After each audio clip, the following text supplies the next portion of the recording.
Hello, hello, hello, hello, hello, hello, hello, hello, and welcome back to the Gimme Your Whole Year Wrestling podcast. My name is Dom. I am here with Dan on that side with his magnificent villainous 80s villain goatee as Jay, our special guest, just enlightened. God, you can tell I'm tired. Just specified.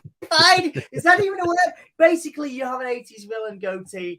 It is mega. You look beautiful, Dan. We are going to have our very special guest, Jay from Inkblot Films, who is taking the place of Sam tonight because Sam can't be here because he has a life and he is, he's got, he did SmackDown last night and he wants to, entertain his partner, entertain his lady friend like a normal human being. But we are here at 00:58. That is 2 minutes to 1 a.m. in the UK. We are here because we have no lives and we are here to watch some wrestling. That's not why we're here. We actually love it and you guys love it too. You love it, we love you, and all that good stuff. And that is why we have a very special guest for you tonight. So we're going to bring him in a second. Whenever he's ready, we're going to bring him in. But first, we should have an intro because this has been too long, hasn't it, Dan? Let's have an intro. Yes. Who are we going to have? Who are we going to have? Super long intro. I'm out of breath. Who are we having? This is Big E from the New Day. Give me that whole year. Give it to me. I need it. Yeah, Big E. Big E, who is, hopefully Big E will be back soon. Jay is here. The Ultimate Warrior is in the house, is on the screen. How you doing? Give me a higher. No.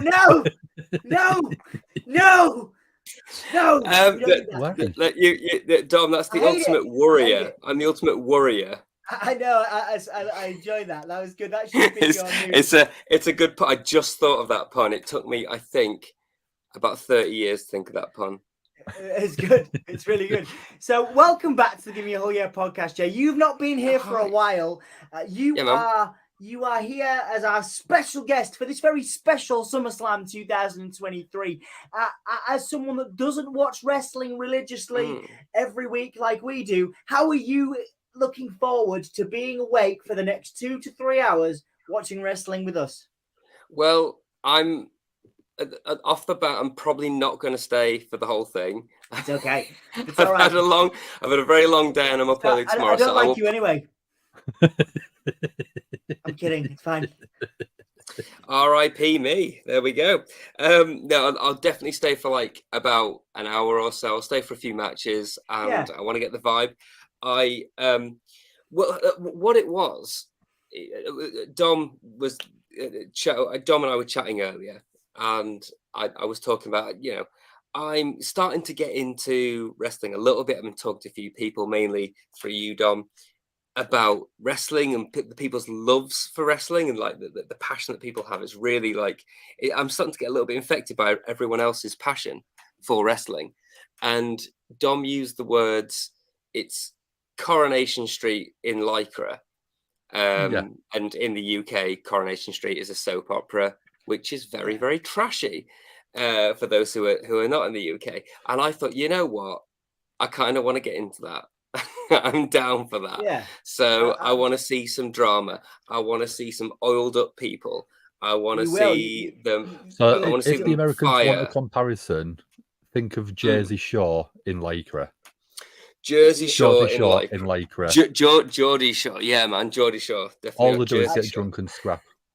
Absolutely. Yeah, Kid Rock's here. Kid Rock's here. Of course, Kid Rock is here. So SummerSlam. My name is Kid. You see what I've got to put up with. Oh my days. Kid Rock looks good, man. He looks good. Right, we'll do some comments. But yeah, Jay is here. We did a great video about, we interviewed a musician about his love for wrestling, and I think that reignited Jay's love for wrestling to come on here, to come on the Give Me a Whole Year podcast, to hang out with me and Dan.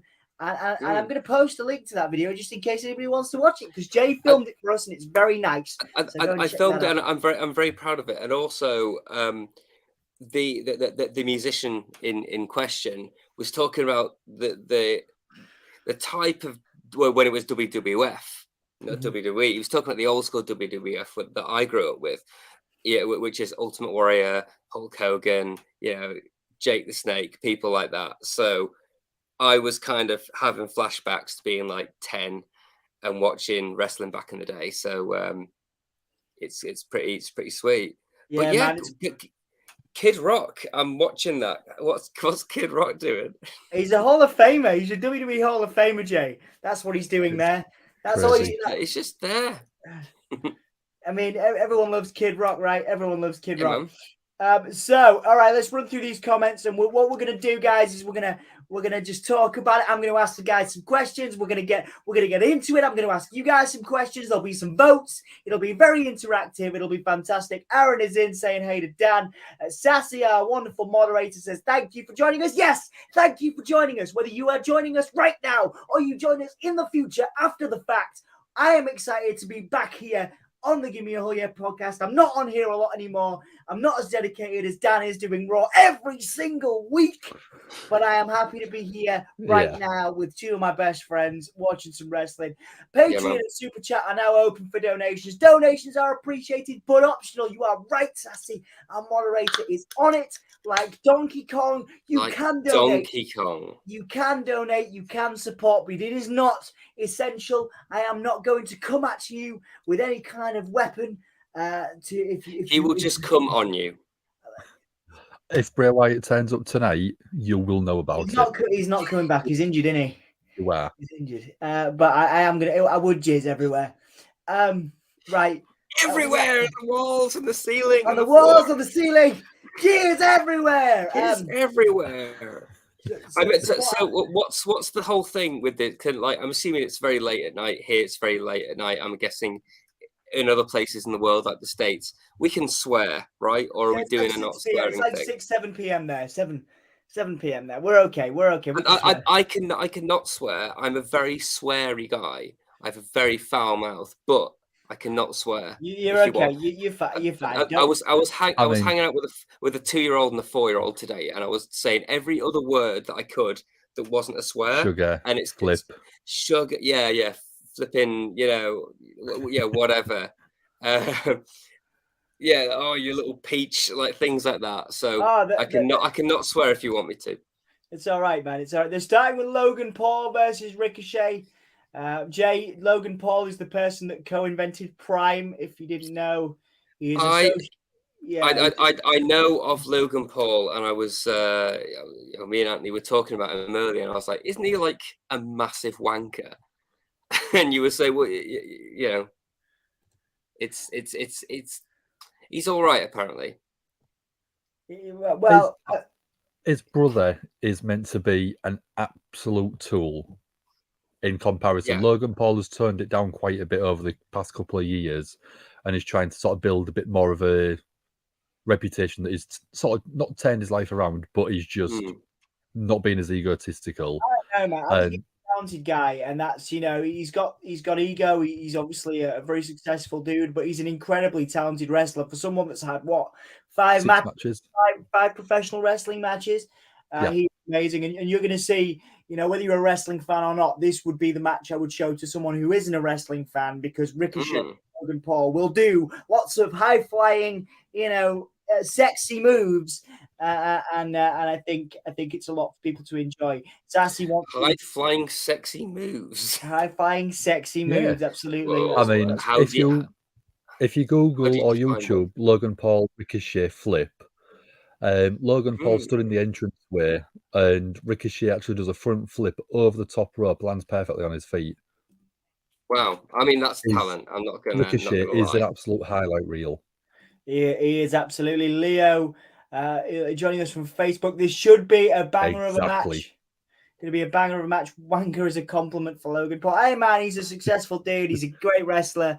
I'd love 1% of his paycheck. Yeah. Wouldn't we all, mate? Wouldn't we all? And 1% of his subscribers. Could give him a boost. Yeah. Well, we're the punk rock we're the punk rock of wrestling YouTube, aren't we? It's all good. It's fine. That's my excuse. Yeah, man. So love Logan Paul's buckshot lariat. Yeah, it's great. Great little takeoff from Hangman Page in Better than AEW. Hangman Pages. What? Yeah, it is actually better than Hangman Pages, absolutely. Ricochet deserves better. Yes, he is definitely going to lose here because Logan Paul's lost the last three of his 4 matches. So I think he's definitely Ricochet's taking the win here. He does deserve better. He's an incredible talent. Although that said, he has numerous title reigns in WWE. So it depends how you find how you define better, really. Do we have a vote on the chat for everyone, Dan, or would you like me to do that? I shall do that now for you. Oh, that's lovely of you. Thank you very much. Right, we are rolling Ricochet and Logan Paul in front of a packed out stadium in Chicago. It's all kicking off. It's all kicking off. So, Jay, I know you're not. He's shining his head. Yeah, and he's just bitch slapped him across the face. There's a bit of a size difference between them, but I don't think I was going to say there's a bit of a size difference. Yeah. Also, I'm wearing this T-shirt. Oh, we love well, that. You see, I'm getting in the mood, mate. Getting in the mood. Fingers crossed. He's out at the moment. He's injured, so fingers crossed he could return. But I don't know if doubt it's injury though, because they keep saying illness rather than injury. Well, illness and mental health, I think, combined, so multiple things. But yeah, we'll see. We'll see.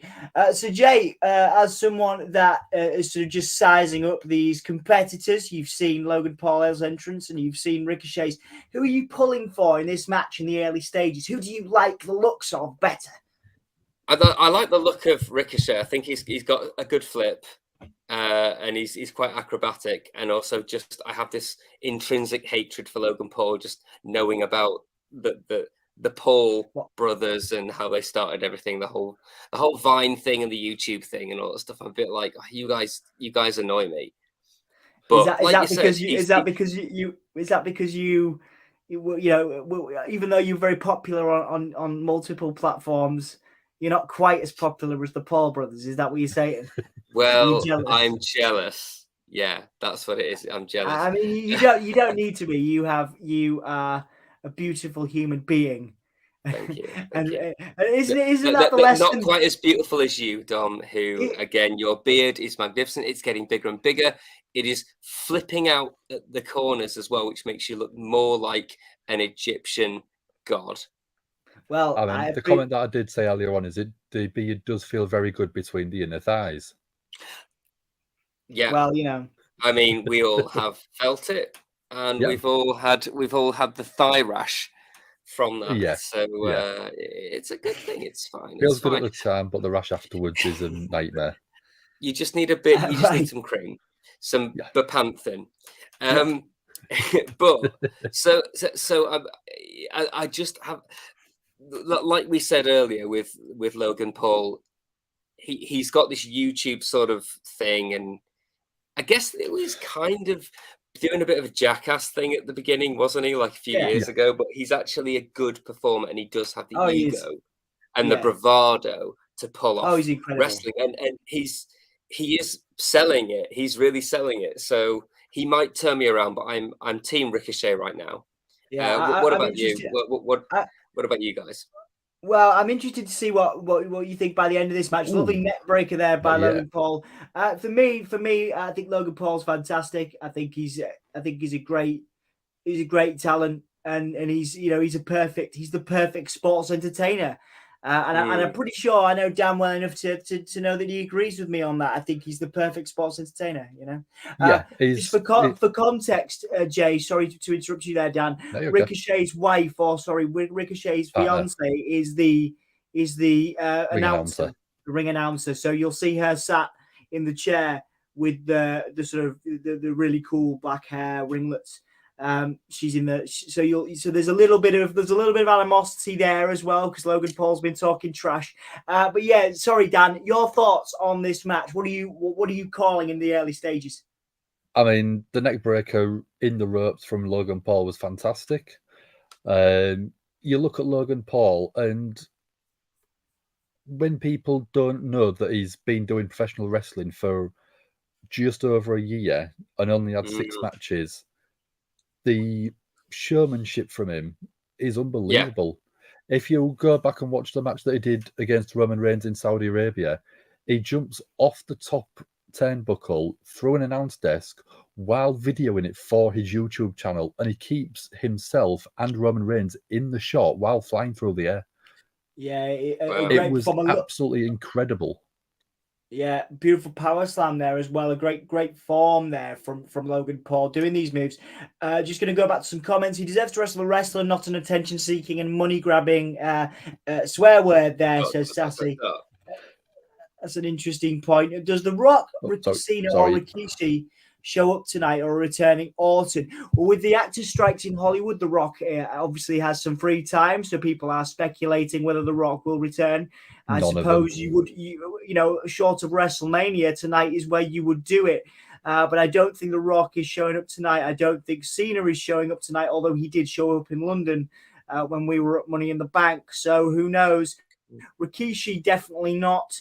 Orton apparently isn't medically cleared to compete. So, but if I was going to pick any one of those, I'd probably say Orton was the most likely. For me there, Leo. Will obviously, anybody like Dan, your thoughts on, would you like to see The Rock here? Would you like to see Cena? I don't think any of them will show up tonight. The one that I would like to see is Orton, because The Rock, Cena, and Rikishi, we know, have no medical issues. If Orton shows up, it shows that he is healing. He doesn't have to do an in-ring appearance. It could literally be show up without wrestling, without taking any bumps, but just seeing him up and about walking, and Ricochet just going for people's elbow. He's coming back. He's coming back. He's bringing it back, and I'm happy about that. That was good. It was good. Yeah, Jay, Logan Paul is not worth your jealousy. I read that. Yeah, Logan has to win this to justify his spot on the roster. Yeah, Joe has joined us. Hello, Joe. Nice to see you. Thank you for joining us. Thank you all for joining us. If you haven't liked the video, please do. That is much appreciated. If you haven't subscribed to the channel, please do. We've lots of stuff. Go and check it all out. Mark FC says Orton is still way off. Well, you've got Mark up on screen. I'm going to go through a couple of comments he put in earlier on. Just because there was a couple of important pieces that we might want to have a quick chat about. Okay, cool. No worries. Talking about the Street Profits being heel, we won't see Bianca turn tonight. I know I predicted it yesterday on the predictions video, if you want to go check that out. But I think if she does turn heel, and I still think it's a possibility, you could see them as a faction to start a build towards something like War Games at Survivor Series. Yeah. I was really happy. I was really happy to see the Street Profits turn heel. So, Jay, when we say heel and face, I think you know what that means, don't you? We've talked about that before. Okay, so heel is a bad person, a bad guy, right, and a face is a good person, right? So here, Ricochet is the face; he's the good guy. Logan Paul is the heel, right? You'll get a sense of that very quickly. Whoa, that was what do they call that? A Spanish fly on the outside there from Ricochet, countering Logan Paul. Amazing stuff. Ricochet doing that with a bigger guy is amazing. Yeah, absolutely amazing. He's not the tallest guy, is he, Ricochet? He's brilliant. But he's still taller than me. Ricochet getting dragged out there by Logan Paul. So Kyrie Sane has come to terms on a new deal with WWE via Pro Wrestling Insider. It has been confirmed. So if it's been confirmed, there is a possibility she could end up showing up tonight, maybe. Costing Oscar a match. Could do. Logan Paul just did a buckshot lariat pretty much look off at the that. top rope to the outside. Look at Logan Paul with the prime. Amazing. Nice little spot there. There you go, that Mark. Was great. Did he buckshot lariat him over the top? He did. That was amazing. Yeah. It was amazing. It's ridiculous. Logan Paul's so good. I'm such a fan of Logan Paul, guys. In a wrestling context. Previously, look at that crossbody off the top rope. Stunning. Standing moonsault, back to back. we might as well just change our name to the Give Me a Logan Paul podcast. We're just Give me a Prime podcast. Give Me a Prime podcast. Get some Prime sponsorship. Give me a Prime, yeah. Make some real money on this podcast. What I do on really that note, want, guys, you can support us if you wish. You don't have to. There is no obligation to. But I think you should. I think you should. I think if you enjoy this, let Dom know, because basically we've got to give pay us for that money. Give us that money. Whoa, cash dollar. Basically, money talks and bullshit walks. Yeah. Yeah. So we're entertaining you. So. I mean, the one thing that I always bring. We're entertaining you. I never assume we're entertaining anybody. We're just talking. I'm constantly entertaining myself. I love entertaining various bits of you.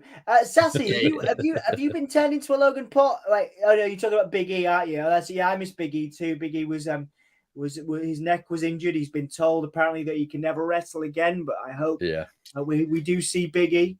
What's Ricochet doing on the top rope, guys? What's going on? What's he going to do? Like a cutter? Top rope neck breaker. Neck breaker, beautiful. What do you think when you look at a move like that, Jay? That top rope neck breaker. What did you feel? I think that could go horribly wrong if they weren't doing that the right way. And I have 100%. to admire the acrobatics of that, because like you were saying, like he's only been doing it for like just over a year, and he is a consummate professional at this point. He's doing moves that you wouldn't expect someone at this start of their career to do. So yeah, man. Yeah, absolutely fantastic work and a great start. This was really well done by WWE to start with this match. It's also apparently to do with the fact that Jake Paul has a fight tonight. Later on in Las Vegas, I think. This match has gone on first, so that Logan Paul can fly. So you can do both. Yeah.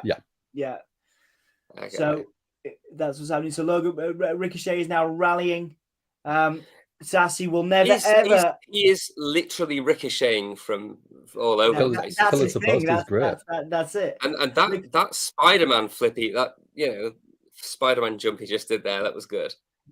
Beautiful. Do you can be that flexible, can't you, Jay? I've seen you be that flexible before. I mean, I'm getting old now. I used to be that flexible. Do you remember when I used to do that move to you in bed? Yeah, absolutely. You'd stretch me. You'd stretch me every which way. Man. Sassy will never ever like Logan Paul. Todd is in agreement, it seems, and that was a hurricane neckbreaker. Thank you for the clarification there, Mark. But so far, Logan is in the lead in the poll. That is to be fair, it's not surprising. Yeah, like Logan's had 4 matches. He's lost 3 of them, putting over other people. So I think this is his to win, and it makes sense for him to win this. I mean, some people always ask me, well, what am I known for, Dom? You know, for your snacks. You know, for your wonderful goatee. Your Ming the Merciless beard. What do I always do on stream? You eat snacks. That's what you do. Exactly. That's what I was going to. We need the money to buy all my snacks. What snacks have you got, Dan? I've got a 5-pack of pepperami. I need to check that replay out, man. I missed that move. Oh, you're a bit of an animal. Got a huge bag of Milky Bar buttons. Oh, I do like a Milky Bar. That was a ridiculous. Oh, that was lovely. That DDT was beautiful, man. Especially after Logan Paul doing a moonsault off the second rope, caught by Ricochet, and then Logan Paul reversed it into a. And now he's sucking him off. He is sucking him straight off. Basically. And I've got the biggest bag. Yeah. Of mini Baby Bell. Oh man, you will have bad dreams if you have all those mini Baby Bells, mate. I mean, I'm looking at it and I'm thinking... You're going to have cheese dreams. I don't remember dreams, so it's great. I just eat as much cheese as I like. Yeah, that was good. I am not a cheese fan. I have cheese trauma. as you I guys know.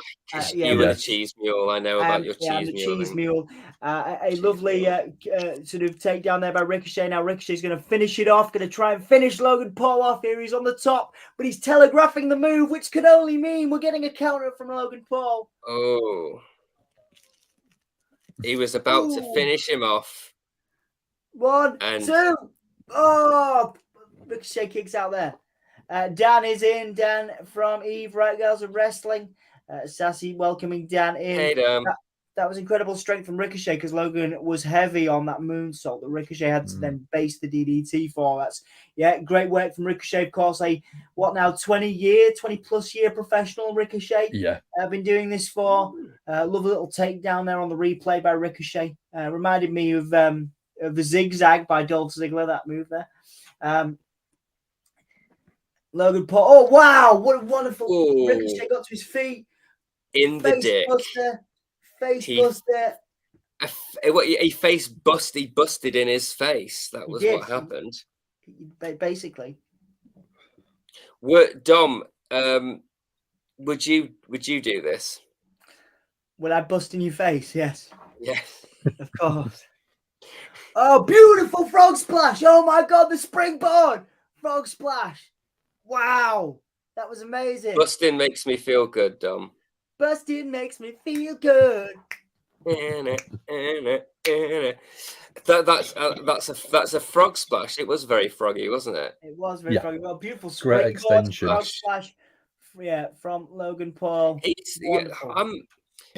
As much as I hate Logan Paul, the concept of Logan Paul, he's impressing you. He's done his homework. Yeah, he's not shit, is he? Like, Logan Paul going for that baseball right hand super kick by Ricochet countering.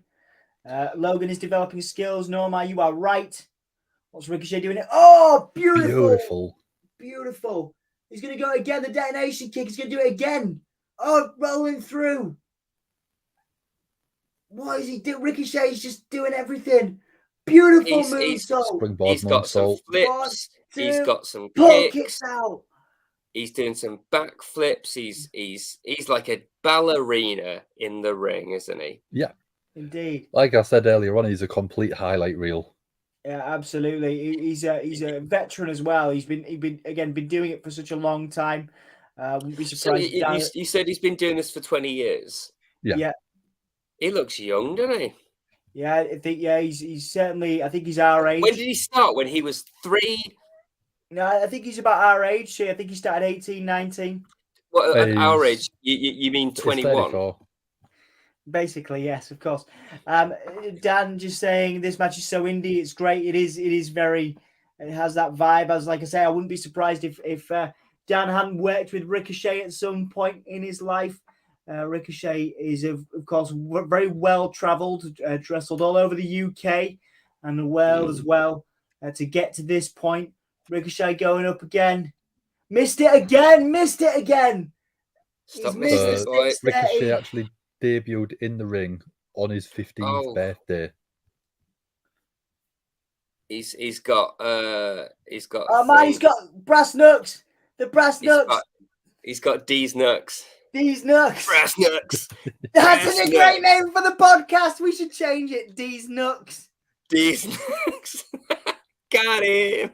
Boom! That's a William Regal move right there. Yeah. He's knocked him in his nut. Now he's got his nugs in his nuts. That's right. Logan Paul wins. Stealing. So is this his first win?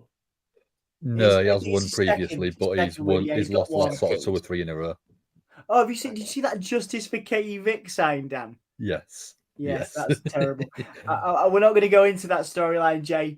Just it's too dark. Give it a Google. It's a doozy. It's a bit dark. It wasn't WWE's finest moment. Let's put it that way. I'm surprised they allowed that. If I say neck with Philia, you can probably fill in the gap. No, we don't. No. It wasn't WWE. It wasn't WWE's finest storyline. Let's put it that way. It was probably the worst storyline. Yeah, probably the worst one, except for the hand. Except for the hand and Mae Young, and Mae Young giving that was funny. 18-year-old Mae Young giving that was ridiculously funny. Katie Vick was just dark. Yeah, it was. That's a bit unfamily friendly, isn't it? Yes, but it was of the time. Well, worst things ZJ, happen at in Hollywood. Got ZJ, and how you doing, dude?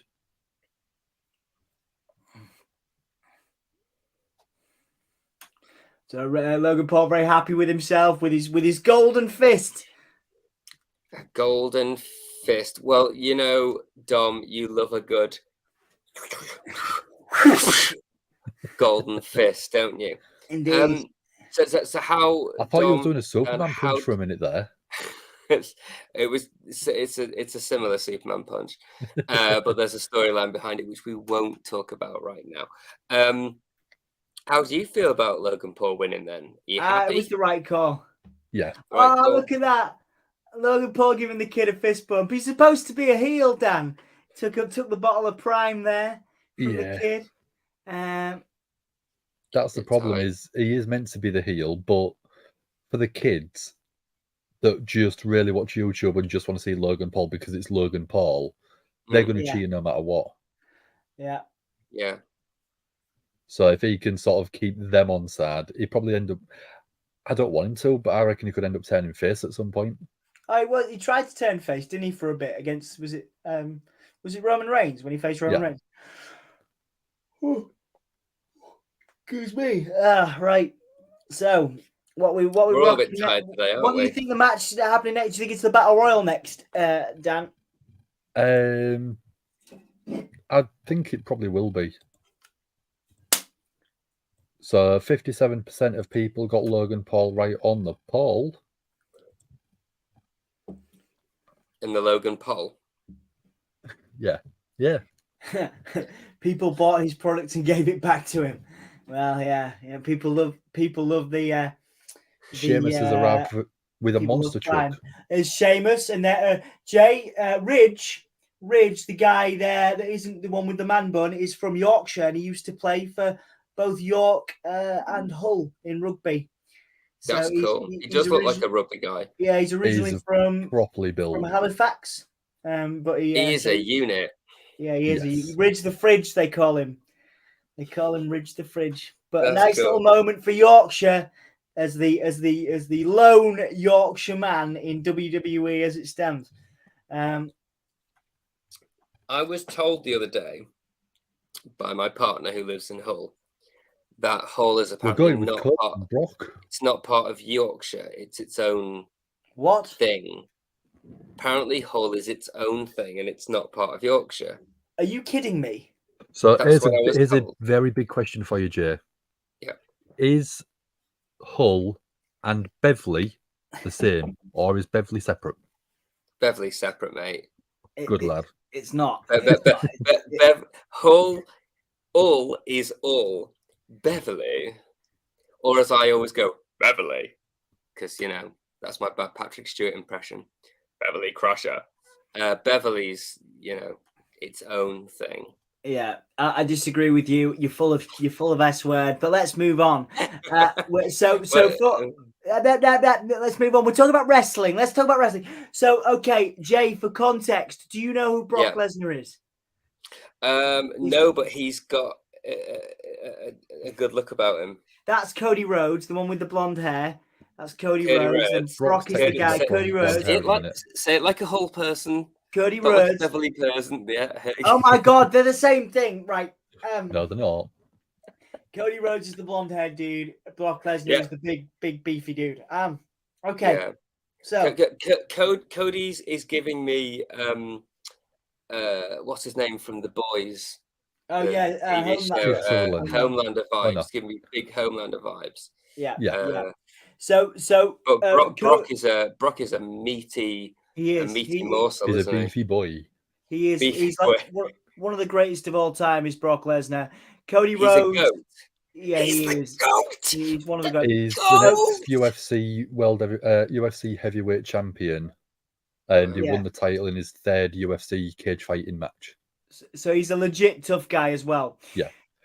He's still probably, I think he's still the most decorated NCAA wrestling champion, amateur wrestling champion. Like a Christmas tree. So for context, Cody He's Rhodes. decorated like a Christmas tree. Sorry, that was a joke. Okay. It didn't go anywhere. Yeah, he's ridiculous. he's Right. he's Dan, you do. Can you do the Cody Rhodes context coming back, starting AEW, then coming back? Oh to no, WWE? you've got to start earlier than that. So Cody's dad was a big professional wrestler and promoter back in the day. His son Cody started in WWE, got built up, and he felt like he hit a glass ceiling, so he left.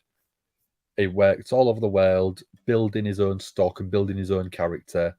And then a company was set up to rival WWE, like WCW back in the day again. And he was one of the top guys there. And his whole dream was he wanted to be WWE champion. It's something his father never did.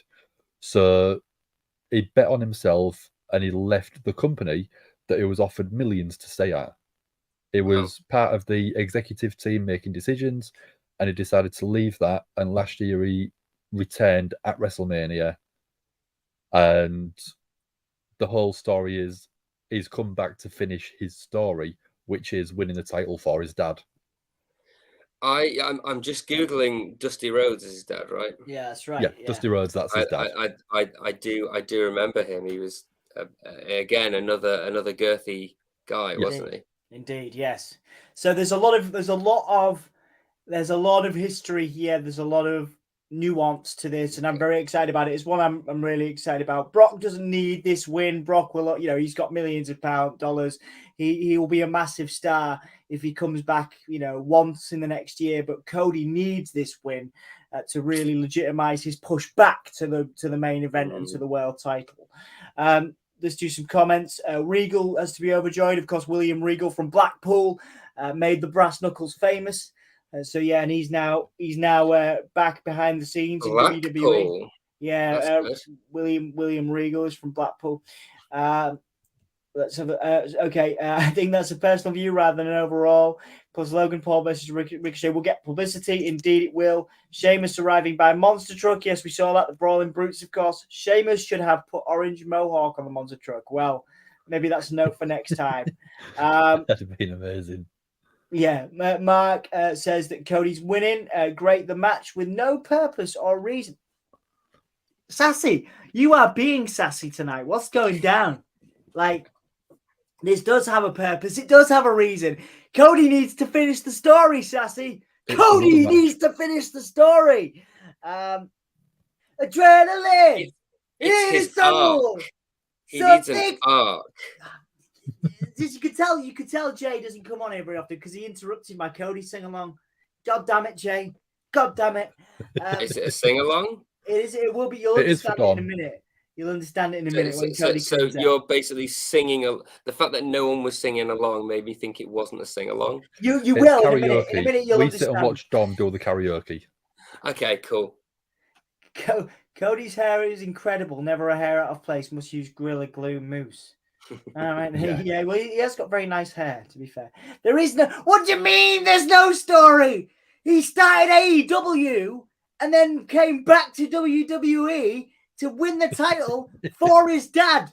There is a story there. Why would you leave AEW, which you started and is now a legitimate rival for WWE, still going, and go back to WWE? There's definitely a story there. There's no better story in WWE right now. Bloodline. Okay, the bloodline thing. Oh, yeah, I can't wait to... Oh, man, Jay might not be here. I'll have to explain it to him another time. The bloodline story is amazing, mate. We'll have to explain 3 years in the making. It has been the best storyline over the past probably 10 years. Oh, yeah, I would probably agree with you. Yeah, I would agree with you. The story is bogus. Brock will crush him. I doubt it. Cody's winning. He's winning the rubber match. Yeah, I'd put my testicle on it. I'll put my left testicle on it. Not Jimmy. Jimmy and Jay. And Jay, the testicle. Testy twins. There you go. You're going to get Dom singing along in a sec. I want to hear the song. Dom. The song is great. Kingdom Downstate. If you Google it, you sing it. Netflix, get it on your playlist. It's such a banger. Nice. Adrenaline in my soul. Cody Rhodes. That's not the lyrics, but it's great. Listen to it, Jay. Listen to the song. So good. He does look like Homelander, man. What? Yeah, he does, doesn't he? He looks like Homelander with that He little does. cape. Give me a whole yeah. Thanks, Dale. Welcome. You're all right. Yes, I am. I love Sassy, and we're very grateful for Sassy. But there's no, except for the bloodline, there is no. Cody's story is wonderful. You know.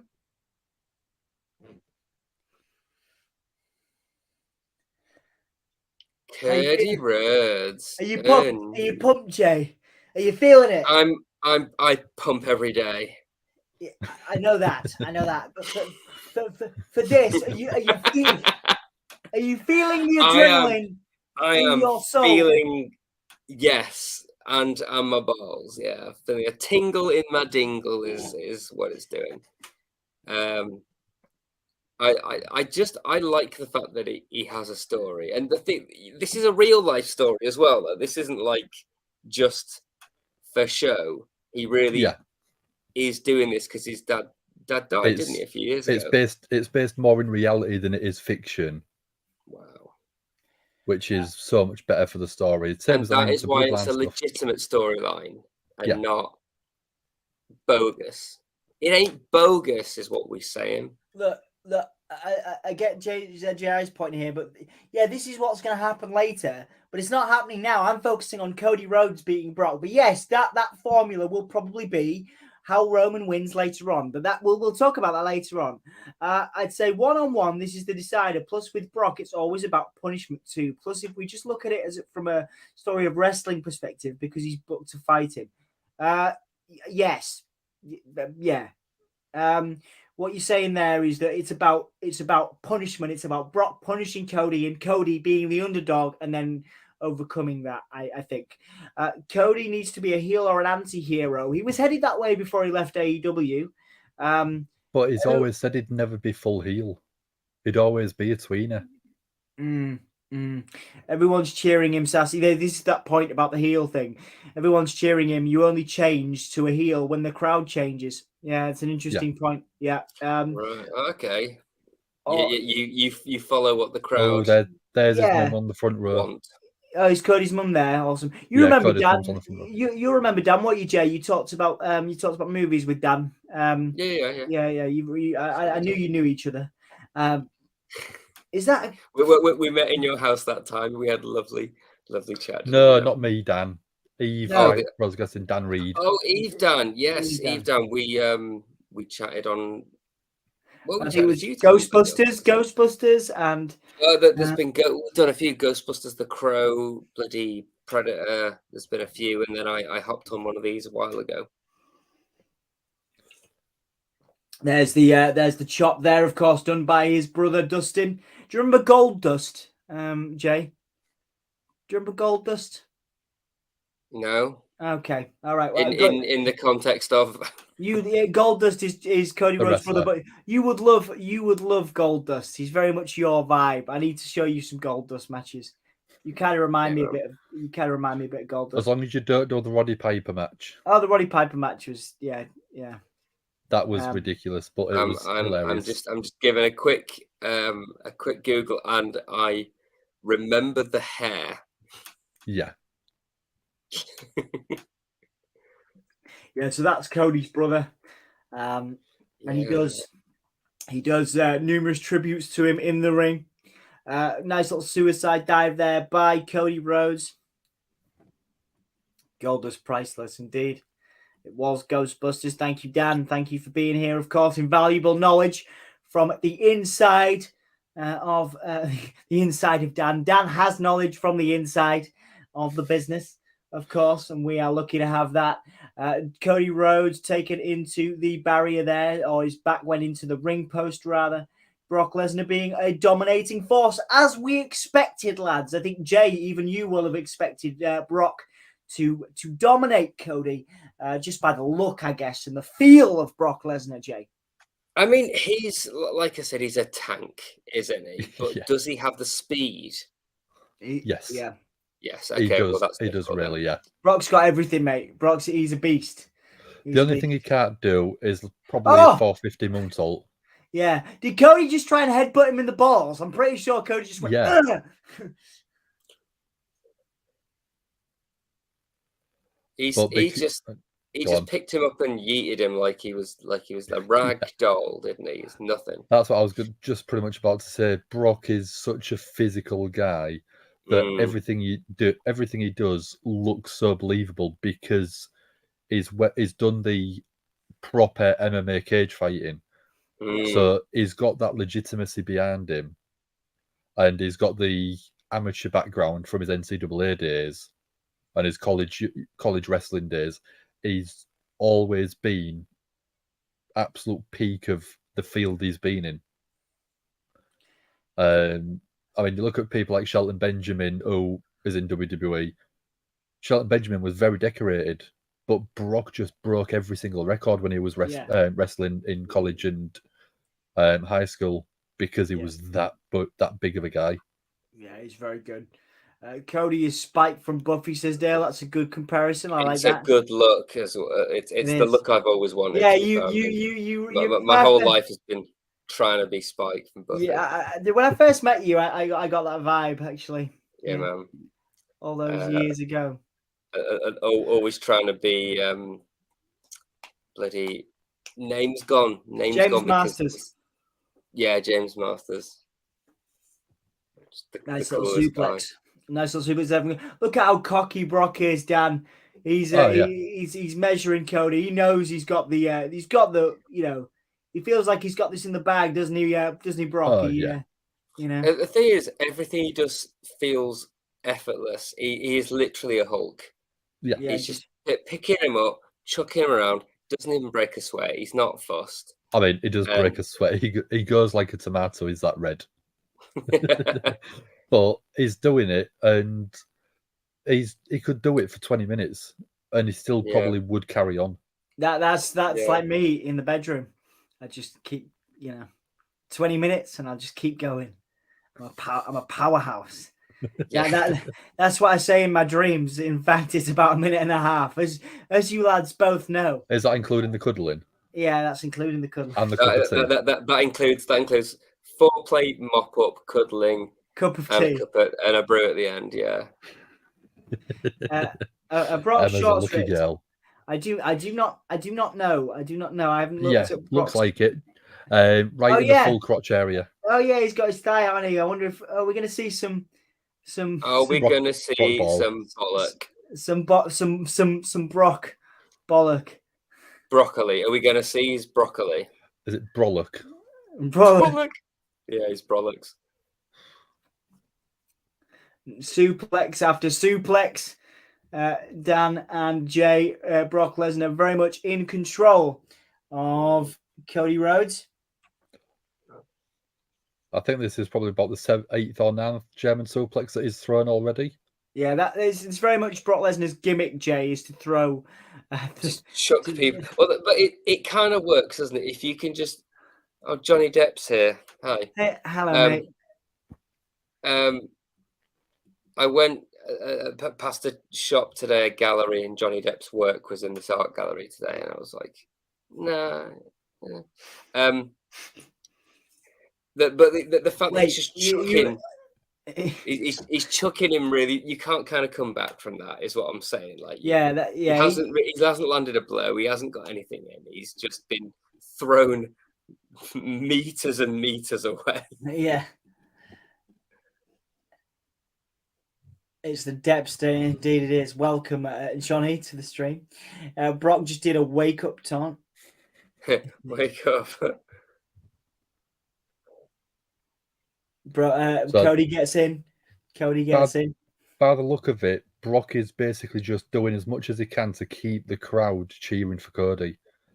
Get the crowd right behind him, and then be the villain. Trash talk and build them back up. Another suplex there. So yeah, the idea is, of course, that Cody is the underdog. Cody needs to fight back to get that win. He's not doing a very good job of it because he's barely in the ring. Yeah.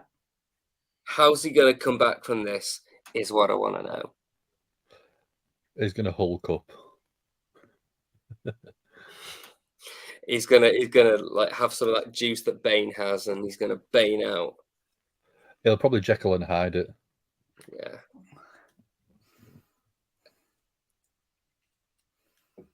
But this is what I'm saying. Like sometimes you can wear the other guy out by just conserving your energy, letting him do all the work. But Brock doesn't look like a guy who gets worn out very easily. No, big clothesline there again. Cody taken to the outside. If this was Vince booking it, would be ending the match fast. Yeah. It would be a quick finish. Brock would probably have destroyed Cody by now if Vince was in charge. Vince McMahon, of course. It's getting a bit samey now. I think he needs to do something about it. Because again, this is the mantra for Brock's matches. He doesn't care about the crowd. He doesn't care about anything apart from money and beating his opponent. So if it's the same move 10 times in a row, he's done it before. You know what? I've played video games with a guy who just does the same move over and over and over and over and over again. Haven't I, Dom? A win is a win is a win. A win is a win is a win, Jay. A dick punch is a dick punch is a dick punch. Is a win. A dick punch that leads to a win. Anyhow, I am the best gamer in this room. I'm going to call you Brock Smith now. That's right. I am the beast. I am the beast. I am the beast. F5, which is Brock Lesnar's finishing move to the outside there. So Brock clearly going for a count out here, going for a count out win. Can't get up. He's having a bit of a time. I think Dan was talking about Brock as a character, the money and the money and the beating his opponents. Certainly, we don't know Brock as a person. So there's but you know what? You should try and get an interview with him. You should try and get to know Jesus Christ. Brock in real life is a businessman. He cares about money, but his WWE character is more about, I'm only going to show up if I'm going to get paid the big bucks. If I could get away with it, I'd be doing the same myself in my job. Yeah, absolutely. I mean, my job's only going for another week, but he's coming back with Fury. Jay, it doesn't matter how you win, absolutely, said Jay. And Dan, I don't know, actually, it depends on the type of game Dan would be better than me at. When it comes to wrestling games and Mortal Kombat, I truly believe I'm a winner. You haven't seen how quick these fingers are, baby. Oh, I have. I've seen I've experienced them. There's another. They are swift, and they are lethal. Indeed, the lethal injection. Yeeted him into the table. The table. How are they going to do their commentating now without a table? They'll in between matches. They usually put the tables back together because it's like an house of cards. You can put it back up in a couple of minutes. Yeah. They're designed that way for a reason. It's quite clever. So he's got the table. He's got the chair. Cody looks good in. Corey Graves looks good in that blue suit. Yeah, he does. Michael Cole imploring with Cody not to get back in the ring. Cody's got back in. He's back in the ring. Cody? The commentators are making a big meal of it. Why are you doing this? They're saying to Cody. It's made to be collapse and rebuilt. Yeah. But again, they're keeping him such at the point of he's not even the plucky underdog anymore because he's just not got any offense in really. So when he starts to fight back, the crowd are going to be right behind him. Brock looks like he's getting frustrated. He's dripping in sweat. Cody's talking trash to him now. And he's slapping his tits. He's giving him a tit slap. Brock's not even selling it. Oh, they're having a lovely hug. Oh, that wasn't a lovely hug at all. Ooh. Boom. Overthrowing suplex. Oh, look at the scratch on there, Cody. I was going to say he's got some bad scratches on him. It's a contact sport. This. Indeed. Don't do it at home. Oh, they're bumming. He's bumming him now. It's going to be a German suplex, Jay. Oh, Is that what we're calling it? That's what it's called. Cody's got the turnbuckle off there. Took the turnbuckle off, not on purpose, I don't think, but I'm pretty sure that's going to come into play. That turnbuckle has been removed, exposing the steel below it. So I reckon I'll Brock's Edge expose going your into that. steel, Dom. You reckon what? Hmm? Sorry, do you reckon Brock's going into that, Dan? Sorry, is that what you said? 100%. And then what did you say to me, Jay? I said I'd expose your steel, Dom. You can't expose myself. Lesnar going for another F5, but Cody countering it, sending Brock into the post. He's using the stairs to hit him in the face. Have you ever been chopped on the nipple? Jay has definitely been chopped on the nipple. Yes. I used to have a nipple piercing here. I had it for about 10 years. And 10 years. 10 years. And those like scrunchy loofah things that you scrub yourself in the shower. Ooh, I know Got what that's on going. it, ripped the bastard straight out of the nipple. It bled. It was painful. And I bet it don't was have that painful for piercing anymore. age. It was yeah, man. Yeah, And I felt I for have that, quite man. small nipples as well, so it was not. It was fine in the end, but yeah. Cody's just hit a disaster kick, and then he's also hit a top rope cut. 2 Cody cutters, man. 2 Cody cutters. Boom. 1, 2, and a kick out. Keep the beast down. That's what. That's right. That's a problem. What whomever said to whomever. That's what. Shout out to Gemma. You know. She says, That's what shout out to Gemma said. I don't think she's watching, but can't, you know, if she comes back to this, you can't keep the beast down, can you, Gemma? Go on, Dan, you do it. I was going to say, Cody's going for the Kimura. Brock's going for the Kimuras that ended up breaking Cody's arm previously. Oh, that doesn't look fun. That is actually a legitimate MMA submission move because you can actually dislocate your shoulder or your elbow while in that move. Just bum him really quickly. That's what you should do.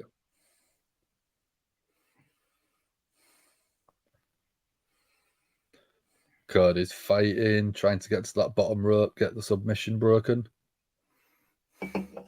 Has the ref forgotten about the DQ in this match? If this was a weekly show, it would have been a DQ, but this is SummerSlam, baby. That's why there's been no DQ. What would have caused the DQ?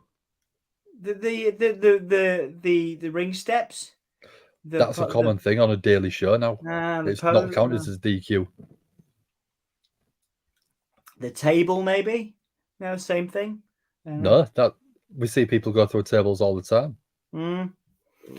Why do all the PLE stage design the same? We want creativity. I don't know, man. I think it looks pretty good. The reason they're doing that now is they can not basically section off a full corner of the building or a full section of the stadium. More fans, more money, more ticket sales. Makes sense, yeah. Thank you, Dan. Cody, cash dollar. That's what it all comes down to. F5. No. Brock into the exposed turnbuckle. The exposed turnbuckle. And now Cody's going to lock in the Kimura on Brock. He's done his move way he back can win with onto him. this. There's no way Cody should win with this. No. Brock, it doesn't. It looks like Brock. He can't even manage to hold Brock's whole arm. Like, no, his arm's bigger than his head. I mean, Brock's wrist is probably bigger than my thigh. Yeah. Look at Brock selling it. I think Brock is bigger than all three of us stood like side to side. Look at Brock selling the Kimura. It's like, oh, I love it. That was never going to be. That was never going to last, was it? No. It's really good to see, like, when Brock actually gives a monkeys, because obviously he's going to make his money anyway.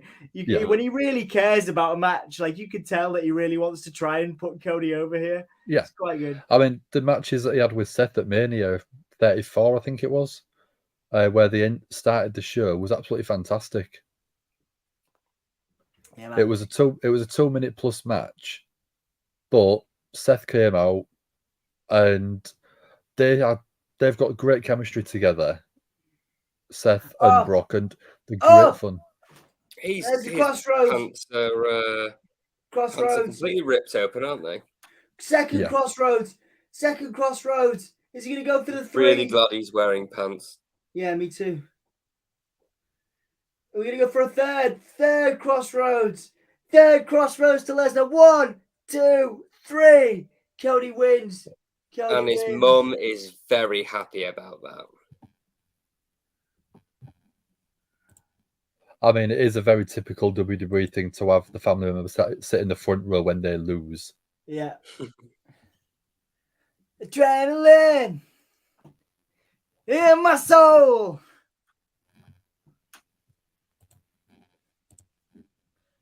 So 87% of people got the right call on that one with Cody. Yeah. I appreciate there was a storyline going on there. I appreciate it was the right way. It went the right way. Whoa! I think the previous match was better. Yeah. I enjoyed the previous match better than this one. They weren't as acrobatic. All it was kind of Brock just chucking him about. Yeah, and him trying to get back and chucking him about, and it's like, okay, well, that is the Brock Lesnar mantra for his matches. It's the Brock Lesnar mantra, but it's also visually you're just like, okay, well, that's it. You're not doing anything, and it wasn't going anywhere, and then he pulled it back at the end, but I'd say unconvincingly so. Well, they're having a bit of a face-off now, aren't they? What I would like to see, Dom, and you'll probably understand why, is Cody comes out on Monday Night Raw and calls out Brock and asks why he attacked him first.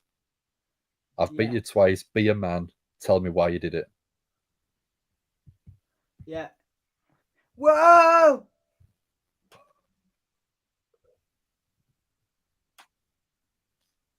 What's going to happen here?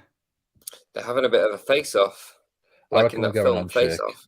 Yeah, maybe get a handshake. They're going to kiss each other.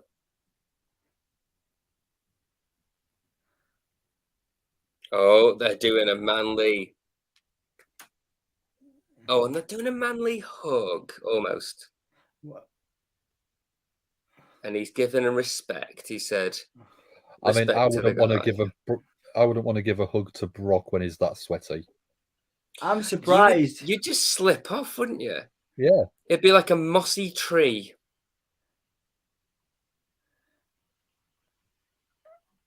Man, that's interesting because that's how this all started. So Brock suckered Cody in. You know, they were going to team. They were going to team. Brock went for a handshake, and then he turned on Cody. And then it ended with an actual handshake. Indeed. A real live, complete handshake, like a real one. In the MMA, if you take the gloves off and leave them in the ring, it means you're retiring. There you go. There you go. Ooh. Cody kissing the mat now. And there we are. There's Cody waving. There's Brock's gloves are in the ring there, guys. Yeah. So that probably, I don't think it'll be a retirement from Brock, but I reckon it'll be, we won't see him again until probably Rumble. Yeah, for a while, yeah. Be till next year now. There's his mum in the audience there, giving her a hug. Yeah, hugging his mum. Adrenaline. So while we're waiting for the next match to come up, if you do want to be part of the Gimme Holy Air community, you can check the link below. You can go to our merch shop. There you go. If you do want to have a cool t-shirt, what was the Outsiders known for, Dom? What did they end up creating? The NWO. So if you want an NWO rip-off shirt, in a way, you could get our own Gimme a Whole Year version of the NWO shirt. There's plenty of different colours and styles available. It's the gay shirt. Gimme a Whole Year. I was going to say it's a pretty gay shirt. Indeed, it is. I mean, if you really want, you can be part of the gay club. Indeed. And we have got that on a load of different designs as well. If you just want to keep it nice and simple, we have got our... I do kind of want that shirt with the skull on it. That's actually pretty rad. Yeah, you see. There you go. I like the design. Who did the design for that? And Andrew Jones did the logo, the original logo, but then Dan's done all the t-shirt designs. Well, I like the t-shirt designs. You remember Andrew Jones, don't you? I do, yeah. If you don't want the funny t-shirt, you can have... Oh, yeah, Anthony's face. Anthony looking surprised. Yeah, that was when Sting debuted in AEW. And it's one of the snapshots that just is one of my favorite things that I've ever seen on the podcast in any channel. So I've wanted to capture it in posterity. It was great. It was awesome. Well, I'm enjoying this so much, I've decided I'm going to stay for one more game. Nice one. One more game. You get me for one more play time. One of the boys having a bit of play time. Yeah, love it, man. Love it. I wonder what's coming up next. I was the only time the only time they would have bought Bray back would have been then too. So it's not happening tonight. No, it's not happening tonight.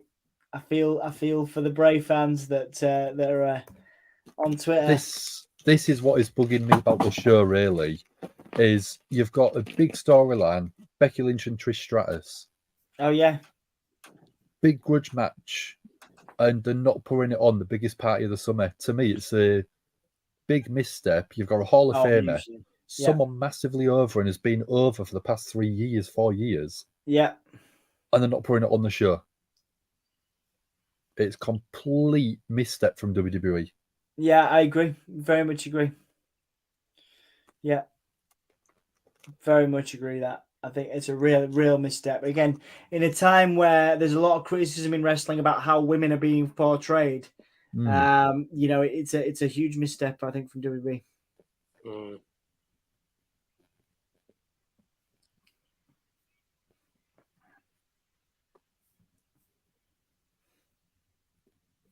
Well, I'm a sucker for an Irish accent, so this has already got my attention.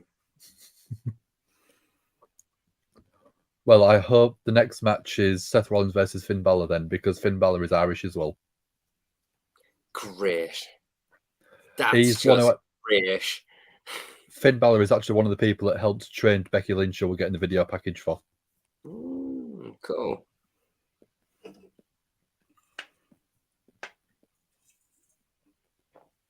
Yeah, so when are we getting that match then, Dan? That Trish Stratus Becky match? Because is that going to be on Raw?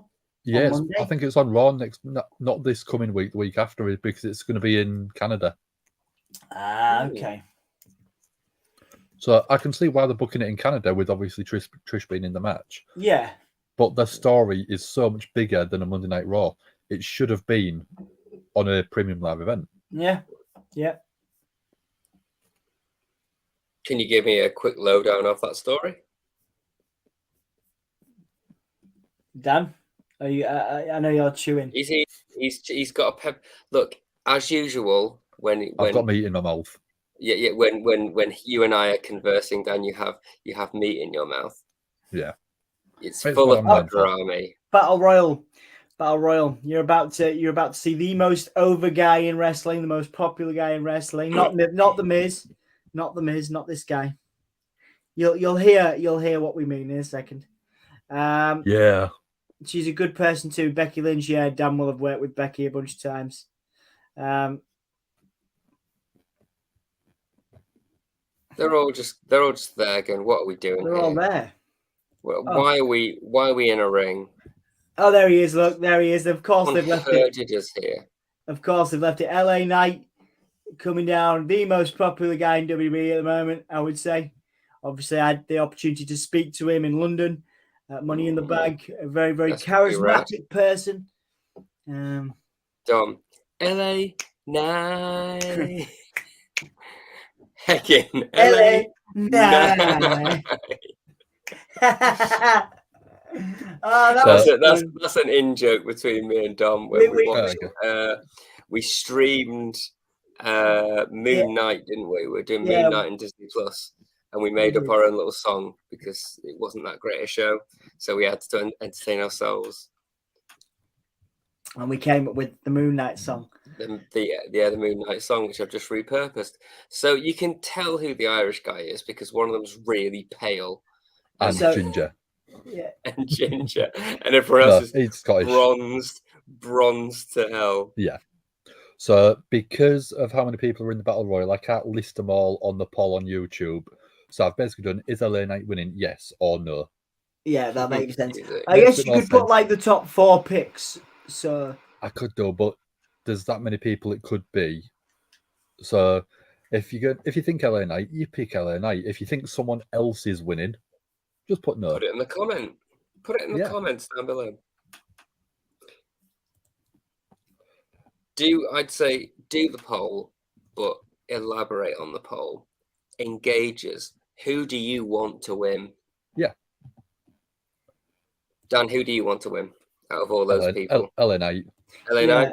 Yeah. He's very popular. Same for you, Dom? LA Knight, he's very, very popular. He's very over. But should he win, though? Yes, I think so. I don't know. Just because he's popular, does he deserve to win? Well, that's a question, isn't it? The story, I mean... It is a question.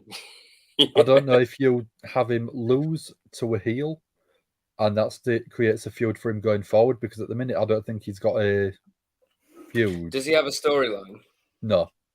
Well, and this is the point, is if you have a heel win, it could be giving him a story up until maybe something like Royal Rumble in January, where he could end up being a winner of that.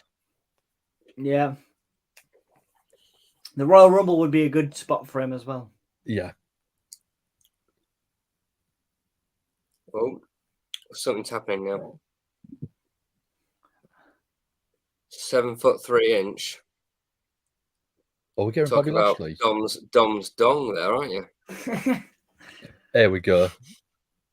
We're getting Omos added to the match. He is 7 foot, isn't he? Wow. He's absolute ridiculous. But he's like Predator. He's not very good in the ring. Yeah, he's a big dude. So again, why would you have Omos be announced as a new entrant if there is not something going to go on at the end with him? Yeah. That could be the winner walk into the ring right now. Yeah. If Omos wins, tosses out LA Knight, Omos is going to be an even bigger heel. Yeah. Yeah, and you're that right. could create the feud going forward with LA Knight for a little while. They've started the fight, but he's still walking up to the thing. Yeah. The idea is that they're all just trying to get it started. But maybe they'll be finished by the time he gets there. There we go. Omos is that he's obviously the big threat. You know, that's the idea. It's literally the big threat. He's just going to chuck people around, isn't he? Okay, so there goes Apollo Crews. Look at that! Look at that guy's half his size. Literally is. Literally is half his size.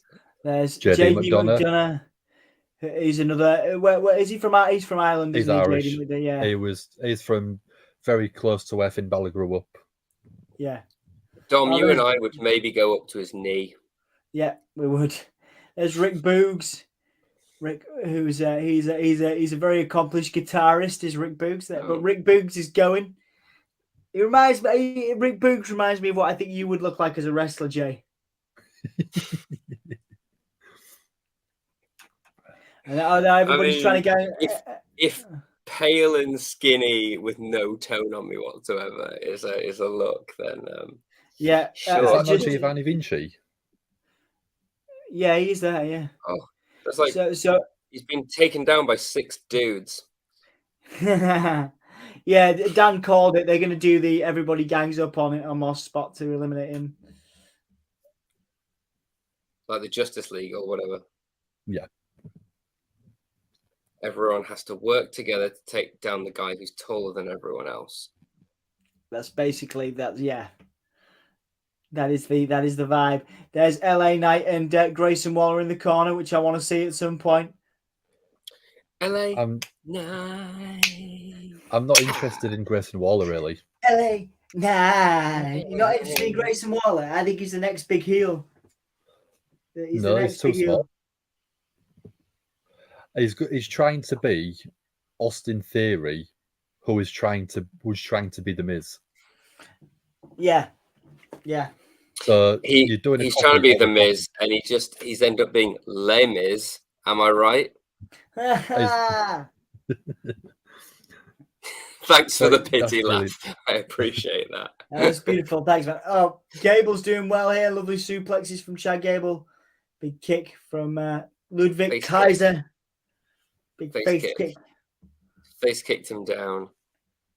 He's not. He hasn't even got shoes on. He's just wearing pants.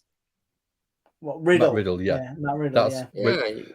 Riddle again is another one that was a cage fighter from UFC and other places, so there wasn't allowed to wear shoes. So he's brought that sort of look into WWE. I mean, it's a cheap look. Just wear some Speedos and you're done, right? Yeah. Oh, big knee from Ciampa there. The Viking Raiders are out. Shinsuke and Tommaso Ciampa have a rivalry on Raw. Shinsuke trying to up. Shinsuke still in. Beautiful DDT. Yo. And now Shinsuke is out there after the DDT. Bronson Reed, of course. I'll give you the D. The D. D. T. Bronson D, Reed, and then a cup of tea, right? You can give me the double D and a cup of tea, yeah. Right, Matt Riddle will win, and Randy Randy comes back. Maybe could see that. Yeah. I don't expect Randy there. I don't expect him there, but it'd be good if he turned on Riddle. Ridge is still in from Yorkshire. He's not in there anymore. Which is not where. In fact, Danny, you also Hull way. I'm born and bred Hull. Yeah. Full Can you not tell Hull. from the accent? I mean, I can. I just wanted to verify because it could be from Beverly.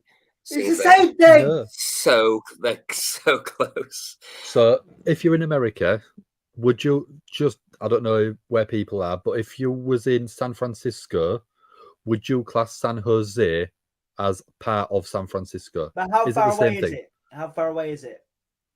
Very similar to Hull and Beverly. Bev. What, 20 minutes in a car? Yes. 20 minutes in the car. And it's completely different look. The houses are suddenly really lovely. And a lot more expensive. A lot more expensive. It feels a bit more idyllic. The accent changes massive. And it's basically like its own little microcosm, essentially. And then you go to Hull and you're kind of going down. No offense, but you're really going down in terms of quality. Yes.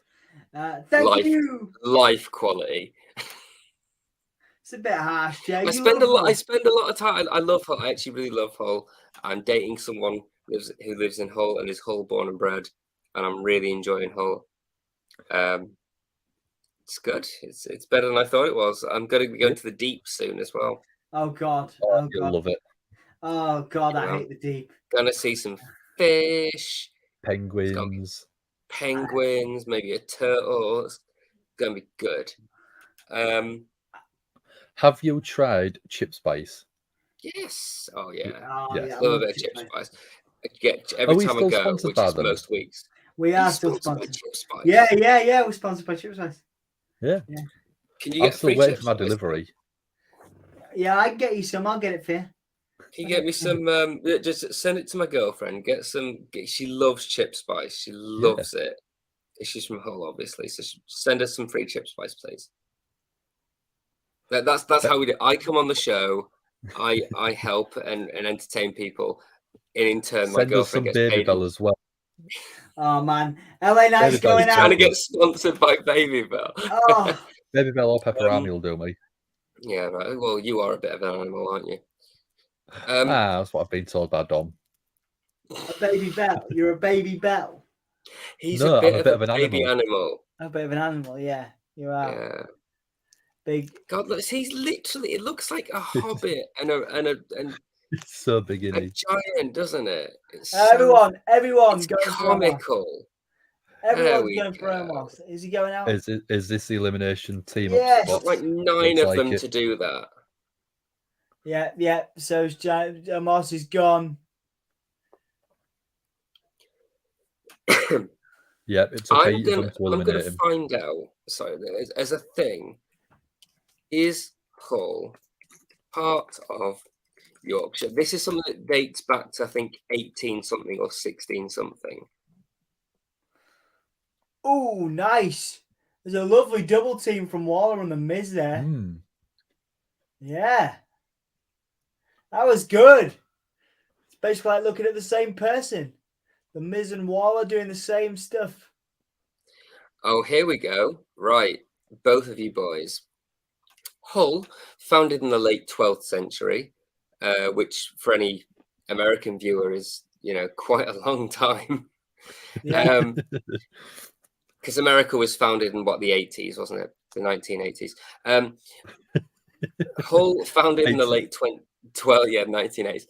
Hull, founded in the late 12th century, was part of the East Riding, but by the 15th century, the town was granted county status. In 1440, King Henry VI passed a royal charter which allowed Hull to govern itself, effectively separating it from the rest of Yorkshire. It is technically not part of Yorkshire, and that's what the Hull Daily Mail says. That's rubbish. Hull Daily Mail's not a reputable platform. Yeah, my girlfriend was telling me all about this, and I was like, "What? You mean you're not a Yorkshire lass? What the hell?" And she was like, "No, we're our own thing," is what she said. Right. So I want you both of you to look into that, because When was Beverley formed then, and why is it separate? Tell me when Beverley was formed and why is it separate to Hull? As LA Knight trying to eliminate Bronson Reed. LA Knight's there. Oh, well, 700 AD. Oh, there you Beverley. go. So what's older? Hull. Beverley. Wow. Beverley. There you go. Beverley is a market. This is according to Wikipedia, so probably a little bit better than the Hull Daily Mail. Beverley is a market town and minster town and a civil parish in the East Riding of Yorkshire. Town centre is located 27 miles, 43 kilometres southeast of York and 15 miles northwest of Hull. Oh, there you go. Okay. So north of Hull. North of Hull. So north of Hull. So Hull. Yeah. So it's Branzone. Oh. You don't have a sign that says, well, Branzone's Hull. You have a burning down car. Branzone's Hull. Yeah, Branzone's Hull. So is Beverley. Right. Anyway, LA Knight is in the ring. Sheamus in the ring. AJ Styles. Sheamus with a bro. That means AJ Styles and Karrion Kross are having a feud. Yeah. I'm sorry, but I've just found something incredible, Dom, and you probably know this, but this is brilliant. Go on then. The town of Beverly inspired the naming of Beverly, Massachusetts, in which turn was the impetus for Beverly Hills, California. Yeah. There's also a Hull in Massachusetts as well. Yeah. There you go. Weird. And there's a New York, which is not as good as the old York, which is where this motherfucker's from. So. Oh. So hang on. So basically, Beverly is not the same as Hull according to Wikipedia. Correct. According to Wikipedia, it's its own thing. But it's wrong. Sheamus is going to. Sheamus is going to take LA Knight. Going to do the Razor's Edge, but LA Knight reverse it. LA Knight's going to win. No. Sheamus. Oh no. Oh, he's going to get him in the balls. Oh, that requires some balance, doesn't it, to be able to do that? Oh yeah. Oh, that's it. That hurt his coccyx. Nice belly to belly by LA Knight. Yeah. I'll give you a belly to belly later, Dom. Yeah, you will. And then LA Knight wins. LA night. Heckin' LA LA night. night. Heckin' LA night. night. Heckin'. LA night. Yeah. There he is. There's LA Knight. He wins the battle royal. Are we getting a moment at the end of this? Is anything happening? I don't Feels think like so. no. I think they want to keep the pop high. Yeah. Sailor Man. You what, mate? Popeye the Sailor Man. Yeah, indeed. A pop, Jay Yeah. is a good is like a good moment. Good. Pop. It's a pop is a big crowd reaction. Yeah. Right on. Right on, right on, right on. All right. All right, all right, all right. All right, all right. So 70% of people did think it would be LA Knight winning. Only 30% of people thought it'd be someone else. So well done to everyone who got that one right. Yeah, well done, guys. I didn't think it was in any question, really. No. I'm surprised it was 30%. He gets the pop. He gets the love, you know. LA Knight wins at SummerSlam. This is going on till 4:15 in the morning. I'm not staying for that long. I reckon it'll be later than that.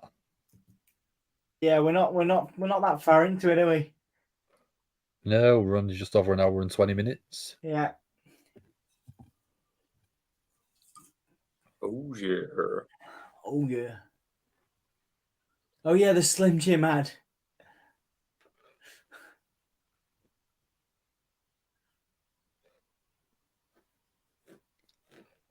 They're a poor version of pepperami for me.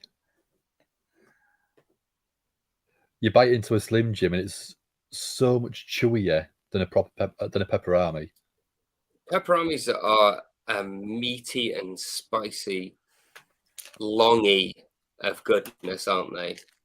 Yes. That's the only word I can. They're a longy, but it's good longy, you know.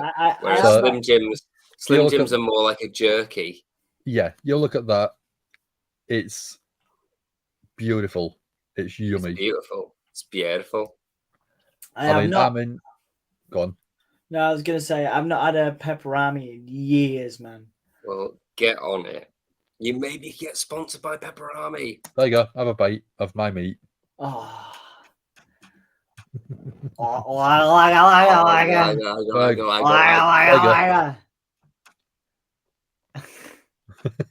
There we go. Thanks. Thank you. Oh my god. That was good. That tasted real good. Nice and spicy. Yeah, you are. Is Hull in Yorkshire or Lancashire? So I'm still on this thing. Kingston upon Hull, also called Hull, is in the geographic county of the East Riding of Yorkshire, but it is its own thing. I didn't know that. There you What go. What is a person? What is a person? If you're from Hull, it's a person, isn't it? What is a person from Hull called? Polynesian. Hullamaniacs. Hullensians or Hullians? Hullamaniacs. Hullamaniacs. To the Animaniacs theme tune. Yeah, we've got our own Hullamaniacs shirt on our spread shop as well if you do want to get a Hullamaniacs shirt. So, sorry, Dan. I'm emotionally invested in this at the moment. Right, you know, Shayna Baszler is going to take out Ronda Rousey. You know, and they're both wonderful friends. They were friends, and now they're bitter enemies. Shayna worked us all at Money in the Bank. She told me how tight she was when I spoke to Shayna Baszler. She told me how tight she was with Ronda. I'm glad you finished that sentence. I know. I knew what you were doing. I knew what you were doing, and that's why I giggled a bit. You have a dirty mind. You are. But you didn't finish the sentence. Look at how emotional. Look at how emotional. You know. Ronda and Shayna were best friends, and now they're bitter enemies.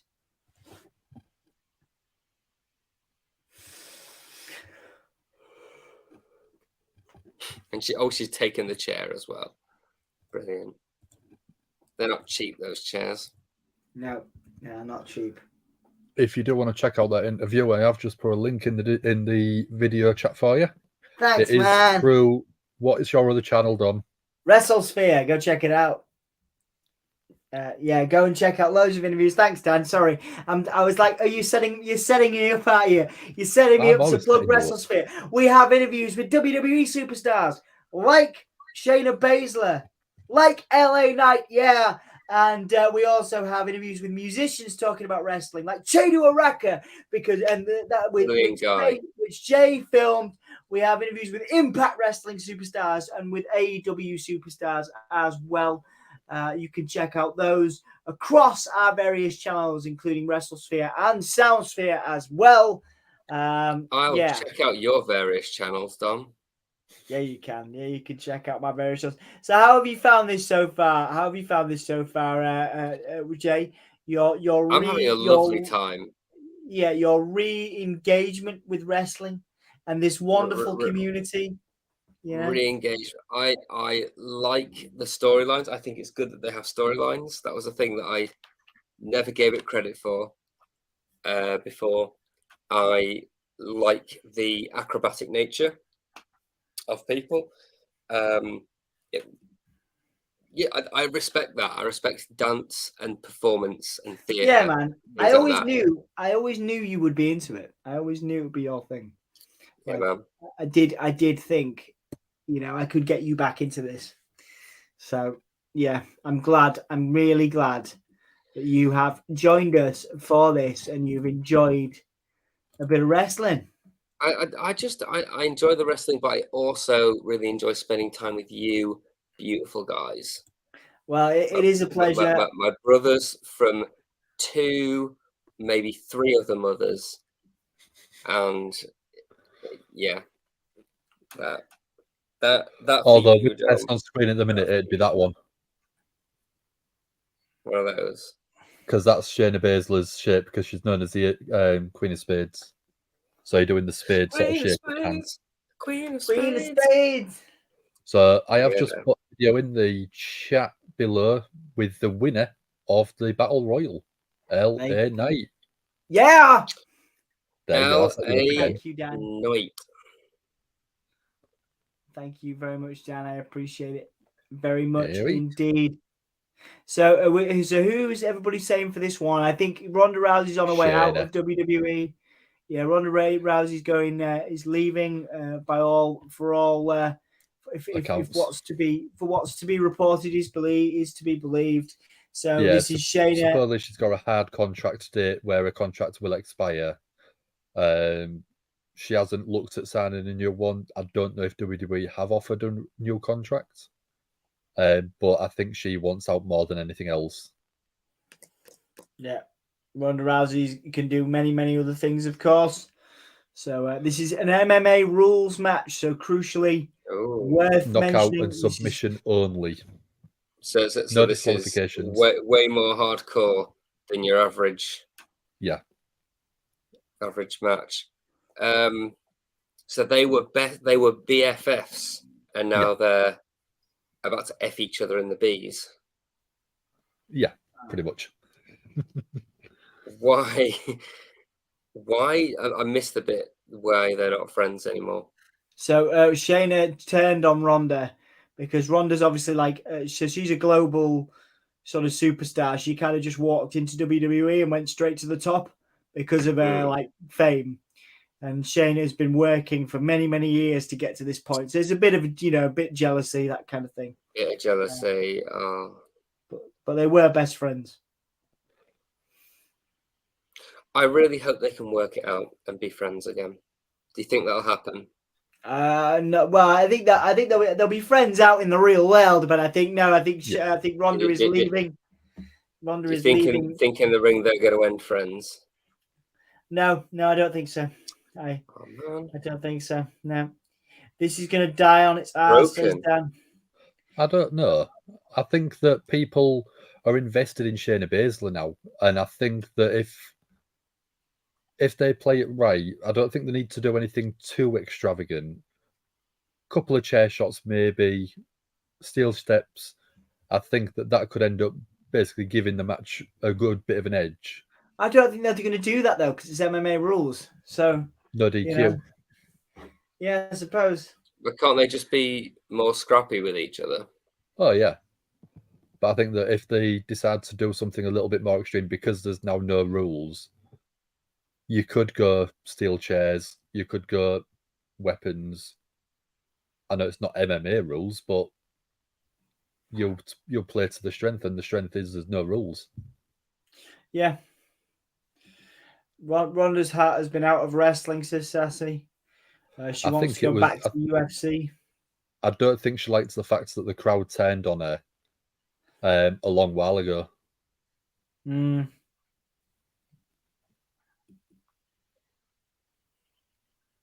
So Ronda's selling that high kick by Shayna there. Beautiful high kick there by Shayna. That's a good high kick. Indeed.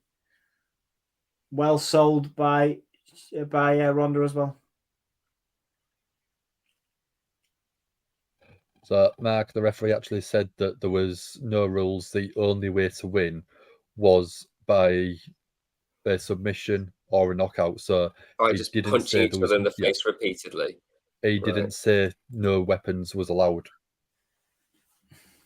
Okay, yeah, so they could do something. Yeah. Yeah, I was listening to it when they sort of went to the face-off. The referee was basically going through all the rules, and it was like, there is no disqualifications. Beautiful high knee there. And I think that's how you do it. If you can't pick up a chair and hit someone on the head with it or something, you've got to use the ring. Yeah, what are you even doing? What is it even wrestling if you're not hitting someone with a table? You've got to use the space. You've got to be jumping all over the place. Yeah, and that's why I liked Ricochet best in the first one, because he was flipping all over the goddamn shot, wasn't he? Yeah. It was like he was being acrobatic about it. So I think if they want to make it different from the other matches, that's what you got to do. Be acrobatic. That's a great point by Sassy. Shayna's come out wearing a Queen of Spades gear again, which she hasn't done for quite a while. Yeah, it's an interesting visual point. It is a sign going back to the Queen of Spades, where she destroyed everyone in the Elimination Chamber. Yeah. So that is good call by Sassy. Queen of Spades. Yeah, very dominant character, of course, is Shayna.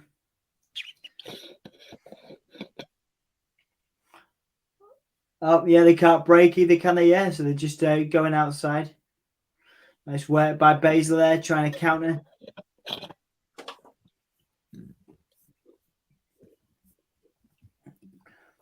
Yeah, thank you, Sassy. MMA rules can't use weapons, says Mark. Okay. Yeah, but like I said, the referee said no DQ. Mm. So if you listen to the word, and no DQ is more like weapons could be used. Yeah, potentially. It's like no holds barred. You've got no limits on what you can do. And it's just, to me, it's a no holds barred. Do you think they will? Do you think they will use weapons though? I don't think they will. Mainly because I just think it'll cheapen it. Yeah. There's obviously some kind of potentially some cheating going on. Just chucking everyone else around.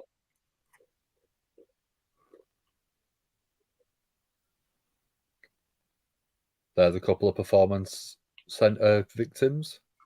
Indeed. Baszler getting up. Is Baszler bleeding at all? Because it looks like she's got some red sort of markings on the side of her face. I think that's when she got kneed in the face. Yeah, Baszler took the gun shield out as well. Baszler took those German. Oh, wow. Is she going to choke? Wow. Kirifuda clutch. Nearly. Oh, but Ronda getting to the ropes. Doesn't make a difference. No No. rope breaks. Oh, she's pinned her. Oh, no. Ronda's got the armbar. She's going to get the armbar. That's a trademark move. It's knockout or submission rules, this match. It is a bit like it's a knockout, isn't it? Indeed. Nice ankle throw the lock. armbar into an ankle lock. Beautiful transition. Yeah, they're telling the story that obviously these guys both know each other so well. Yeah, they know each other's moves and they know how to get out of them.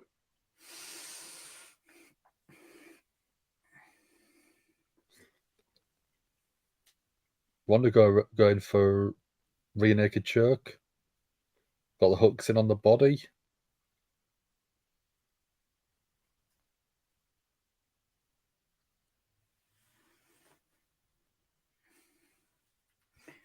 Ronda went for another knee, and now Shayna caught with the clutch, and then she's got it locked in.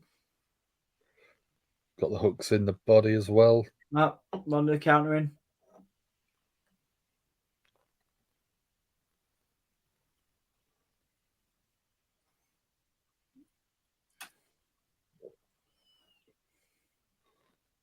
Ooh. Oh yeah! Wow. She's gone to sleep. She's sleeping. Ronda out. Ronda's out. Ronda is out. Shayna Baszler with a dominant win there. Wow. So they're going to keep this storyline going, are they? Yeah, I think so. Well, I don't think the story will carry on. I think the character of beating people like that will carry on because that's how she won everything in the Elimination Chamber a few years ago. Yeah, very, very dominant showing. Very dominant showing. It was 2020 when she was in the Elimination Chamber and then ended up losing the main event match of WrestleMania against Becky Lynch. And everyone thought it was a wrong step from WWE at the time, which Shayna's only just starting to recover some of that momentum for me. Yeah, I agree with you. Very much agree with you. Wow. Well, that was good. Ronda Rousey passing out there. And here in the UK, it is 20 to 3 in the morning. And even though that's fine for me, I'm normally up at this time. I think I'm going to take my leave. It's all right, man. And you get some rest. Some sleep because I've got stuff happening tomorrow. What are you gonna do? Go to a museum with my partner. Nice. And see some good stuff. Maybe see Barbie as well. Oh, nice. But you're not doing the Barbenheimer trip. I do want to see Barbenheimer. I want to Heim it up because I've heard Oppenheimer is amazing. But I'm gonna do Barb. Yeah, Barb I want to check that out. Babs. I'm doing Babs first. You got a pink shirt to wear? I don't have anything. Considering the kind of flamboyant person I am, I don't have anything pink. So I might just borrow Dom's. I know Dom will have a pink shirt somewhere. Oh, definitely, yeah. Definitely. I'll borrow Dom's leotard. We share a lot of clothes. I mean, this is yours, so we share a lot of clothes. We share boxes. Boxes. We have shared boxes before. Yeah, most of Jay's shirts are mine. The rumor is that Ronda is fighting at UFC 300. There you go. Cool. Sit in the front seat at Oppenheimer. Trust me, the movie will blow you away. Look, literally. Cool. I will do. Right. In which case, I will bid everybody adieu. Enjoy the rest of the episode. Is that what it's called? The premium live event. The event. Enjoy the rest of the event. I'd love to come back for another one at some point as well. Yeah, man. Would you have me for another one? 100%. Absolutely, mate. Yeah, it's great fun. You bring a lot of energy to it, so it's really nice to have sort of someone who doesn't watch wrestling on a day-to-day. Yeah, that's what I always think. Yeah. I'm a nerd, but I'm not a wrestling nerd, so it's it balances out the the vibe. Yeah, Balances us two out.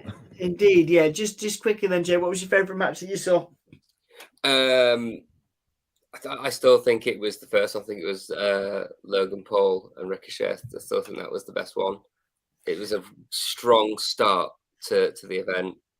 Yeah, really, just lots of jumping around. Obviously, this is coming from someone who hasn't been watching all these previous episodes and doesn't know the drama and all this. So I'm just talking about that the individual matches. But I did quite like the battle royale that was going on. I just like the imagery of this really tall guy and these probably massive dudes in real life who were just like just like little hobbits compared to him, and then everybody piling onto him. Like it was Lord of the Rings or something. That was pretty good. There you go. Sassy Thank you too, Sassy. Don't not be a stranger. Sassy's one of our awesome moderators on the channel and always looks after everyone. Yeah, we're very lucky. Very lucky to have you.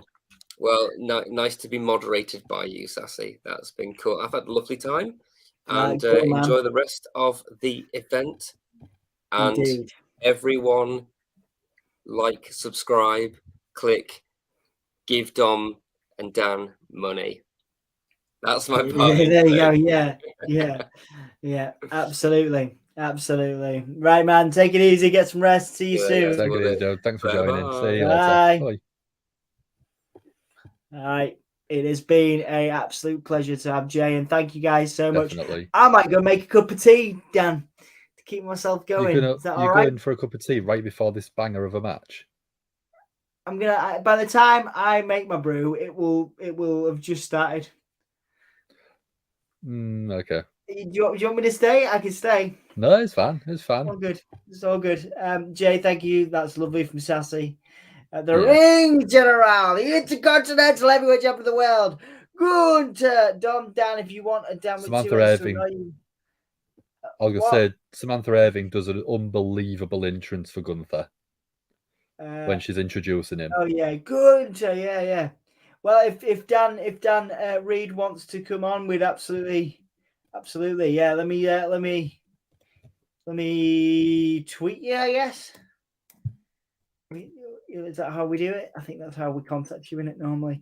I'll do it on. I'll send that over to you.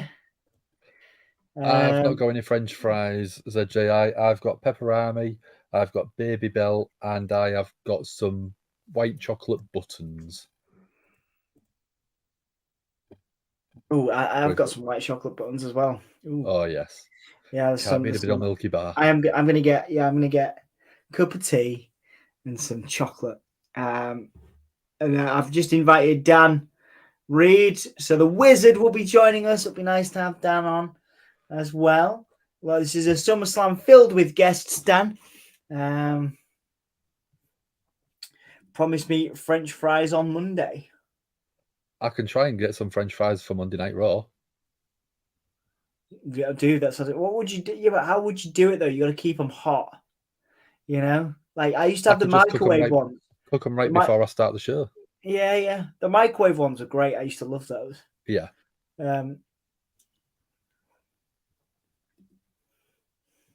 13 years since Drew McIntyre held the Intercontinental Championship, and he is definitely not winning tonight.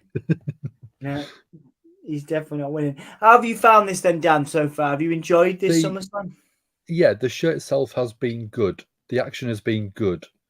I wouldn't say anything has been incredible. But I thought the Logan Paul Ricochet match was the best match of the night so far. It had a lot of good stuff going for it. Yeah. Previous match, it served its purpose of giving Shayna a big win. Yeah. Over a rival. What else have we had? The Battle Royal did exactly what it said on the tin. Logan Paul winning, LA Knight winning. And I'm surprised we're on, I think it's 4th, 5th match, and we still haven't had a women's match. I know we had we had Shayna and Ronda. Oh, yeah, sorry, yeah. I literally just watched it. But that to me shows that you weren't that interested in it. Yeah, it wasn't something that made me sit up and it was prime viewing, because I knew exactly what I was going to get from even before the match started. I knew it was going to be a scrappy brawl of a match, and them are the matches that I'm not that big of a fan of. Yeah. I think, like I say, to me, I really enjoyed that because I think it's going to put Shayna over. But then I'm a different type of wrestling fan. I'm looking at storyline. I'm looking at stories, and that's what I care about. That's why I like Bray so much. That's why I like those performances. So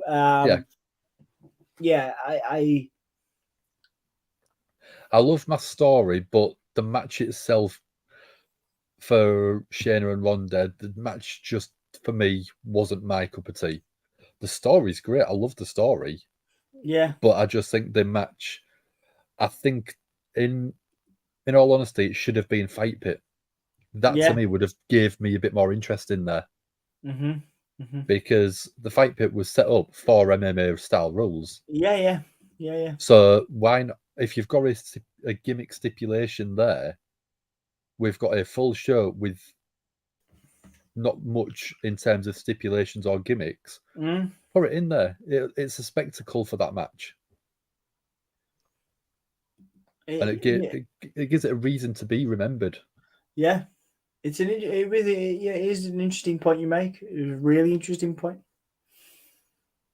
The Fight Pit was good too. Yeah. Yeah, I think was it Dominic Dijakovic and was it Ridge Holland that's had one in NXT? So it was Matt Riddle's had a couple. Matt Riddle, that's it. Matt Riddle's had a couple. It was Timothy Thatcher had one. That's him, yeah. With Tommaso Ciampa, I believe. Yeah, I think that's one. But again, Oh no, it was Thatcher and Riddle. So yeah. Riddle was like the master of the Fight Pit. So you've got an MMA rules stipulation, an MMA rules gimmick match. The two together makes sense to combine them. Yeah, you're right. You've got two MMA UFC fighters, put them in the Fight Pit. It's going to make it feel more like an MMA rules match, because that's how you fight in MMA. You fight in an octagon. You fight in a big steel cage, essentially. Yeah. So have that ready for that gimmick match. Absolutely. But these guys sizing each other up, damn, these guys have some history. Definitely. Drew staring a hole through Gunther. Yeah, Drew McIntyre has not been able to best Gunther ever before. And we've got no reason to believe it's going to happen now. No. This is the problem with this match, Dan, is it's so obvious what the conclusion is going to be, I mean, the way that some people have been looking at it online is Drew would only come back to win a big match. Taking the IC title off a reign as long as Gunther is a big win. But Drew's a worker. Drew probably would want to show up and put Gunther over. I know Dan Reed said about it yesterday about come back if Drew wouldn't come back unless he was invested in something. And the point I was making is online people are speculating that Drew would only come back if he was winning. I don't think Drew's like that. Drew is a businessman at the end of the day. Again, he left WWE and bet on himself on the indies. Yeah. He believes in himself. He believes in his stock. So he decided to leave WWE to build his own character, build his own stock, build his own reputation. And he came back to WWE a bigger star, same as Cody. A lot bigger star than when he left the company. Yeah, it's an interesting point. Yeah. So I think Joe is more of, he doesn't care what he's doing as long as he's invested. Yeah. And sometimes that can be misconstrued as he's only coming back if he's winning. It's not. It's basically looking after his own interests by putting himself in big matches. Yeah. I do see your point. So, Misfit, how are you doing, Misfit? We've already had the breaking news put into the chat earlier on from Mark LFC. He put that there was in talks, and then he also confirmed PW Insider has done that. Nice. Okay, brilliant. Well, Kyrie's wonderful. Great talent. Yep. Great talent. So let's have that. Dan has joined us as well. Are you ready to come in, Dan? Or are you? Yeah, give me a thumb. That's it. Right, we're gonna have Bookman Dan in. Booker D. Hey mate, how you doing? For the first time, this is me and you on a stream together. Am I right, Dom?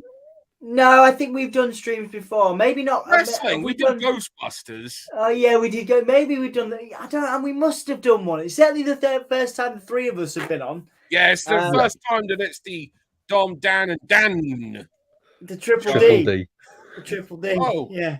I don't know. I just want to make sure that I'm in sync with you guys. So I just saw Drew get backdrop driving onto the stairs. That makes sense. That's where I'm I've got the replay on now. Yeah. I think we're all about a second or two out, but it's all close enough. Fine. It's all fine. It's all good. All good. All good. How are you, Dan? Are you okay? Yeah, you know what? I renewed my subscription for the WWE Network. I don't really watch it. So just for this, the hype got me. I didn't know a lot of the card except for what I went through with Anne. Anne actually clued me up on Wednesday. Okay. But it's still WWE. That much I can. Yeah. I was going to ask you, was it worth reinvesting your money into this? Here's the thing, right? WWE, in my opinion, have the most incredible roster of professional wrestlers in the world. There's been nothing on the show so far, though, that's made me go, that was worth it. It wouldn't surprise me if this match ends up being one of those matches. For anyone that knows me knows that, and anyone that knows really anyone in wrestling knows that most people hate triple threat matches. I can count on one hand how many wrestlers I know that like them. Right. Yeah. But the triple threat match between Gunther, Sheamus, and Drew back at WrestleMania, that was a 5-star match in my opinion. That was the greatest triple threat match I've ever seen. Yeah. So you put these two in a ring together, and two individuals I've had the pleasure, obviously. Drew far more than Gunther. I have a much better. I know Gunther's wife way better than I know Gunther. Oh, okay. You're gonna have to put me out. My dog's barking to go out. I'll be back in 2 ticks, lads. No worries, mate.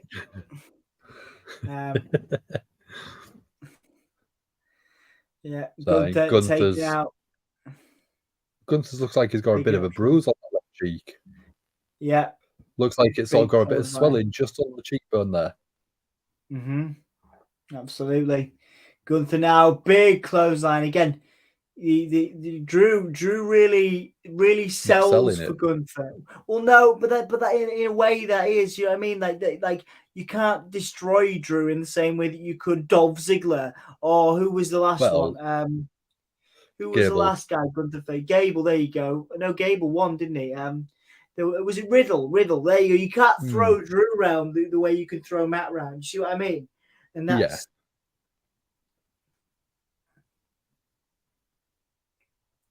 Beautiful German, but countered by Drew. Lovely clothesline there. Still, one of the things I would not like to have is a Gunther chop. No, I don't think anybody wants a Gunther chop, man. I'd happily take one just to say I've had it done to me, but I mean, his hand would probably be the size of my chest. Yeah. Let's bring. We got 2 Dans in. Drew may be back does not mean he is staying. Vince has a history of trying to ruin wrestling credibility. You are leaving. Yeah. Low pop versus Ricochet, 18 minutes. Cody versus Brock, 17:35. LA Knight 1, 11:55, and Shayna 1, 7:30 minutes. Thank you for the times, Mark. Looks like no Bray. Yes, indeed, Michael King. We have discussed that. I think if we don't get him tonight, we could get him during the week. We could get him on a weekly show. And but again, there's obviously a lot of health things around Bray too. We'll bring Dan back in as well at this point. Go on, Dan. As I was saying before, it's just like it wouldn't surprise me if this match ended up being, the match. Yeah. It just depends on how much time we've got going. Just saying that something that Sassy said a moment ago, that it wouldn't surprise me if they brought back Drew to ruin him or something along those lines. Yeah. That's not what would be happening here. And here's the other thing, right? Even if Drew has come back to put Gunther over, which I would go with Gunther personally. Yes. Yeah. I think. That's not ruining Drew or anything. Like, this is Gunther and Drew, and Gunther has got a good few years ahead of him. He's not a young man, but he is young in his WWE career, and there's a lot of money to be made off him still. Absolutely. And so, this is, I'm liking this match. Big DDT. So this is just what you would do if Drew does end up leaving. You would have, it's old school territory wrestling. You have the guy leaving the territory, put over your guy on the way out. This wouldn't be anything new. And Drew might not be leaving, but he just might be working on the low end of the dates of the contract at the moment. Yeah, it's a very, very good point. Very good point, Dan. So if you was going to be booking Gunther going forward, what sort of thing would you like to see? It's hard to say because as someone that don't watch the product, it's hard for me to have any names that suddenly come to, come to mind as to what it was. It's hard to say because I can't think off the top of my head where the placement on the cards are for people. And sometimes it's the thing. One thing that's like, just because you've worked like Drew, who's a former world champion, doesn't mean that your next person, when you've got a championship like the Intercontinental title, doesn't mean that your next person is above Drew. Could be very well that your next job is to just have great matches with someone that you're going to beat, but who's coming up to help elevate them, which is what was been happening with Chad Gable. So it could be that we get another one of those, So that sounds good. Gable and Gunther, sounds brilliant. That's not what I would do going on next personally, but I just mean that kind of story where it's not always about, and now I face someone big, and now I face someone's bigger, because it's not all, otherwise you're going to quickly go through people on the way up. And ultimately, what is Gunther's end game with the title? So Mark LFC has just put in partly why I asked the question for you, because the rumor that I've read online is Gunther and Brock Lesnar at WrestleMania. Yeah, but that's a very long way away. Yeah. Yeah. So that's the sort of end goal, and I think could you do that for the IC title and have Brock put Gunther over? Do you know what? The answer to that question is yes, but the question of would they, I think the answer would be no. Could you? Yes. Would they? No. Sadly, I think it's one of the things that although we've seen some great rehabilitation of it, now my other dogs wanting to go out. Christ. Okay. Now we've seen some great rehabilitation of the Intercontinental Championship, but I still feel that we're a bit of a long way, because it's all about also what the follow-up is, and that's always key. Whatever the follow-up is, however strong the follow-up is, dictates how well you look back in hindsight as what you have just seen. Do you know what I mean? So if the follow-up to Gunther isn't particularly good, like when Leon Ruffin won the NXT North American title, they kind of crapped on a load of the things that were just seen. So now we held that title in previous wins on a lower end, on a subconscious level. We might have said, oh, it's not as good as it used to be, or it doesn't mean as much as it used to mean. That has a subconscious effect on what we think about that championship overall. It's a very good point, mate. Very good point. I always think it was a missed opportunity, or maybe not, to give it to Sheamus eventually, because I think it's the one belt he's not won. I thought there was a great story there, but again, I think there's a great. Go on, sorry. No, I was going to say, but then you can tell that story with somebody else in the future. You don't need to tell just because you've got the opportunity. Nice kick out there at the Claymore. Yeah. Just because you got the opportunity to tell the story doesn't mean you should tell that story, because at some point there may be somebody else who maybe has a couple more years left in their career at that point. Do you know what I mean? Yeah. Whoever or where beats the Gunther, story is more of that, where it's designed a bit more from the. Not, I don't want to say from the get go, but you know what I mean. Yes. yeah, whoever beats Gunther is going to be pushed up a lot further. So you could use it for someone coming from NXT or someone you do want to build more in the future. Well, whoever it is, it needs to be someone where it doesn't discredit Gunther for whatever he does next. Yeah, Yeah. of course. Because Yeah. again, it's that follow up. You know, that's always the key. So many times I think people overlook the importance of what you do to follow up. Yeah. I think there's a lot of there's a lot of great opportunity for to be fair for Gunther. I would love him to have a world championship run, down the line. I think he's obviously a great classic wrestler, isn't he? Yeah, and that would be cool. Can you imagine Seth and Gunther? What a great match that would be. There you go. Yeah. Wonderful promos as well. The ring general thing. I remember watching Gunther and Darby Allin, and Gunther's whole thing was like, you're a guy in makeup and you make a mockery of the sport. And I love the idea of them telling that, because Seth could have a legitimate argument for that, and obviously like that he is everything that the sport should be. But yeah, Gunther has a different vision for it. So these two are turning it up, lads. Yeah, man. Yeah. Beautiful. Look at the structure. Oh, this is freaking.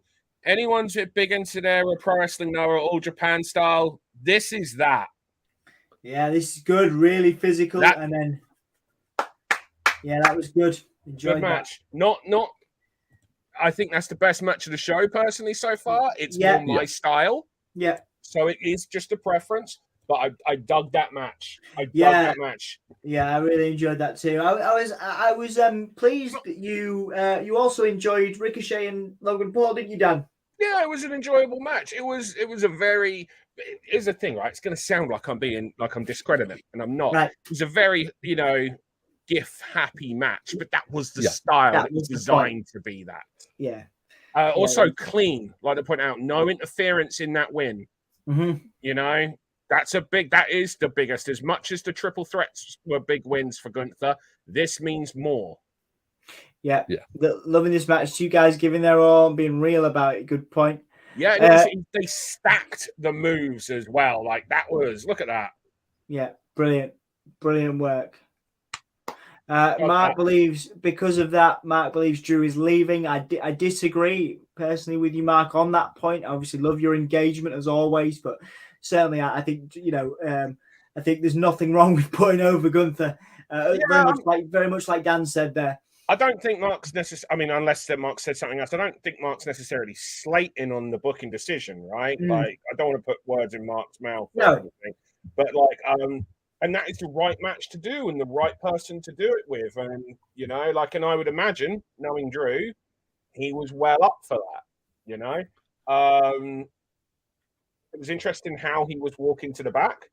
Wonder if that, and we got that close-up shot of the way and the expression he had on his face. Could he be leaving WWE? He might be, but I don't think we can read too much into it. But could it be that he's working on the low end of the contract date wise and he's putting the guys over on his way out? 100%. But at the same time, we've seen guys sign new contracts the week that their contract does expire, weeks after their contract expire, and work with, a handshake agreement or just stay off TV whilst they're negotiating. Do you know what I mean?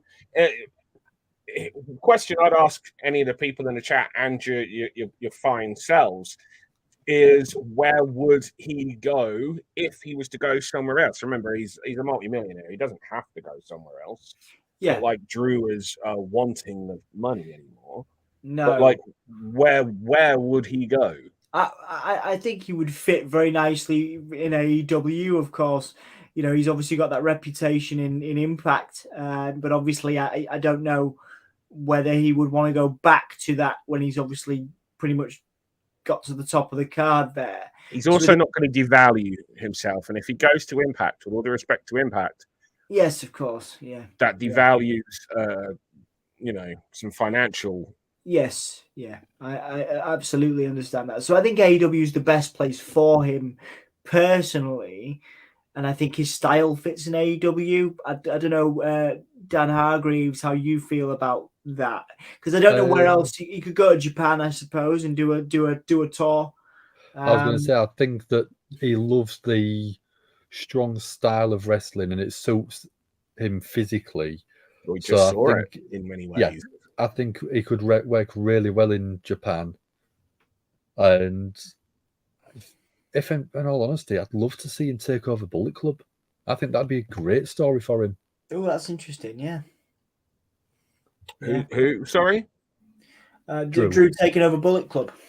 I think that'd be a great story for him. Interesting idea. It would certainly add value to that Bullet Club name again. Yeah. With all due respect to Jay White and everything, like having a guy like Drew come in. And that would be my personal preference. If I was to choose, I would not choose AEW. I would choose New Japan. Okay, yeah. And for the simple reason that I just look at AEW and I'm like, I understand you guys have got 5 hours of TV. Yeah. But you've got 10 hours of TV's worth of performers. Yeah. Yeah. And adding another one, like, do you know what I mean? Another ex-WWE guy. It is interesting because you watch a lot of AEW. I know, you know, you pop onto a lot of the streams with Anthony, and I always, I'm always interested as from a booking standpoint, whether you look at how, you know, how Tony Khan books shows or how AEW books shows, because I know that there's a lot of conversation right now about how the women's division are being booked and things like that. I wonder, do you kind of cringe at some of those decisions, or are you perfectly happy with the way AEW is booked? I know we're on a WWE stream, but are you happy with the way AEW is booked week on week? Here's the thing. I'm not the booking of AEW these days. I'm not the biggest fan of. Mm-hmm. But I haven't. But there's a style of the booking that I haven't been a fan of AEW almost. I don't want to say since day one, because it wasn't like it since day one, but for a fair old while. Separate issue to the women's division. I just mean in general, the style. There is an element of the style that I do enjoy. Yeah, and that is, I feel that the weekly television matches do genuinely have winners and losers mean more than WWE's weekly television matches, which is usually just a, you know, to be continued setup and largely can be quite, you know, easily forgettable. Yeah. It's very rare do you ever hear someone say, a match on Raw or SmackDown was can't miss, go back, you need to rewatch it, it was incredible. Yeah. Whereas you will often hear that with AEW. You will often hear this, and so it's when you talk about the booking style, there's creative booking and there's show structure booking, you know. And I think the show structure booking and trying to make sure that wins and losses mean something, so you care about wins and losses of matches. The AEW is much stronger on their weekly television shows than WWE. And that is the reason why I can get into their shows. Creatively, WWE at telling stories and building characters is far ahead of AEW. Far, far ahead of AEW. Okay. That doesn't mean AEW can go, because AEW has told some incredible stories. Most of them tended to involve the elite. You know, but you mentioned about the women's division. That is obviously going to be something I personally have more, an emotional attachment and thoughts to. I look back at the match between Taya Valkyrie and Britt Baker that fell apart at points, and my question that I had at the time was, Taya Valkyrie makes her entrance and the Tron behind her has her logo, her name, in like a cabaret showgirl style font and logo. Now, that's supposed to help you use those things to help tell you bits about the character you're about to see. Taya Valkyrie's been in AEW for about 3 months. I have seen nothing that gave me any idea that this is a woman with a cabaret or showgirl-esque character. And that's an issue that I think AEW has massively with its performers. Yeah. The majority of its performers, it relies too much on viewers knowing about them previously and bringing them in almost as like, you already know about this, so we'll just carry on. It's like, I know nothing. And the truth is, it's the first time I ever saw it. I was like, what? How am I to know this, and what am I to take from this? Because there's also nothing in her matches that screams like it. Yeah. Right? So that whereas if it was WWE, if they had a Cabaret or Shogo style character, you'd have had vignettes, you'd have promos, it'd have been referenced, there would have been something more in the descriptive nature of it, you know? Yeah. They had, so again, Taya Valkyrie was handled, in WWE. There was vignettes and stuff before she debuted in WWE as Frankie Monet, I believe it was. So it's a good example of what you're talking about there. Even people that aren't necessarily highly prioritized, as on the card or whatever, because Frankie Monet in NXT wasn't booked as a premier talent, but had the vignettes and had the backstage segments that you're talking about there, Dan. So it's a good example of what you're saying. So it's like AEW has a lot of promise. They promise a lot, and they maybe underdeliver a little bit in terms of the character. Well, I certainly feel that they underdeliver character. Yeah. I certainly believe that they deliver in matches and in making wins and losses mean something.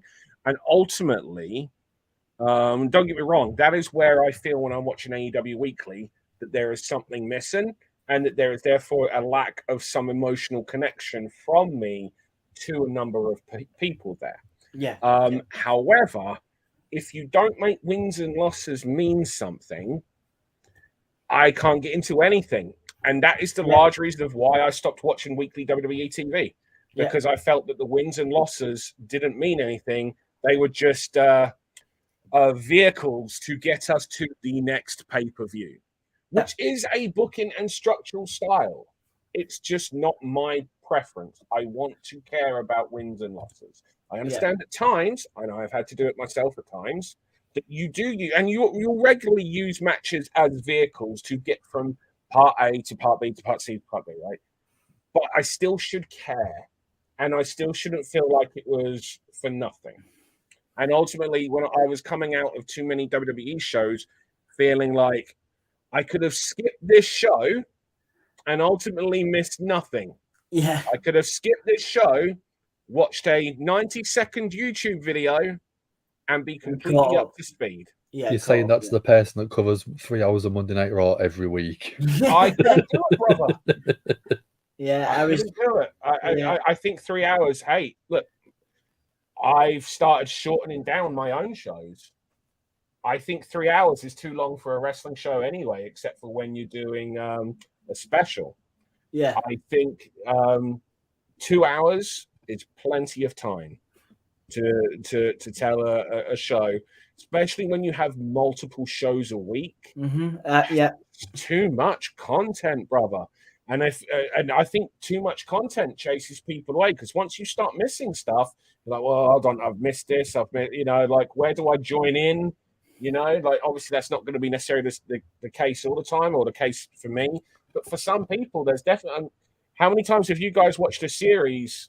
I can definitely say that I've started to feel it with Marvel over the last year or so, where it's just like there was just too much Marvel content, and like I just dipped out. I remember I dipped out during Moon Knight, and then I didn't watch Ms. Marvel.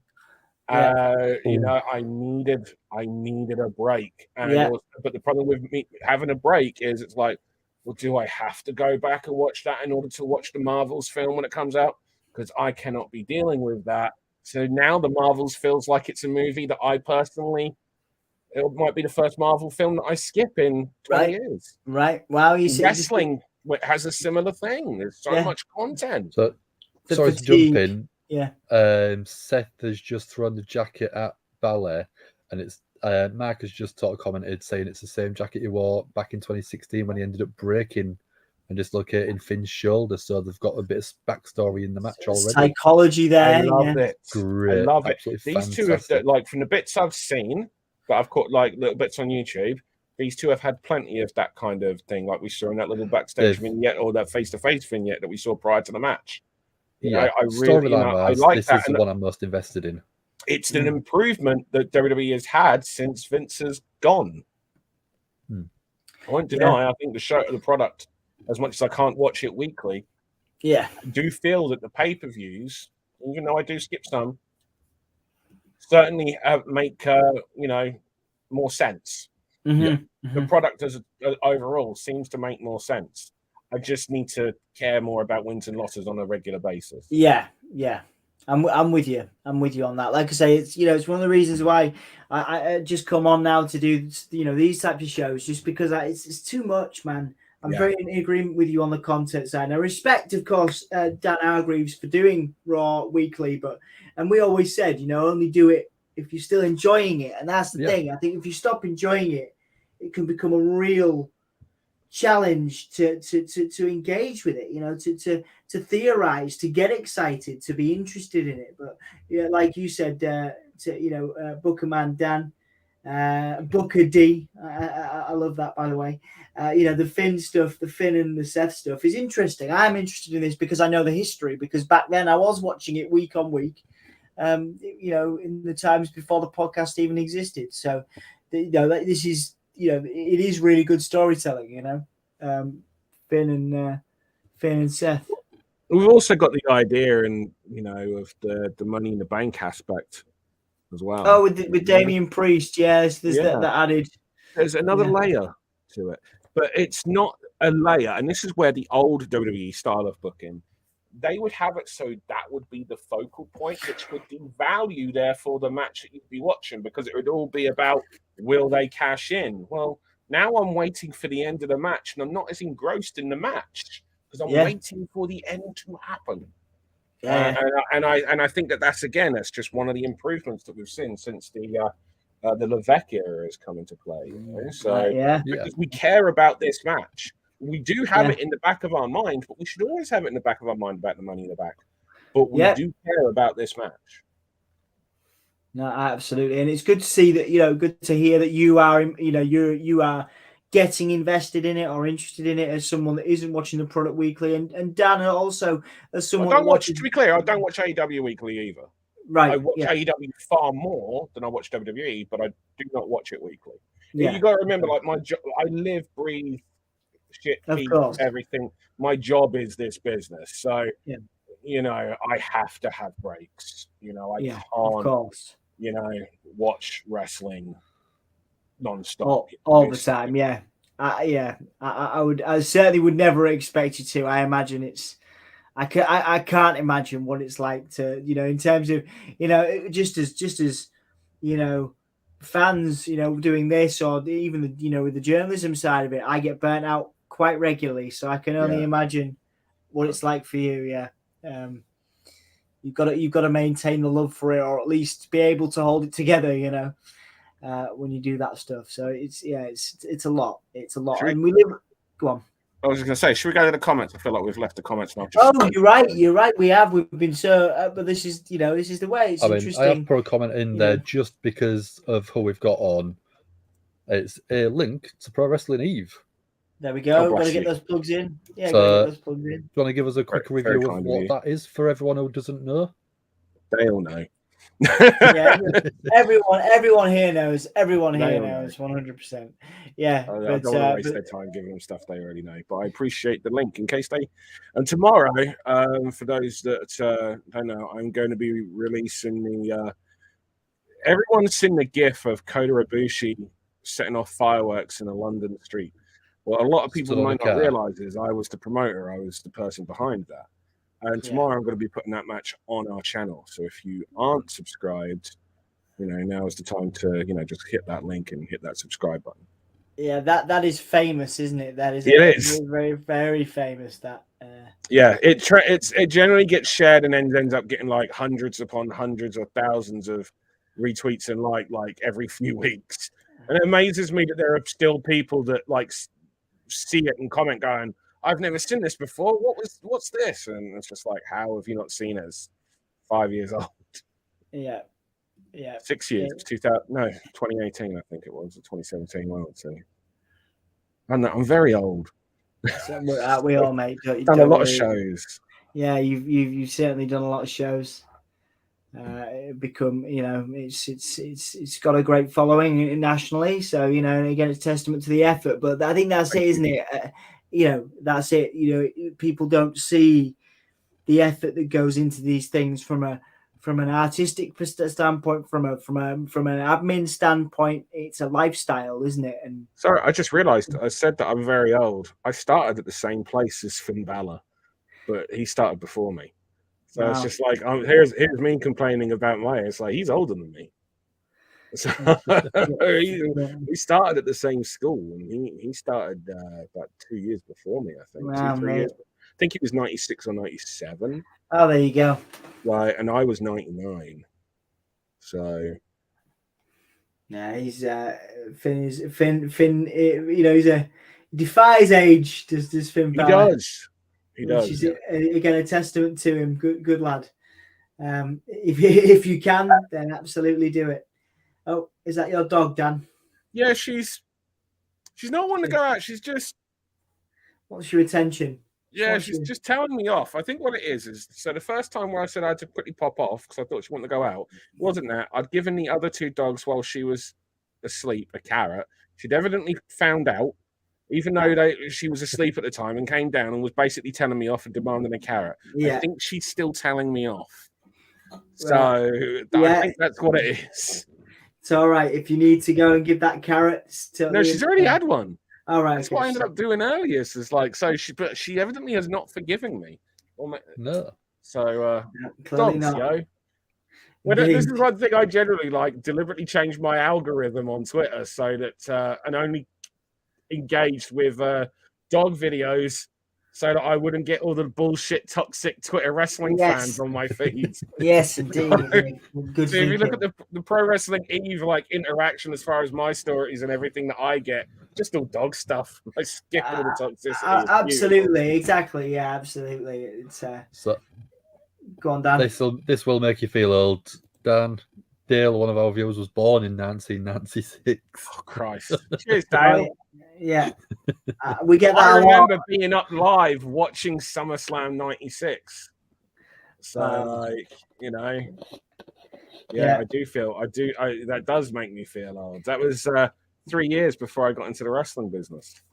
Yeah, well, we get that a lot on here. Like, it's like people will come in. People will come in and then and you're like, wow, I feel really old. Yeah. What do you think about the crowd? Because the crowd aren't going mental for it. They're having a good match.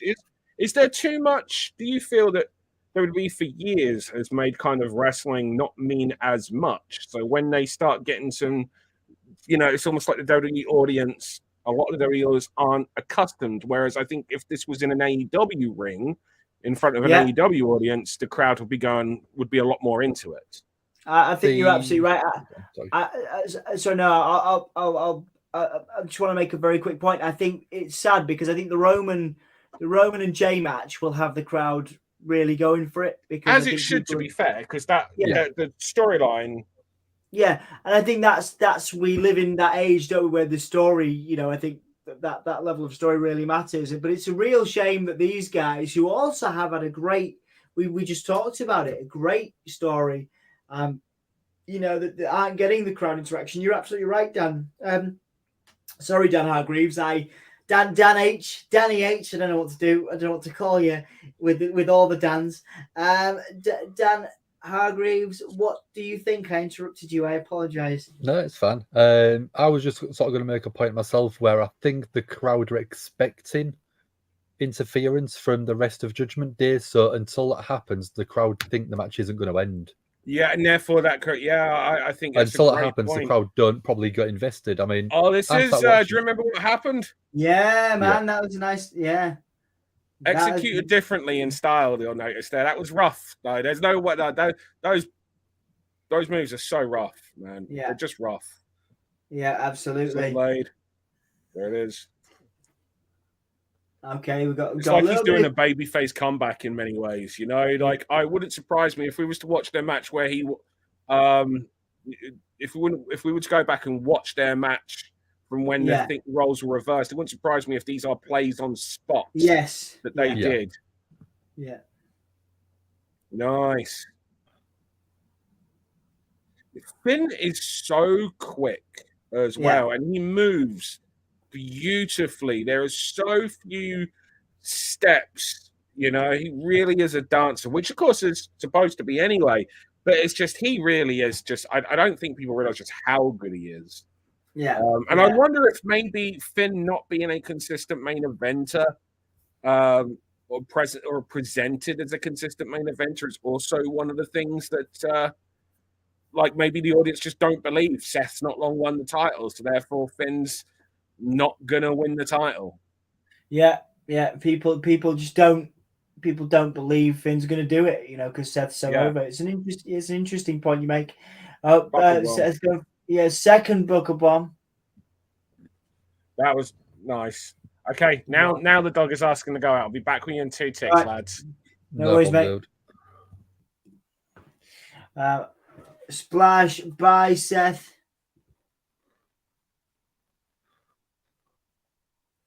Man, this is good, Dan. This is good. Yeah, Sassy's loving the chain wrestling. I'm a big fan of it. I mean, people like Ricochet, Will Ospreay, there's a big number of them that can do chain wrestling, but not make it look super choreographed. Yeah. And I think these two have got it absolutely on point.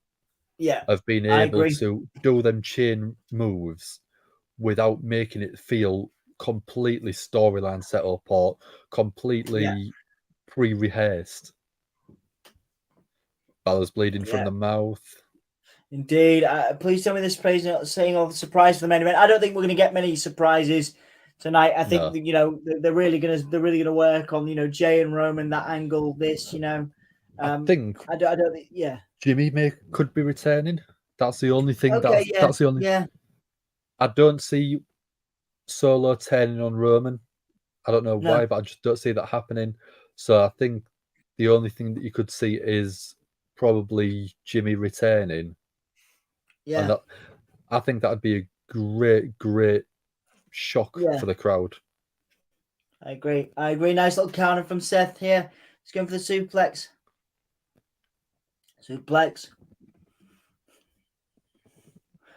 Balor count it.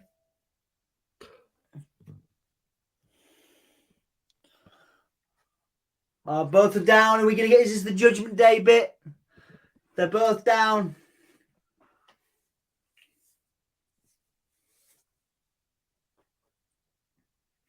All right, let's do this. I'm trying to hold it. I need a wee. I'm like holding it in because I want to know what happens at the end of this. I am actually I'm very emotionally invested in this. These are two of my favorites of the last 10 years. Yeah. We're getting there. Go on. This is what I feel like is the crowd don't feel invested because they know they're going to get something else happen with Judgment Day. And if it was like Judgment Day was banned from ringside, then I think the crowd might be a bit more invested because they know they're not going to get that shenanigan. Yeah.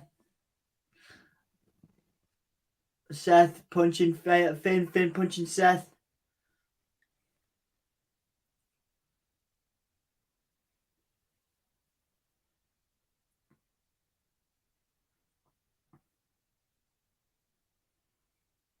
Big forearm.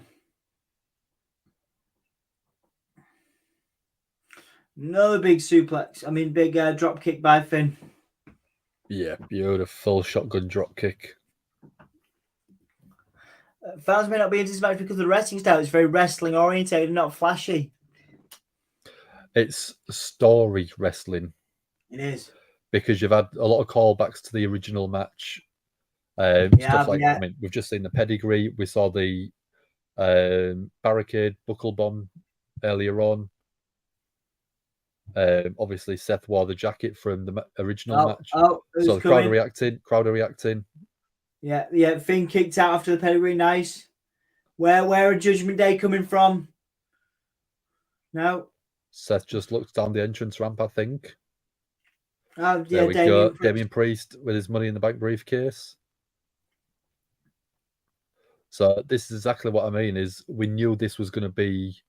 Yeah. The crowd seemed to get invested immediately when they saw Damien Priest walk out.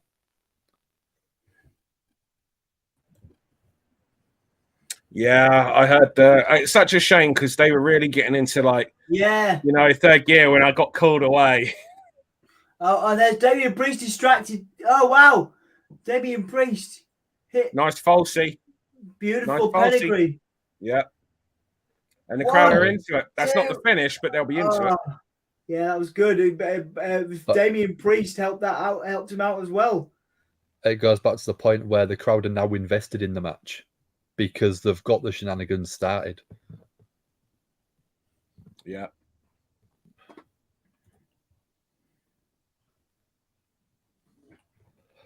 So Mark has said something must be happening in the women's match if that is second to last.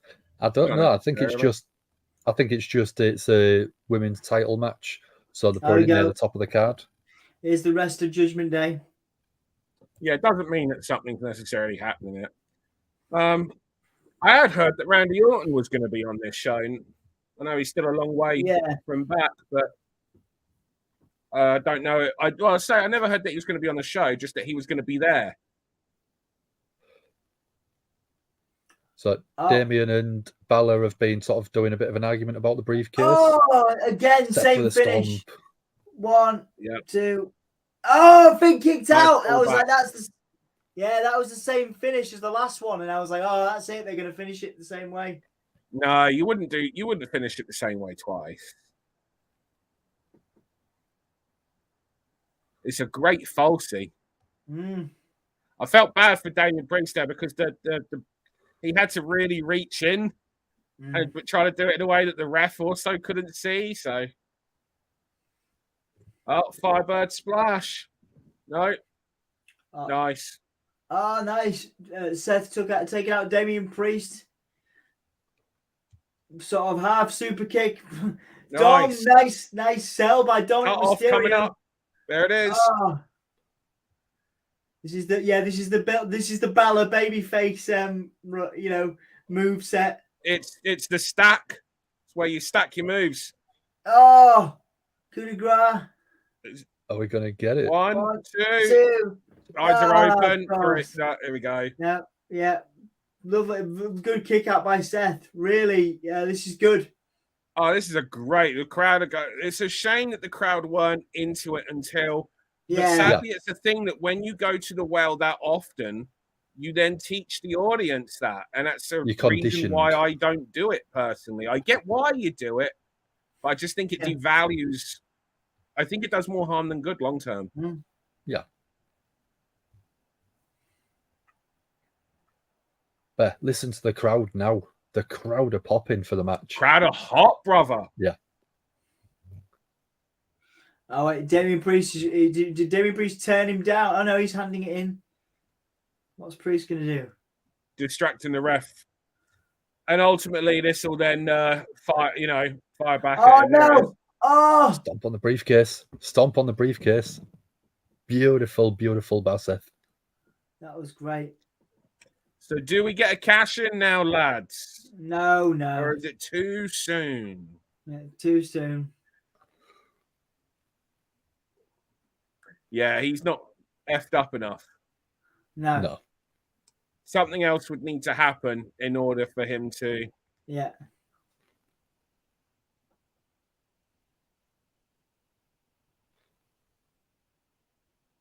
Damien is staring a hole through Seth at the minute. Yeah. So now the story is what happens on Raw next, more between these two. Yeah.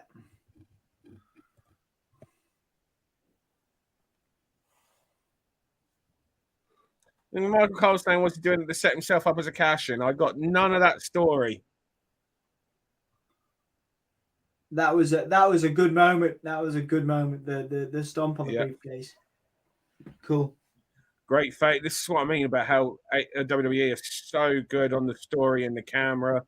There is no one better than them. When Triple H said after Mania, nobody does spectacle like us. Yeah. Boy weren't wrong. Yeah.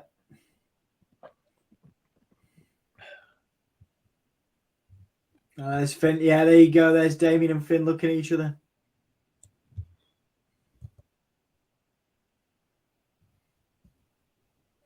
Yeah, good excuse me, good continuity of a storyline between the Judgment Day there.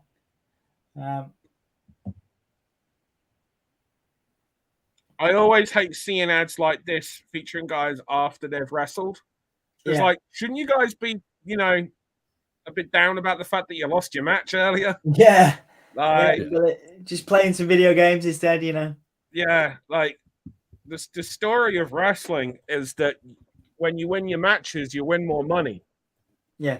That's the basic story of wrestling. Otherwise, why are they wrestling? Because they really like to have people get involved in their personal lives for these feuds. Like, that makes no sense. Yeah. So it was always a bit like, it's like, oh, right, okay, you're and he's just in his gear. He's just dressed in his gear. Yeah.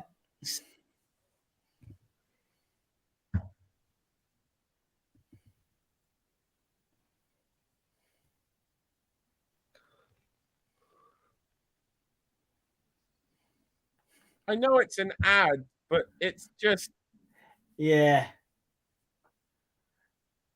It's I mean, the Miz has come dressed as the can.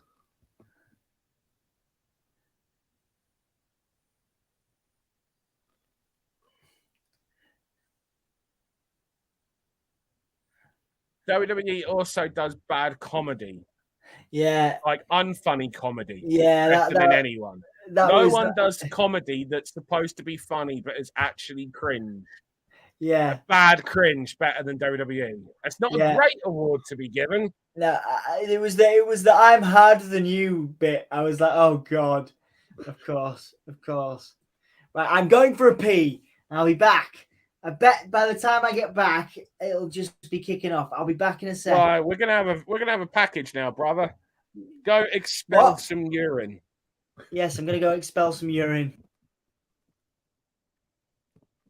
Oh, good.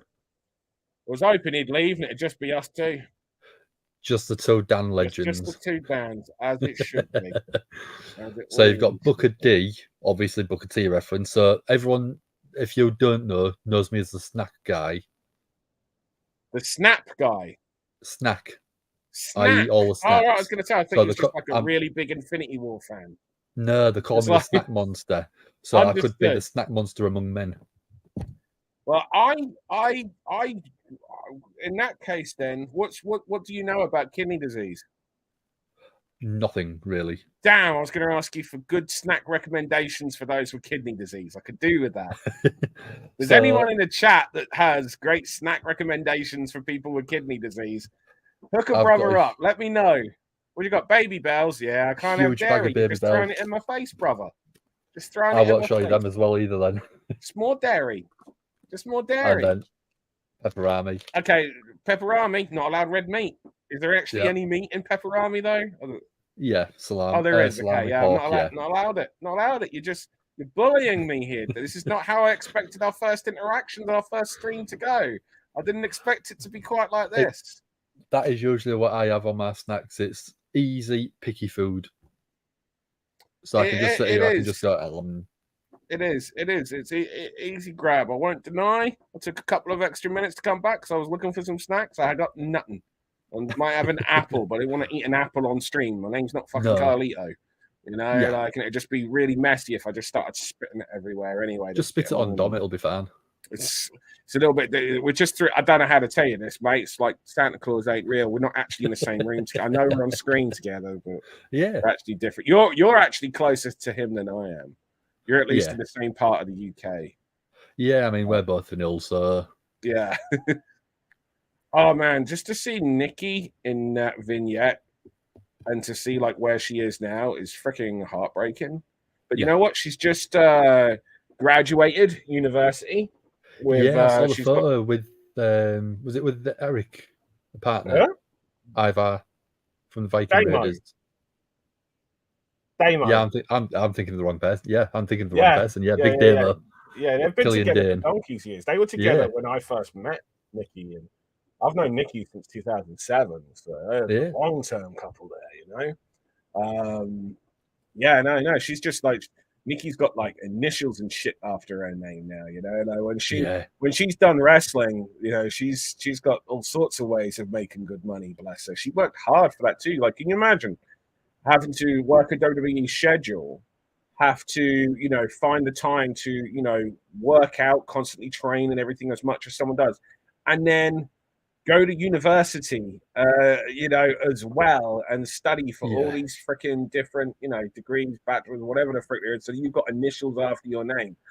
You know, like the level of work, and also try to maintain a healthy, you know, marriage Relationship, yeah. Because Damo's, you know, Damo doesn't really. I mean, he wrestles in the States, but he mainly wrestles in like other countries.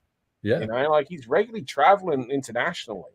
So still trying to make time that when you together, you have your time, man. That's not easy. So, No.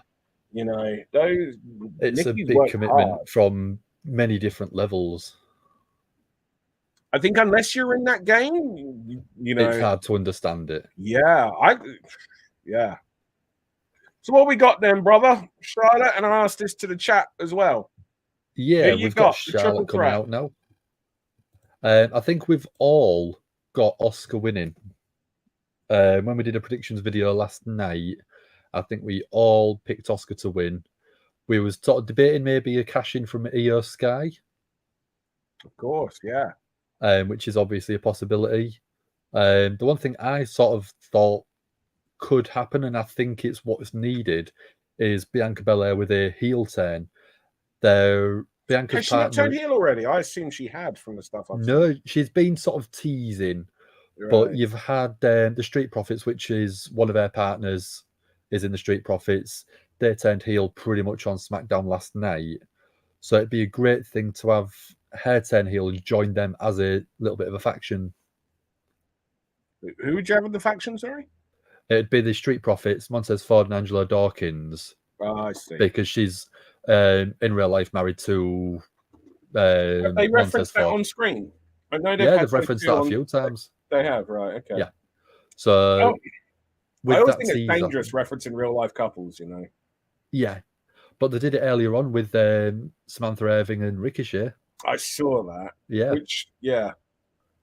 I saw that. But that is a one-timer thing. Like, that's not going to be like a long-term thing they have to keep going to. But with characters, it can be a little bit, you know. I mean, Asuka's wearing an awesome mask with some brilliant paintwork and horns. Asuka always looks incredible. Yeah. Oh, I love that pink in the face paint tonight as well. And Asuka as well is just like, I'm glad there isn't the young person only thing that they had, because I think, and someone in the chat will be able to check this or correct me if they already know, I think Asuka's like 41, 42. I think me and her are about the same age. What was that, sorry? 42, 41. Yeah. September 26th is when she turns 42. So a couple of weeks away from her 42nd birthday. Yeah, you know, like, so, you know, I knew that me and her were a similar age from when we'd spoken years back. So it's like, it's interesting. What's your take? And again, same question to everyone in the chat, on how WWE do the orders of entrances. Like, how does the order of entrances in this match, for example, make sense? It doesn't to me. To me, you would have the two competitors come out first and then the champion come out. The champion's the draw in the match, or it should be. So you have the champion come out last out of the competitors. I think that should always be a rule. Yeah, why would the champion choose to wait in the ring? Yeah. Like, it's illogical. The champion, I mean, the story of wrestling everywhere else, except WWE, is that the champion comes out second. The challenger has to wait for the champion. And that is the story in all combat sports, and that is the story in wrestling for every other promotion, whereas WWE do not do it that way. No. So, I mean, could it be a subliminal tease of something happening with Bianca, bringing her out last? In what way? So, I mean, like I said earlier on, the the thing that I'm picking is a Bianca heel turn. She might not win the match, but after the match, I get that, but what's her coming out last got to do with it? nothing. It's just like I think it could just be like a very small little point of keep your eye on this person in the match because something is going to happen. No, they wouldn't. I've never heard of that being a thing before.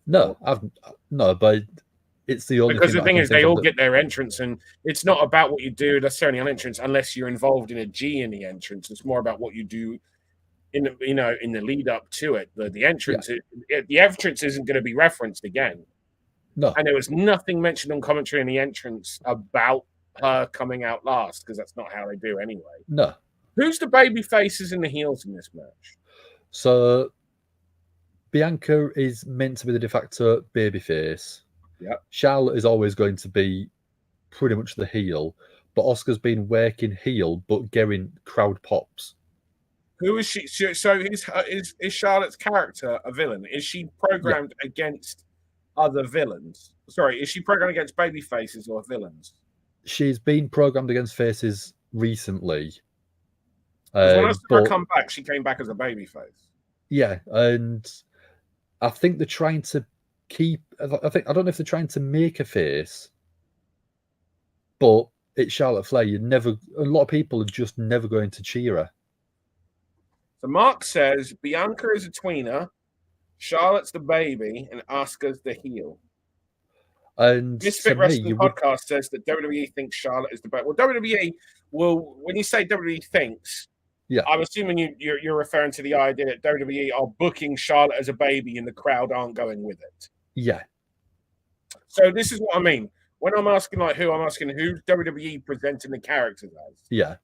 So is Charlotte being presented as a baby face? Charlotte is, I think in the books, is the face. Asuka's a heel, and I mean Bianca, I don't think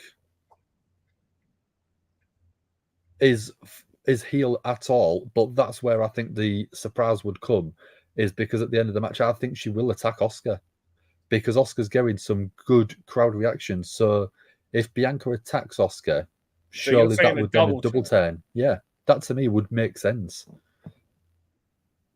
Charlotte looks, everyone looks amazing. Charlotte looks incredible. Yeah, I like this gear from her. Red really suits her. Yeah, I don't remember the last time I saw her in red. It's normally sort of purples and blues. She's proper baby facing with the spots, although she then goes to the old kitchen sink there. Yeah.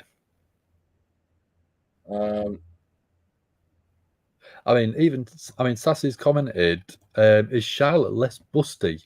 I don't know as two males if we can really comment on that bit without sort of sounding misogynistic or anything like that, but she has been known to sort of misogynistic. But I know that she's been sort of known to accentuate it in the ring sometimes, maybe, with the outfits to put on a little bit of a view. I'm going to put it. I just always know that,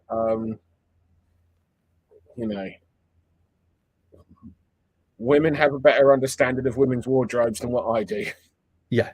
So it's one of those things where it's like, I don't know if it's clothing or what.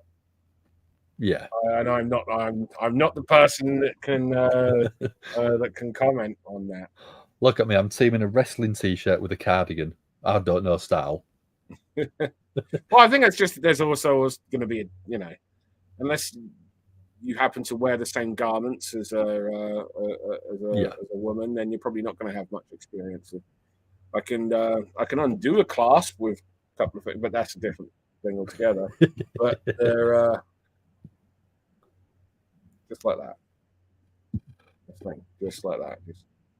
Anyway. So Sassy's just put Charlotte's a heel pretending to be a face, Asuka is an anti-hero, and Bianca's the face.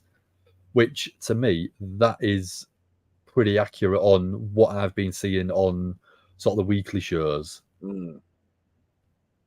When you say Charlotte is a heel pretending to be the face, that's what it is? Is that she's making out like she's a nice guy, but she's underhandedly doing things? I think Charlotte is meant to be a face, but the crowds just don't believe it.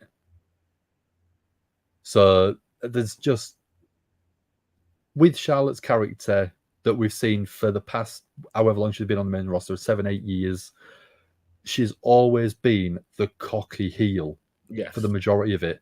And I think it's going to take something big for the crowd to actually believe that she's the face in the match. And I don't think she's at that point. The crowd have gone quiet for this. I think there's a couple of reasons for the crowd going quiet. Number one, what we just saw, the last match, but also it comes back to the triple threat thing that I referenced earlier. Triple threats are confusing.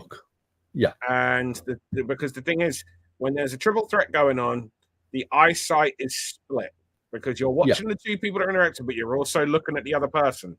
You're also trying to glance where they are, what's happening. And it's a confusing story as well at times when you're trying to, and if you confuse them, you lose them. It's a wrestling adage. And I genuinely believe that beautiful. She's such an incredible, all three are incredible athletes, but Charlotte is. But like, she's just done a nice big babyface style move with that crossbody, got up, done a bit of a sort of shout cheer, trying to get the crowd involved. Well, she's firing up. That's not villain. Yeah. No, it's firing up, but the crowd just didn't react. Correct. Yeah, the crowd, And even though that it's was such a disappointment. But that's the thing. I think when she's trying to be babyface, the crowd don't believe it, so they don't care. And again, a kip up. I don't think it's that. I think it's the triple threat aspect and what they've followed as well. Yeah. I mean, she's just done a kip up, and again, that's a babyface move normally. Nice. Good. That was nice of Asuka thinking on the fly, putting on a move that she's known for, but it also holds them in the same position so they can get back to the spot that they were going for whilst, Charlotte had the wardrobe malfunction on her top fixed. That's the kind of stuff that you only learn with real world wrestling experience. Yeah. Because so much is in television wrestling is rehearsed and they don't, and therefore when something goes wrong, they don't have the experience of what to do. This is where I always sort of go back to people like Logan Paul coming into the business. You can rehearse a match countless times, and because he's not doing it day in, day out, wrestling on house shows, circuit, stuff like that, if something went wrong in the match that he is involved in, how would he cope? And did you see the Money in the Bank match with Logan Paul and Ricochet? I didn't see Money in the Bank, actually, no. No. I had a show the very next day. Okay. So I was far too busy. So there was a spot in the match where there was... So you had the ladder in the ring. There was both either side of the ladder. There was both meant to fall outside of the ring, but they got the positioning wrong a little bit with the ladder, so they ended up landing pretty much on the apron. And Ricochet grabbed Logan Paul, did a Spanish fly through the table. Yeah. So I know that was more probably Ricochet, but Logan Paul being equal. in the moment to understand what was going on and react straight away. No, those kind of things, that's all equal. That's all working together. There's no one more person than the other. But I mean, I reckon Logan Paul probably was like, I know something's gone wrong, but I think Ricochet took control of the situation a bit quicker to keep them sort of spot going, because they went through the table. Because I mean, Logan Paul didn't really, when you actually look at the move itself, it doesn't. There's a bit of separation on there, so it doesn't look like a full Spanish fly, but the reaction times from both people was absolutely fantastic, and that is what's turning me around on Logan Paul. What Bianca just did there, the three girls there together, they took a moment, and I think that's the other thing this match has just been move. There's been a lot of stuff, and I think that the crowd needs some moments to just engage with the characters, and that's another problem with triple threat matches, is it's just like, and we go into this now, we go into this now, we go into this now, we go into this. And we actually need to show a bit more, character. So they, she deliberately waited, to get the crowd into the move, and then they therefore it wasn't a massive pop, but they gave a bigger pop for that DDT neckbreaker combo. Yeah. I mean, go on, sorry. No. Nice.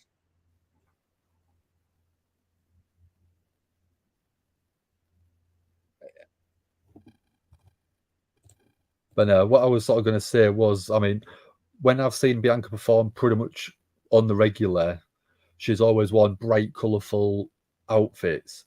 This one with the black and the yellow, it's a lot darker. So I don't know if that is... She's going to do the moonsault now. Sorry. Yeah. You can see them feeding for it. There it is. Yeah.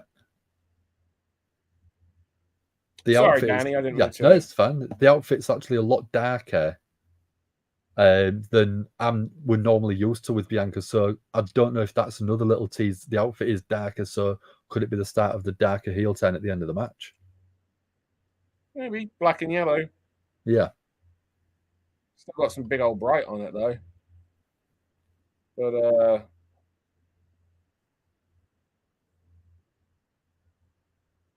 he's done all right. He's snacking away. Oh, okay.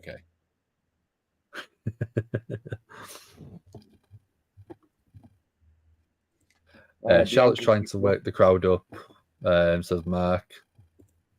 Well, I mean, they all need to, really. That's the thing. Like the crowd aren't really there.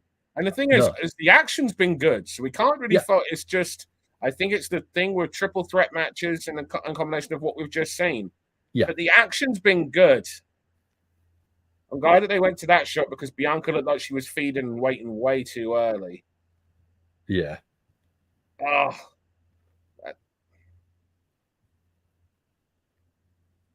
Didn't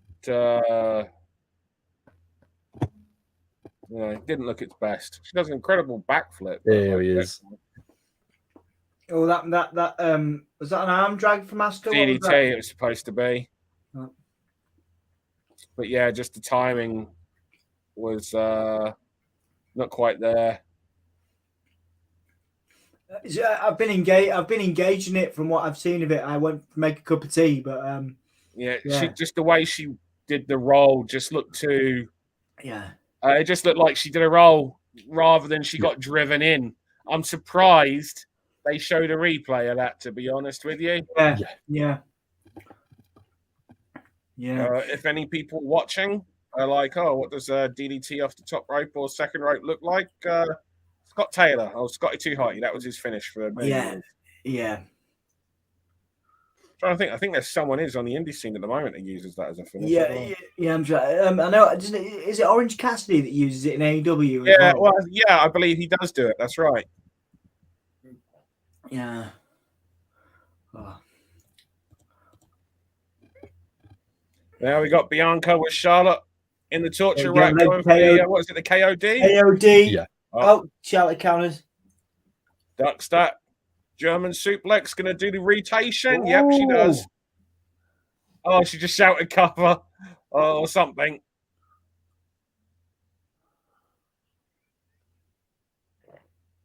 Oh, nice. We've seen a lot of arms into Juju Katamis tonight, I feel. We've seen a few. Charlotte now moving it. No. Transition into the triangle. Oh, shoulders no.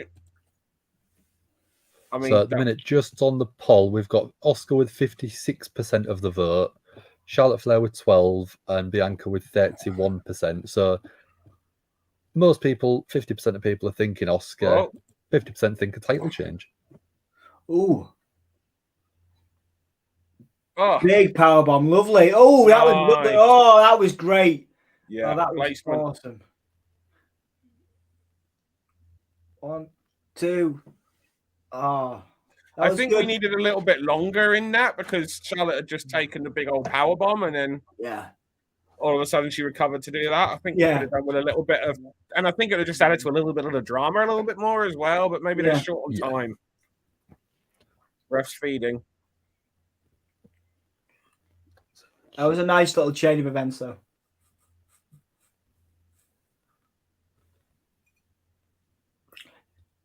I should probably ask you this after the match, Dan, because I imagine it's quite a big question for you. Do you find it difficult not to sort of not criticize? Because I know you're not really one for that, but do you find it difficult not to watch match? Are you analytical? Not seeing between the lines. Yeah, you got my question. I'm very tired. That was basically where I was going. Yeah. Yeah, like, you can't switch it off. Like you can't switch it off at all. No. Like yeah. I felt like no, but it'd be no different than anyone out in any other industry. Do you know what I mean? Yeah, fair enough. Like if you're a theatre actor, if you're at the theatre, you're gonna be watching and seeing. You're gonna be able to tell what it is, where they're going, what they're setting up, why they're feeding, how they're. Do you know what I mean? Yeah. Ooh, nice moonsault. That was so risky because the knees are so close to the throat of Asuka there. But I believe it was perfectly fine. I'm not quite sure how that was going to work. No. Because you needed one person's leg to have gone all the way across, and I don't think that would have... Oh! We didn't see that actual impact, but it's implied that but we got the sound. Yeah. And they had the camera right there to go to. So they had this camera. Oh, there you go. Yeah. On purpose from that angle.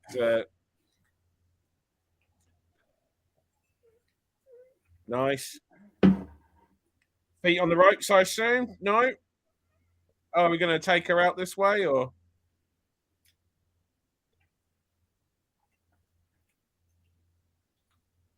It feels like this is going to fall into a finish. Yeah. Yeah, this looks more of a legitimate injury because of the way that they're sort of keeping the action on the guys on screen, trying not to show it. This ain't a legit injury.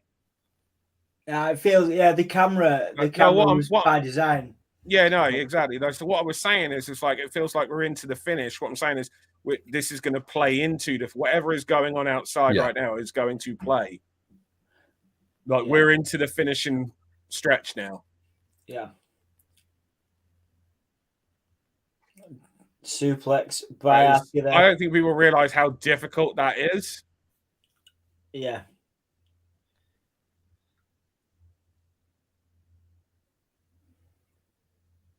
I always hate it when I see baby faces willingly go to the back. Yeah. If they're able to actually be up on 2 feet.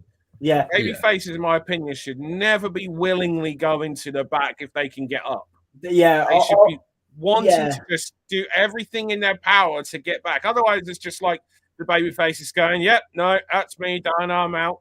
Isn't that unless a shame? Unless she comes back now from the back, but even then, in my opinion, shouldn't have your baby face like, I know she's looking back, but she's not really fighting them. I understand that she knows that she's hurt and everything, but I just think a baby face, especially if they're one of your top characters, should always be.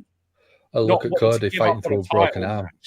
I hate the idea that it's just there'll be another. Yeah.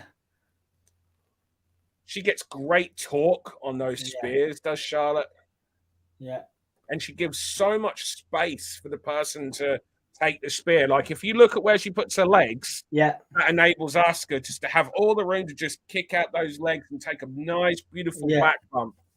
It's the trick to the spear. Like everyone always wonders, like, why does like Rhino's spear look, better a bit more like than what Goldberg's? Because Goldberg would just run through them. And there'd be like hardly any space. If you go back and watch like his WCW run, he would just like literally like double leg takedown. Yeah. Whereas Rhino would like have his legs nice in the air, clear for space, so the person could take a nice old bump. Is she going to do the 450 from that position with the bad leg? Why would Charlotte stay? Charlotte's looking right at her. Yeah. Charlotte knows it's happening. Like, I get it. She has to from the mechanics of how this spot works. But but I just think from a character perspective,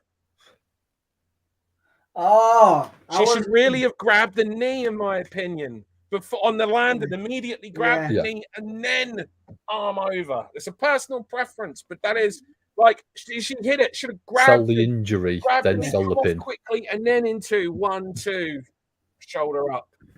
Yeah. I mean, it was beautiful. I mean, look at the execution, like the position, everything, the timing, spot on. I just think, just take that moment where she sells the knee, comes off, and then goes into it. Just added that tiny little bit of drama and also kept the consistency of the knee rather than I'm fine to. I know she sold on the face, but like, rather than just 1-2, oh, and now grab the knee. You know? Yeah. Personal preference there. It's a long match. It's a long match. I'm impressed. It's a good match, by the way. Yeah, I'm impressed. Yeah.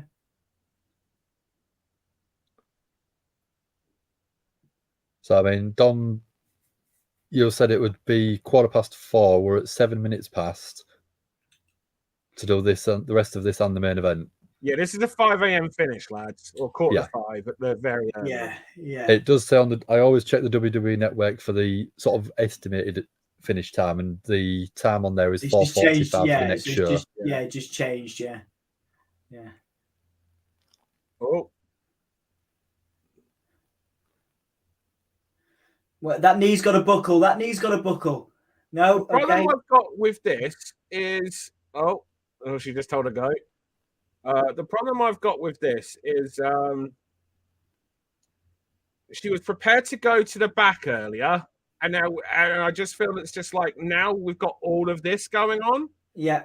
I just feel like that was. I'm just not a fan of that personally. And now figure 4/figure 8 on that leg that's supposedly and injured. Asuka got dropped to the outside, so now the drama is on if Asuka can make the. Yeah, there we go. Nice. Oh, that was good. It's a triple threat, so there's no real any No DQ. Oh.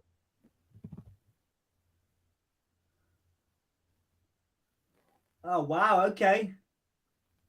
Wow.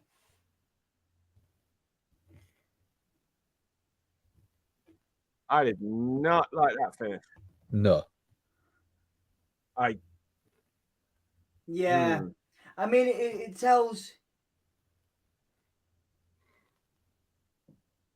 I did not think that was the match to do that in either, personally. But the thing is, it's all about where you're going next. I just don't feel that the triple threat. I mean, it was a good match. Here's the thing: it was a good match.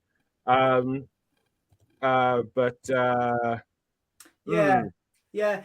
Oh. Here we go. Oh yeah. That makes so much sense. Yeah. That's a long rundown. Yep. Gonna be gas before you get there. That makes loads of sense. Oh, nice. I appreciate the little details. So they can't interfere. Yeah. Yeah, that was. This is good. This is good. And there, there's Io taking out the knee. Boom. Dan, you're not into it. You're not into it, are you? I'm okay with the story. It's just this stuff with the knee just isn't looking. Do you know what I mean? It's looking a bit pony. Bell's I'm rung, all right match with official. the cash in. I'm all right with all the like. There we go. Totally cool with the do you know what I mean? Like the cash in. I'm totally cool with the fact that it's just all this stuff with the knee.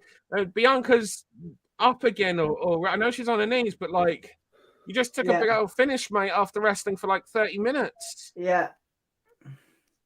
There's just not been enough selling for my liking that's consistent. That's been my issue. Yeah. It was a good moment, a nice little moment, get people talking. Fine. But yeah, I see some of your concerns with that. To think. Oh, Dakota Kai's there. That's nice. That's just a nice moment for them. Yeah. Yeah. Good. Yeah, that's a nice story. Last year at SummerSlam, here's the thing, right? like 54 weeks ago, 53 weeks ago, Io was leaving. Yeah. She made what was really her return at SummerSlam, and we all know Dakota Kai did, but Io had one foot out the door already. She packed her bags. She just hadn't shut the door behind her. And a year later, and hey, the difference the Booker makes much, it's a much more interesting. I mean, hypothetically, we don't know what would have been, but I can say I'm more engaged with this set of characters than I would have been with. I think the scene is better for this set of characters than the set of main characters that we had a year ago. And look, see, like Io's like, yeah, hurry up, I'm ready. Now she hits her big finish, knocks the wind right out of her, which is after all this time. You know, Bianca's kind of selling dead there. She's not like selling in a way where she's like, oh, winded, but with it, but just can't do anything. She's dead selling. Arms are out, heads down to the sides. And then after the 3, we then saw her, and she was just like up on her knees already, and it's just like, that's what I mean. I just felt that there was, I don't know whether it's because it's rushed, it's triple threat, or it's still the fact that Bianca's still a baby in the business. Like she's ridiculously good for the level of time, like ridiculously good for the level of time, but she is still a baby. And as good as she is now, she will be better in another 5, 6, 7 years time. Yeah, she's great. She's very switched on. Obviously, we did stuff in Clash media stuff. She's very switched on to what to say, how to say it, how to make people happy. She's very her mind is very switched on to sports entertainment. So I think you're right, Dan. Like 5 years down the line, she's going to be one of the bigger faces of the company, and surefire Hall of Famer, I would imagine. Just a few short years down the line, it's going to be an interesting time. But this was interesting. No, they're feeding her. We want this shot. Do this again, because I don't know if you saw her. She was like, "Oh, right, okay, do this," and that's what I mean. Like that's one of the things I think that because WWE sometimes is so, and now do this and now that, and don't get me wrong, right? I do the same. To an extent at shows as well, right? There'll be numerous times if you see me like in a pull apart or anything, I'm actually feeding them timings, what to do based on how I'm feeling and what I'm needing from the segment at that time. And some of that will be based on working on the fly, do you know what I mean? And trying to gauge like where the audience is, and but yeah, it's just sometimes you can just kind of see it. It kind of takes you a little bit out of the moment. But maybe that's that between the lines shit I see that. I imagine you're right. I think it's one of the things as well that often gets wrestlers in trouble on social media is the people in the business can read in between the lines of what people are saying. Fans can't, and that's not an insult. It's just that like I wouldn't be able to tell someone or read in between the lines of somebody else's job because I don't know their job.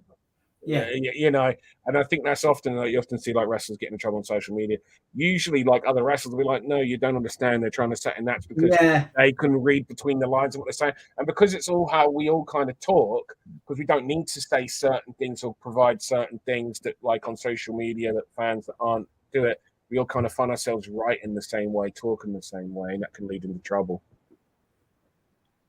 He's lived back now. Well, she's out with an injury. Is she? Okay. I was going to say, I thought I read that like she came back and then got hurt again. Yeah, she came back from a shoulder injury and then immediately got another shoulder injury. That's rough. Was it the same shoulder or the other shoulder? I think it's the same shoulder. That's rough. That's rough. Here's hoping it's just a coincidence and not a story of, do you know what I mean? Not the way the shoulder's going to go long term. It's basically a big league live promo package, which is nice. Would you guys like to have seen 5 minutes cut off 5 matches to have got Becky and Trish on? Yes. Or do you think the right decision was made? No, no. I would rather have not had the Battle Royal and had Becky and Trish instead. Then you can't have LA Knight on the show. Yeah. You've got to have LA Knight on the show. Yeah, I'd have had him come out, just do a promo. Yeah, but that's not what people... Yeah, we've seen that. He needed a win. He's not really had any credibility. You got to cut a big win. You cut. I mean, I love Liv, and Liv's fantastic, but you could cut this down. Yeah, but this is cover up for changing shit. Yeah, fair enough. Yeah, fair enough. This is part of the magic show. Do you know what I mean? Yeah, no, you're right. You're right. Interesting. Yeah, I would have cut 5 minutes. That match was. I mean, we talked about this before. I think you came on. Isn't it scheduled for 2 weeks because Raw's in Canada, which makes sense.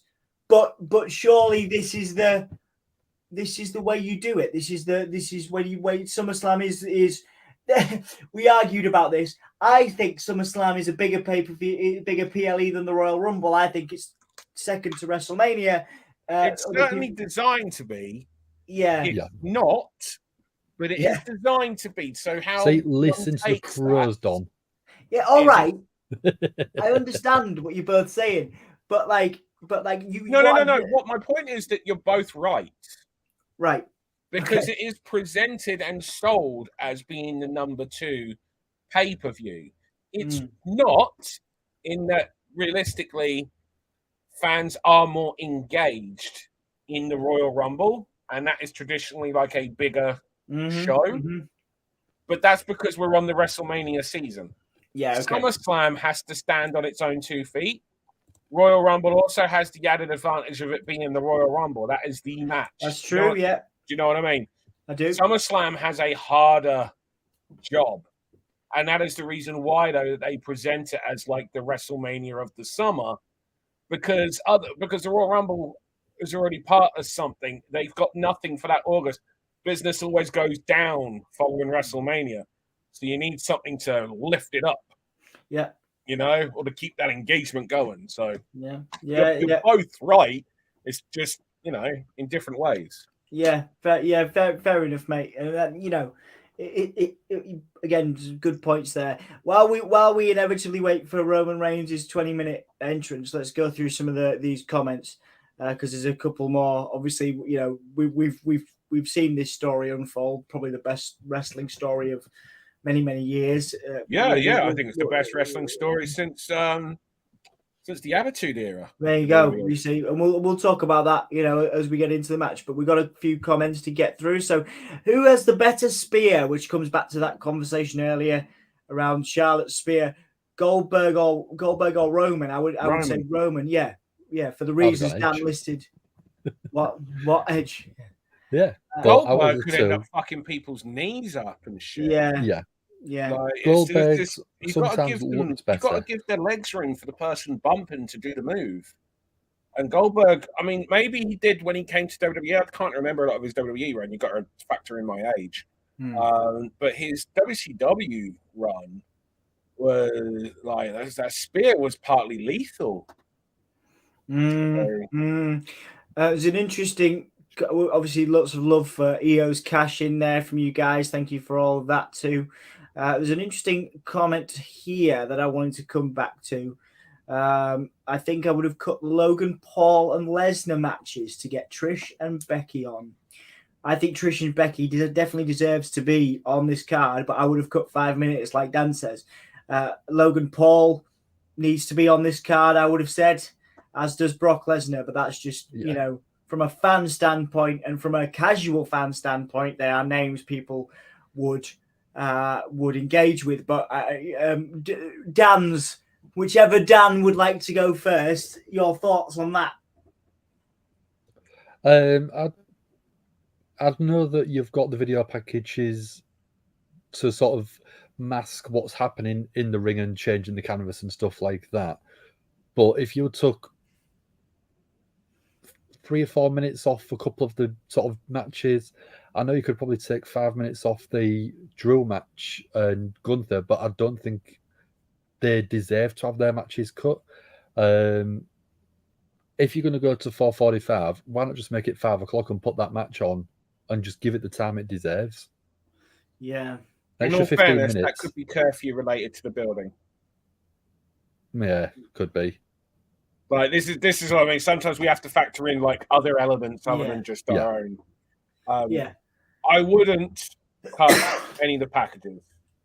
Right. The reason being, you need to set the tone, and you also need to give fans time to settle down, to then build up again. Yeah.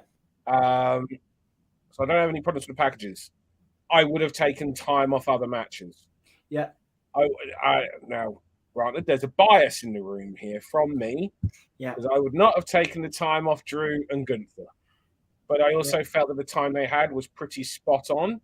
And for their style, they need that time. I definitely think that a few minutes could have been taken off of Logan Paul's match. Yeah. I think a couple of minutes could have been taken off of Cody's match. Yeah. Not much, though. I think they did a cracking job, Cody and Brock. I think the pacing, the structure, and everything of that was fucking great, in my opinion. I definitely feel that 5 to 7 minutes could have been lost off that triple threat, which I know is a thing because I'm taking time away from women. But, like, that's extra time that would then be given on a match, do you know what I mean, to more women. What other matches did we have? Let's go back into the card. We had the Shayna and Ronda match. Shayna Ronda. Well, that was 7 minutes. Didn't have long at all. No. That was just not good. That was that was. I think I said in one of my comments to you guys, I was like, "This is going to die on its ass." Yeah, you did. You You know, and it did, sadly. I get what they were going for, but here's the thing: that match was like 8 minutes. Like maybe it was closer to 20 with. It probably was 20 with entrance and pre-match package. Possibly even 22, but it weren't more. But it was, let's say, around 20 with entrances, post, and package. You know, because they did have a long package. What else did we have? We had LA Knight. Rumble could have lost. The Battle Royal could have lost 5 minutes. Yeah. The match itself only went on for 11. The Battle Royal. Yep. What, bell to bell? Bell to bell, 11 minutes 55 seconds. So 12 minutes. Yeah, I mean, maybe not 5 minutes. That was a long 12 minutes. Yeah. But that Rumble match could have definitely lost for a good 3. In my opinion. Like they could have just got straight to, maybe it was just a case for the boys and to not make the talent feel like there. Do you know what I mean? Like give them a little bit of time to show off in the Rumble. And I don't diss this thing, but it wasn't like it was a good battle royal either. You know, like there was some good spots that had a good finishing stretch. I mean, the Seth and Balor match went on for. Take time off that. I think they went on for 18 minutes. Yeah, you can't take minutes. Can't take time off that. That's what you know, bell to bell, world title match. Needs 18 minutes. And then 20 minutes 45 seconds for the women's triple threat. Yeah, that could have had a good 5 minutes cut off. So the thing is, I think even just talking about the times that I've said, don't think that would even come to 25 minutes. And realistically, with entrance, pre-match package, and then the match, they'd need 25 minutes for Trish and Becky. So I don't see in none of the stuff. And if this ain't finishing at 4:45, lads, it's 4:25, and Roman ain't made his entrance. No, we're looking at a 5 finish, aren't we, boys? Well, it's been a pleasure. It's been a pleasure. I've actually really enjoyed this, hanging out with you guys. It's been good. Same, brother. Yeah, always nice to see. Well, always nice to see you both, and I appreciate both of you making the time to do these. What have our people in the what do we call it? We got the poll on. I'll talk. Yeah. So 64% Roman. I'm also going with Roman. I think everybody, I think everyone's going with Roman. No, Yeah. 36% Jey Uso. So let me ask the people in the chat who are watching us right now. Yeah. If you believe Jey Uso is going to win, I've got 2 questions for you. Number 1, why? Number 2, what comes next for Roman Reigns? And also Jimmy. Don't just say rematch. Yeah, Jimmy Uso as well. What is Jimmy Uso? Well, I suppose he's injured, isn't he? But like, what happens to He's not going to Jimmy? be injured for the rest of his career. Yeah. It's like I just feel that we're going to follow whoever follows with this reign has a lot to live up to. Oh, 100%. 100%. We've been talking about this. I remember talking about this with you a year ago. What the problem you have with if Jay takes it off Roman, what do people do?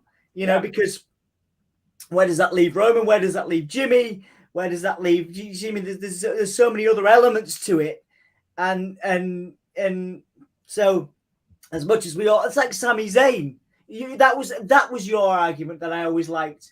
It was Sami Zayn, and I think this applies because you were like, well, if Sami wins, what happens to Kevin Owens? Yeah. If Sami wins, what happens to somebody else? Well, it was basically what happens to the Usos at Mania. Yeah, that was it. It's all about, because that's what I was kind of saying that earlier when we were talking about Gunther. It's not just about what on the night, it's about the follow-up. Yeah. The follow-up is more important than the night. Yeah. Because it's a business. Yes, yeah. And that's the key thing. Sorry, I interrupted. No, you make a very good point. That's why it's awesome to have you here, because we live in it's an attention economy, isn't it? We live in a generation that wants these moments, but then once the moment has passed, we're looking for the next one, and that's what you've got to constantly be thinking. Well, okay, we've created this moment tonight, but how does that lead to the next one? And fans don't necessarily think about it from a business standpoint, and you've got to think, well, okay, yes, that moment was great, but what happens to the next moment? It's like with the Io Sky stuff.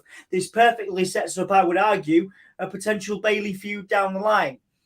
So you're thinking 2 steps forward, and I imagine from a booking standpoint, you have to be all the time, next moment, next thing. Where's this story leading? Which is interesting.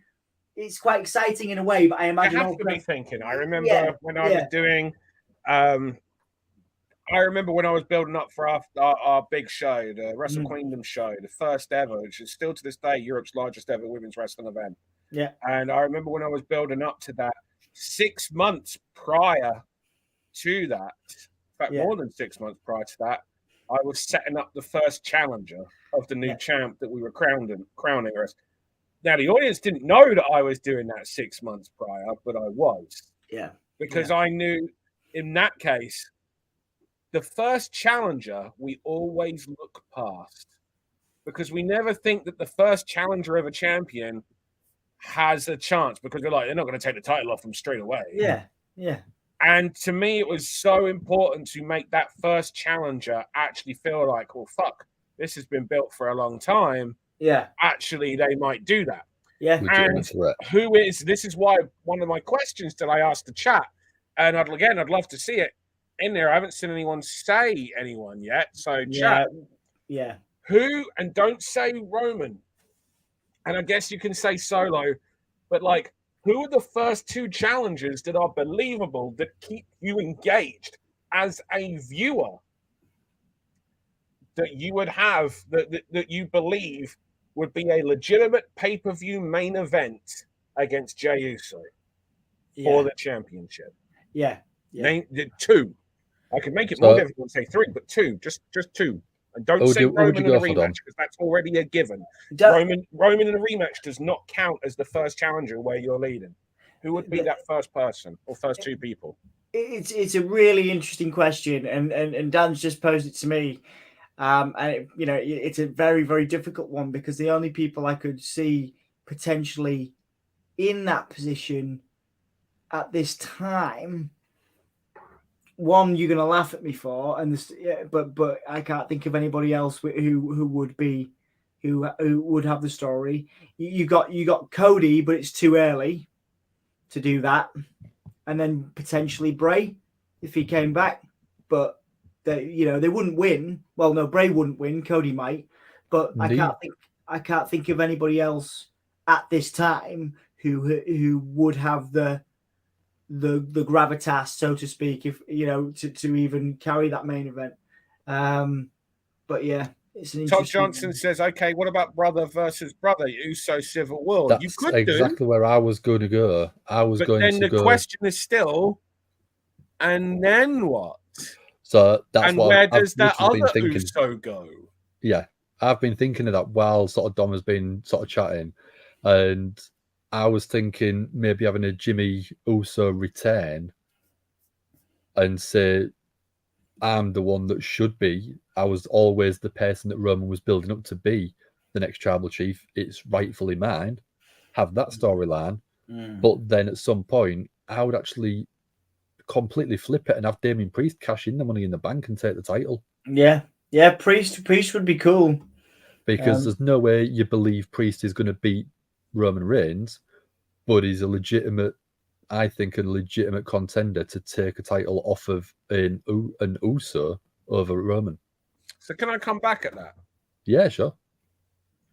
WWE right now doing some of the best business it's done in decades, setting records for income, revenue, and everything. And you're going to follow this storyline with Damian Priest cashing in on one of the Usos for the title. Mm-hmm. Yeah, I know. I mean, like I said, you see what I'm saying? This is the other key aspect of it. When WWE finally pulls the trigger on whoever it is that Roman loses to, that is a financial gamble. Yeah. Yeah, you're right. The thing is with Damian Priest, there's a great audience out there for Damian Priest. He caters to a lot of different audiences. There's a music crossover. There's a lifestyle crossover. I think Latin as well. Damian's got something. Even the look. You know what I mean. So actually, Damian's not a bad shout. From what I would interpret as a marketing standpoint. From a fan perspective, I think. But obviously, excellent points by Dan, because again, Roman is a gold mine, and I imagine he'll be in Hollywood before the next 5 years are out, because of that fact. I would come back at what Dan just said as well with regards to from a fan perspective. That's not that important. Yeah. As far as WWE is concerned, because if fan perspective was entirely important and not overall, LA Knight right now would already be in a much bigger position, and we wouldn't have had to have waited this long to get a win. Yeah, okay. On a pay-per-view. Do you know what I mean? It's not to say that fans aren't, because obviously it's a fan-driven business. But it's more that it's a viewer-driven business than a. Do you know what I mean? There's almost like a slight difference there. I do know what you mean. Yeah. So the wrestling fan and the wrestling viewer aren't always one and the same. Yeah. And that's why so many people, wrestling viewers, a number of them don't care for the wrestling matches. I know people that watch wrestling that skip the wrestling matches. Yeah. Because they're interested in the characters and the stories, and you have to factor in that part. So when WWE are doing this, they can't just think of one part of the audience. They have to factor in many parts of the audience. Yeah. No, you're right. I always say that I'm much more of a character person than I am I'm more into the characters. It's why I'm so invested in characters that don't connect to wrestling fans like your Bray Wyatts, etc. I like everyone's a character person. A lot of people just think they're wrestling. Yeah. Because without it, if we take away characters, we've really just got people in very tight spandex pretending to fight each other. Yeah, good point. Yeah. A lot of people, but there are people who are like, no, I like this person because he's a wrestler. Yes, but that's his job, is to portray the wrestler character. That's why you're saying they're the wrestler. They're playing the wrestler. Yeah. People sometimes forget that, and they don't realize they're being worked in a different way. Yeah, you're right. So we're all character people, because without character, it's my biggest criticism of the independent scene. too many people focusing on putting together matches, not realizing that wrestling is about what happens when this character clashes with this character. Yeah. And if you don't believe me, just look at the main event of SummerSlam right now. Yeah. I'm not saying Absolutely you guys right. don't believe me. I'm just talking in general. No, I absolutely right. But it's good to have these. It's good to have these points from yourself because, like I say, it's a good perspective to have. Yeah.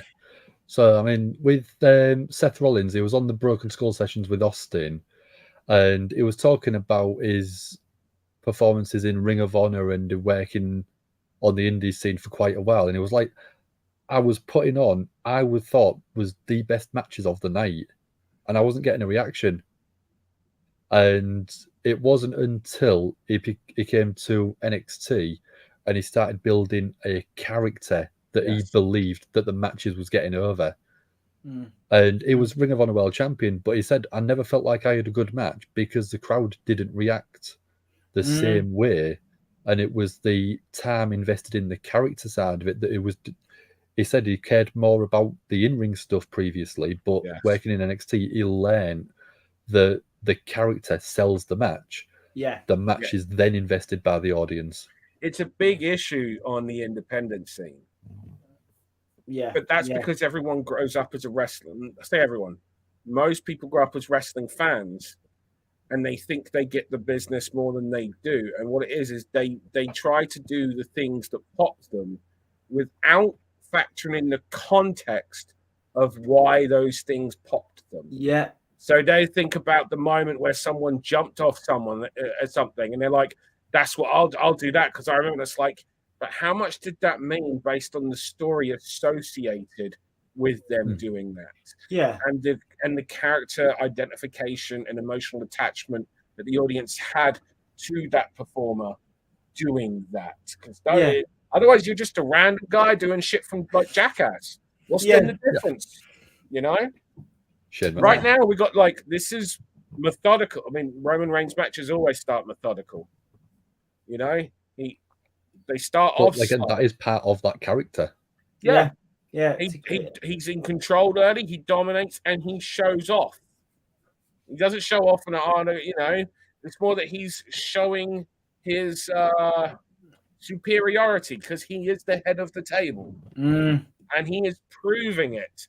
You see right there, it's the foot to the back of the head. That's disrespectful. It's not a wrestling move. That's what the character Roman Reigns is doing. He's just driving his foot through the back. That's disrespectful. Using the bottom of the boot just to push through. Do you know what I mean? And it means so much more than some people that we sadly see on Botchamania jumping off a balcony. Yeah. Good. I mean that the balcony isn't cool. It's just imagine if you cared about that person more. Yeah. No, very, very, very good points. It is that character investment, and you see it through history as well. I guess a lot of people they go back to the Hell in the Cell, Undertaker and Mankind, but that was two of the best characters of the last 20, 30, 40, 50 years, and they were doing great character work in that moment. They were doing great character work, but people want to point to the spot itself. So that, from my understanding. Yeah, from my understanding of what you're saying, that's what I draw from. What do you show if you've never shown a wrestling fan a wrestling match? Oh, you show them Undertaker, Mankind, Hell in a Cell, but you're showing them because the characters, the two great characters. It's actually much more, as you've described. It's actually much more than a guy being thrown off a cell. It's two very, very deep and very, very well thought out and cultivated characters going into battle. And that's the reason why that won't be enough to convert people as a wrestling fan, because we can watch people get thrown off and jump off very high things very easily. The internet is full of it. It doesn't mean that we then continue to watch those individuals. Yeah, you're right. And I think that is a great point, because that is a prime example of what people show people. And that's the reason why I personally, unless I was showing someone who was into Jackass, it's not a disrespectful thing. It's just it's a high quality, it's a high stunt. It's a big risk. It's a very specific market. You can, Yeah, you're right. You're absolutely right. So spin on that point, Dan. If you was to show someone who never watched any wrestling, what would you show them? I wouldn't show them anything. I'd try to take them to a show. Yeah. That's how. If you can take people to a show and hold their interest, right, now you got them. Yeah. Now they're more inclined. Now they'll get it, because this is how most people watch television now if it's something that they don't really know. You know what I mean? Like they hold it with their remote ready to change the channel. Yeah. And it's too easy. But if you're at a show, you're in with the audience. You're there watching it. You're taking it all in. You're hopefully having a great time. Yeah. There isn't a single thing that I could show someone on television that I believe would continuously convert people to wrestling fans. But I have converted thousands of people to wrestling fans through Eve.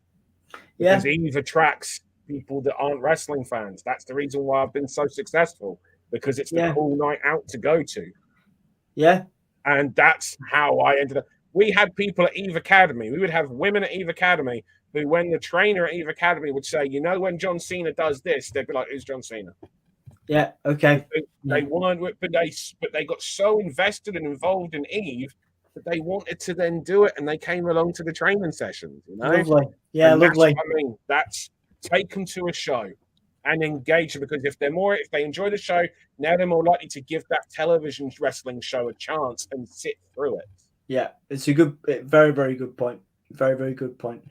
Going back to your character work, this is again a perfect example. What we're watching now, that it's still methodical. It's still, this build on 2 years of storytelling.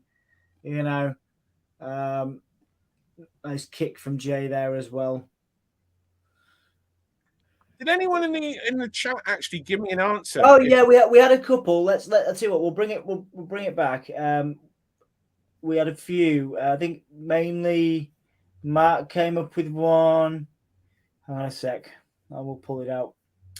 Mark, Seth, Gunther, Cody, and maybe Priest. That was one. And then Seth, what for Roman? So champion v champion. I don't see them doing that. What would be the benefit to do Seth and? I mean, we have got Survivor Series as the next sort of big PLE. Yeah, but you're not going to unify the titles. They've just separated. Yeah. Well, you could do the match, but it's not a championship defense. So it's not. No. So it's not a believable. Do you know what I mean? Championship defense, because you've got to believe in the championship defense and them losing the title to someone. Yeah. Again, a lot of Cody's. Seth, Gunther. Gunther is a name that's come up twice. Got what, Gunther against Jay? Yeah, because we were saying if you think Jay's winning. Yeah, what does I love Gunther and I love Jay, but that's not a main event. I agree. Yeah, and you're you're in the booking industry, and it's a wrestling booking industry, and I'm watching this as a fan, and I love Gunther and I love Jay, but I don't want to see that as a main event. It doesn't tickle my pickle, whereas this is, and I'm not even a huge Roman fan, massively. I really admire what he's done, in recent years. But this is a brilliant main event. This was a perfect main event for SummerSlam, and I couldn't have booked a better one, So yeah, I think there's a lot to think about if Jay is to win here, and we can all, like I say, it's the same with Sammy, and it was the same with Drew at Money in the Bank. That actually long term, those were great decisions to not have Sammy win, not have Drew win, because if we'd have got what we wanted as fans, but then what? Yeah, Drew would have won at Money in the Bank, but then what? If we would have got what we wanted as fans, Sammy would have won at whatever PLE it was, but then what? And where does that leave the other characters associated? Where does that leave? Exactly like you said months ago, Dan. Where does that leave the Usos? Where does that leave Kevin Owens? You have to think of the wider picture, I just saw that Mark did say, I'm saying Seth could lose the belt. I didn't put Seth as champ. Who said he's going to be champion of the time? Okay, but now you're also rebooking what brands people are on. You see, so do you see what I'm saying about you're having to jump from part to part? You're having to make this happen, to make this happen, to make this happen. We're talking about Jay as champ after tonight. Like if Jay was to win, you know, now you're reliant on them having Seth lose the title and then switch brands. I don't think obviously they've never had done a great job of the brand split, but I just don't think that they would go to that. Yeah, or even if it was Roman, I don't think that they're going to have gone to all this effort, have him lose, and then have him challenge for the other title on the other show and switch brand. Because then you just kind of like devalued the point of that belt on that brand. You should all be wanting, if you're on that brand, you want that belt. Yeah. I think there's a much wider thing at play here, and I believe it's Cody's end game, and that's a year. That's WrestleMania next year, isn't it? And Cody winning the Rumble, someone winning the Rumble makes sense. Yeah, and then going, and for Cody having lost the first time, wanting to avenge that loss, it makes sense for him going for that title without devaluing the title of the brand that he's on. Yeah, because it's personal. It's not that he doesn't want that WWE title that's on Raw. It's not that he doesn't value it. It's just that he has to complete the story, and the story involves Roman Reigns now. Because Roman Reigns was the person that stopped the story from being completed before. Yeah, and it really, again, great long-term storytelling. Huge punches here, or chops rather, from Jay. Jay does look like a legitimate mate. I think there is a case to be made for Jay as a main event talent post this. He would just need several shows, more shows main event, and as a singles. Yeah, I think that's the thing. It's Jimmy coming back that will, This is the one thing that AEW has. When I will say, it's like when you watch an AEW show and someone beats someone high, they've got more people on the higher end of the card at AEW because of how they've made wins and losses mean something. Yeah. So when someone beats someone that's on the higher end of the card, it feels like something. Yes, yeah. On a weekly show, it doesn't feel like that on a weekly show with WWE. So you tend to just be more reliant on how it feels at the end of a pay-per-view. Yeah. And I think that's something that WWE therefore suffers from, and is the reason why people say they haven't built anyone. They haven't built many people because of that aspect. They'll book the same match 2 or 3 weeks running. Yes. And have both parties win one week, one the next week, and it's not creating a big run of wins to create a legitimate sort of contender. And we look at this match right now, and we've got all the plunder, the kendo sticks, and the tables, and the steps on the outside have all been involved. Yeah. And they've gone to it straight away, which tells me we're probably not going to get a rematch directly on another big pay-per-view, because their first match in this position, I know they faced before, but their first match since the big turn on the pay-per-view against each other is jumping straight to the weapons. Yeah. I know they had the single, I know they had the tag, but this is the singles, and the first match they jumped straight to the weapons, which tells me that, and I could be wrong, because you've always got a Hell in a Cell or something, but haven't they done Hell in a Cell already this year? Yeah. Or are we building up to it? Do they still do it as an October pay-per-view? Is it done? It's not actually a premium live event anymore. They had Hell in a Cell at Mania with Edge and Balor. Right. But that's the only one we've had this year. Oh, which I much prefer. Now, I was going to say, we could be building up to that, for that to mean, because the thing is, if you're doing weapons now, you can't go backwards. You have to up the stakes, not bring it down. Sassy, it's all about the money. Roman is the best deal in WWE town. Yeah, I can see that logic, Sassy, absolutely. They did Hell in a Cell first. Thanks, Mark. Yeah, that was one of the very first matches they had. I think that was their first match they had together, because it was all last year or 2 years ago. No, it was like sort of 2+ years ago, right at the start of the reign. Yeah. So, that's the thing. It's where do you go? If you got to do this match again, how do you up it? Whereas, or are we going to go down where it's Roman versus Jay, and then it's Roman versus Jimmy, and then maybe Solo turn it's Roman, and that's how we get ourselves through to Mania next year. So if the next premium live event officially is back Payback. Not a big one, it's a B pay-per-view at best. But you've got Survivor Series not long after. Could you possibly see the story ends with Hell in a Cell because it started with Hell in a Cell with the same two people? Yeah. That's clever. It's an idea. Splash, that's the Uso splash. There's Roman's excellent 2.9 kick out that he does. It's also we know that there's a table set up still on the outside and everything, but hey, the fans are responding. Yeah. They're not hot, but they're responding. Yeah, which is impressive given that, pretty much every Roman match for the last 2 years has been an obvious, except for Cody. I would argue that except for the Cody was one, not an obvious. Absolutely. I did predict Roman, but Cody was not an obvious. Yeah, Cody, you had a legitimate reason to believe he could have done it. Whereas and I don't think that. I agree. I think he's the only one. Yeah. So it's impressive that the crowd are invested because everybody in that arena knows. Well, okay, that's probably. I don't know how much they believed, or how much they were just joining along because we go 1, 2, Yeah. Because I think if they'd have gone 1, 2, 3, they'd have got what? Yeah, that was the finish. Do you know what I mean? Yeah. That's the thing. What I'm saying is, it's impressive that people are invested in a Roman Reigns, not the way it's been done, but more the result, because we all know Roman is winning. It's very obvious. I would argue. I do agree.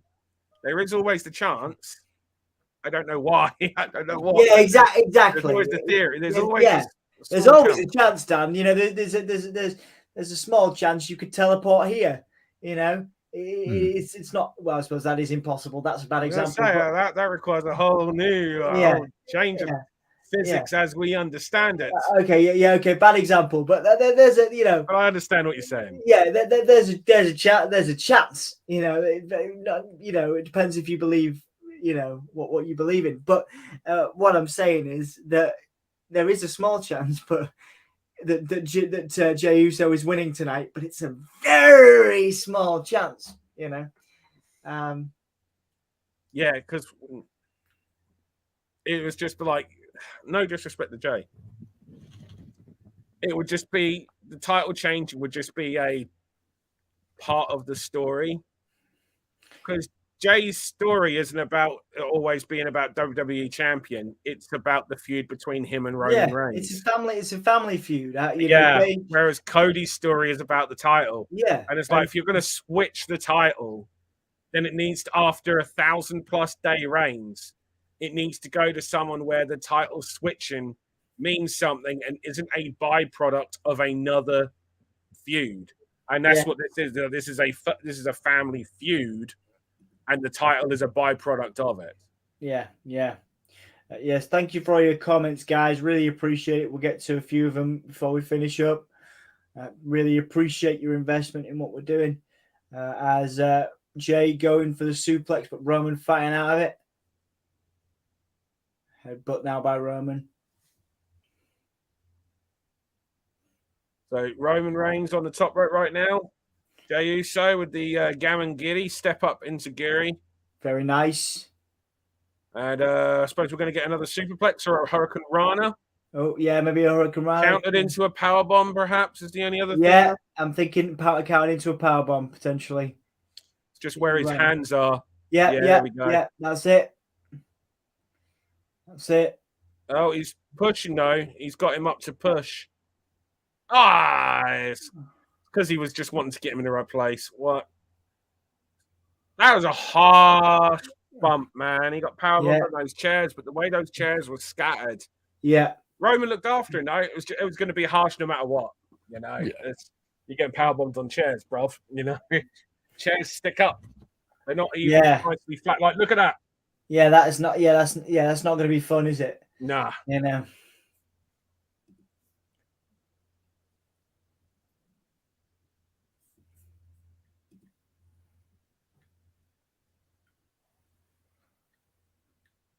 But this is again really good character work from Roman. Even still, he's like shushing the fans. Very clever.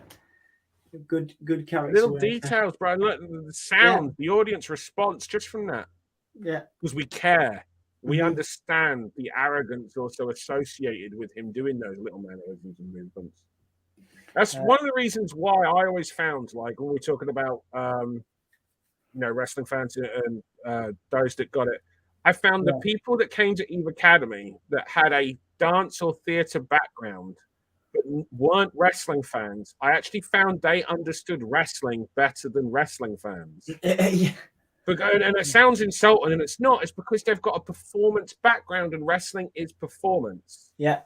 Yeah. And so they understand details of the performance as opposed to being worried about moves. They understand it's about placement rather than doing.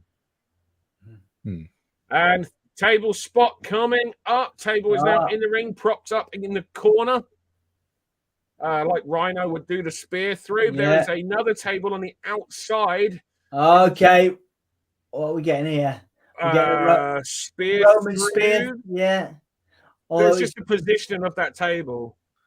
Yeah. They're somewhere else now, aren't they? No, they're still that side.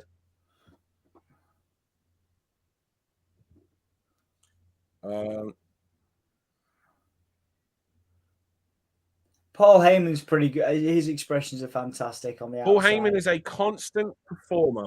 Yeah. Every mannerism and everything and movement he has is directed for the scene.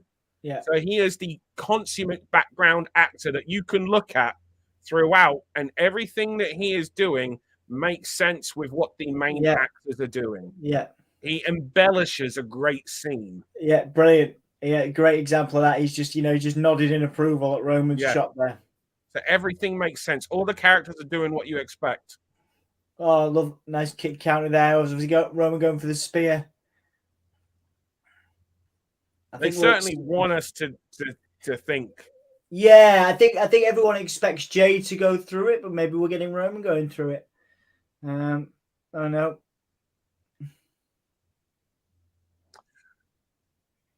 They're having a good match, if you're wondering. If you're not watching, and we are 2 minutes to 5 a.m. Oh, there you go. There you go. Jey Uso drives Roman Reigns off the apron, through the table with a smudge drop. Great camera work, great fan reaction there. Yeah, because you had a mixture of, that's the perfect fan shot that you want. Not people that look like me.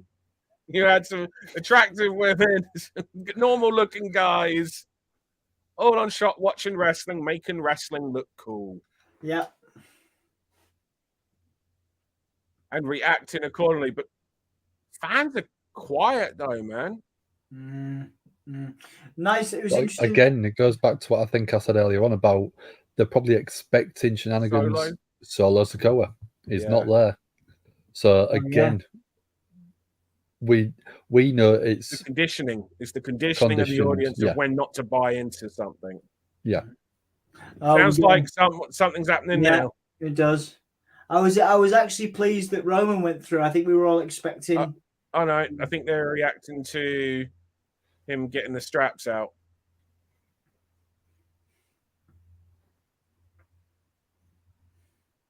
Oh. Yeah, that'll sting. We'll see some marks on his back in a moment. Oh, that was through the table. And the ref's just spotted it, so he's getting the gloves out.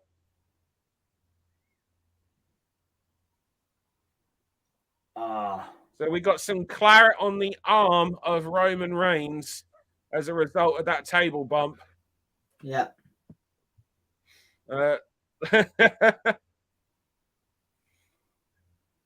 It's not a lot of security. Oh, fucking hell. All right, mate.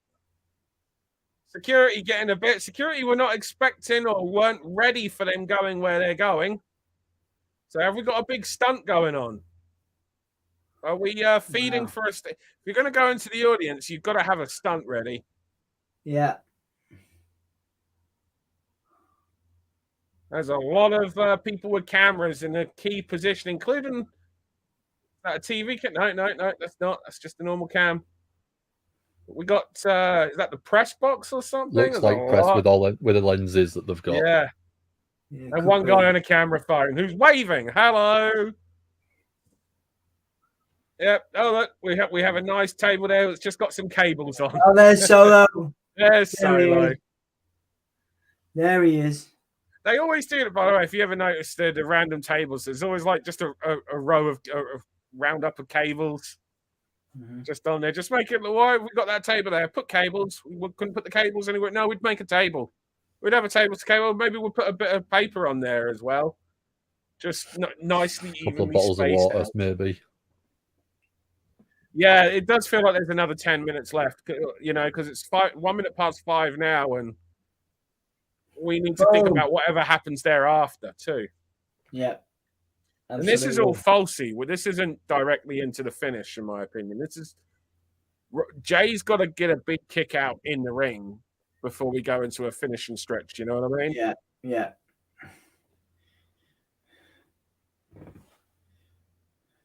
I say finishing stretch, or maybe in the finishing stretch, but Jay's do a little bit more. I'm just going to nip for a wee, lads. I'll see you in a minute.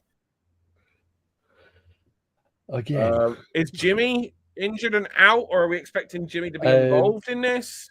Jimmy's officially out injured at the minute, but there's rumours that he could be returning, could be medically cleared. I mean, it depends on what the situation is to whether or not he would need to be. It depends on how much he does. Yeah.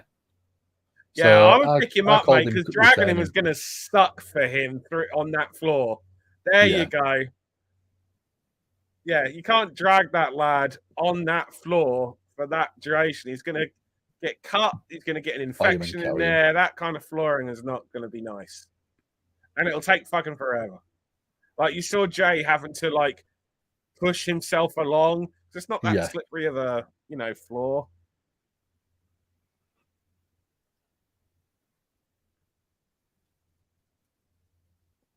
So now Solo throwing Jay into the ring. And although this is tribal combat, or is that what it's called? Tribal combat? Yeah, tribal combat. As much as this is tribal combat and it's no DQ, the finish still has to happen in the ring. You can see the marks on the back of Roman from that strap. Yeah, doesn't surprise. Okay, another one of these spinning Uranagi suplexes. Shades of spinning solo, he calls it.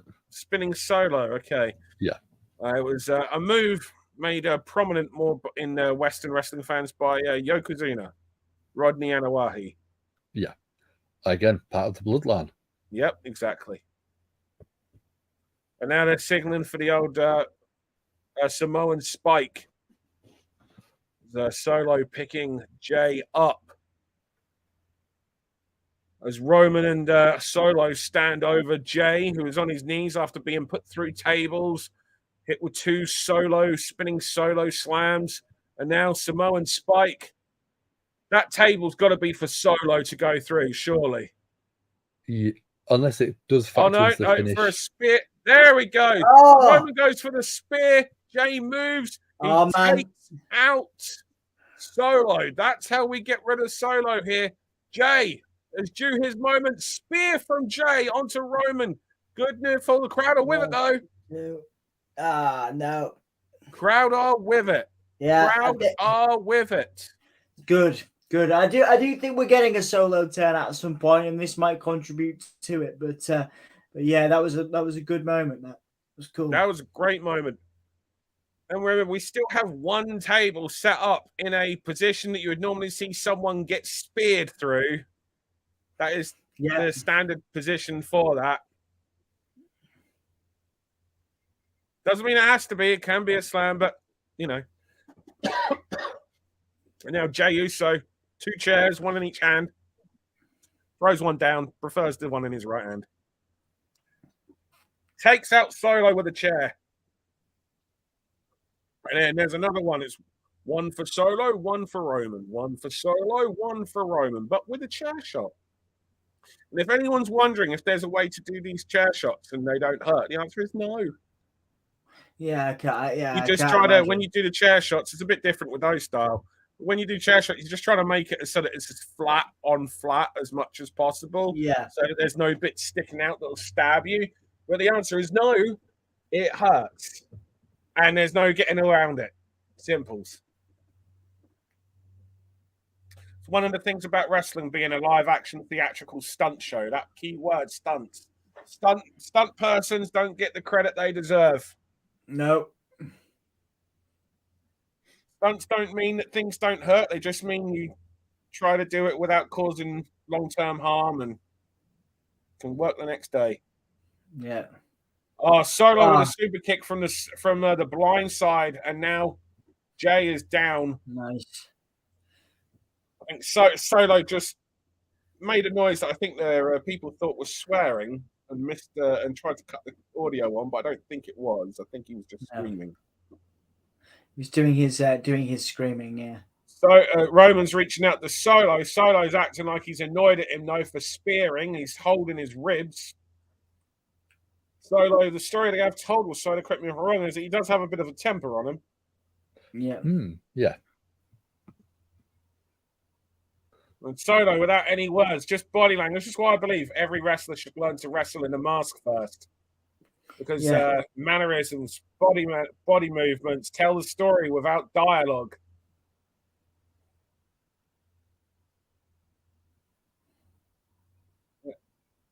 And Jey Uso spears Roman through the barricade. And so Solo is now questioning himself. Oh, shit, did I cause that? I didn't mean to cause that part. Yeah. Yeah, there's going to be some tension. A crowd with the "This is awesome" chant. And now Solo picking Jay up. I'm going to throw him into the ring, presumably. No, forearm shots first on the outside. Oh God, that table's just going to get some good workout tonight. Yes, indeed.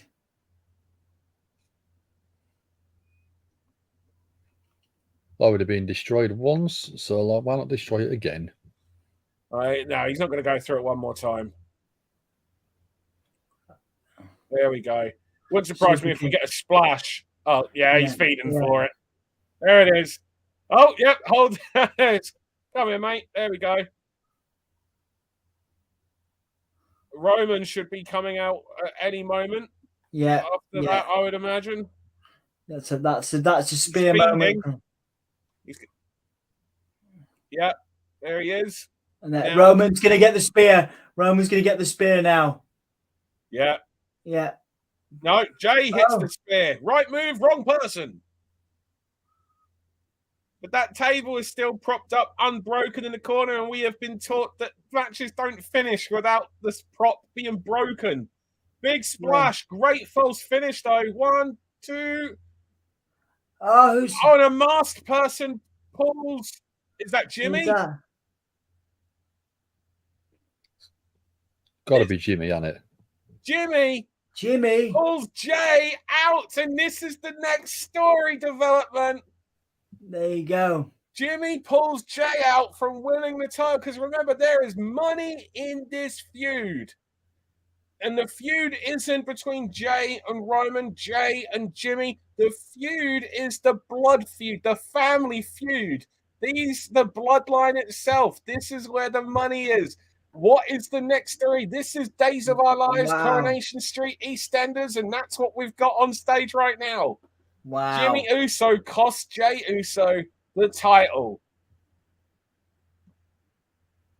Wow. And the crowd later start chanting, "Fuck you, Jimmy." He's going to do the kick. He's doing the super kick. We've seen this position. This is the Sami Zayn, Kevin Owens position.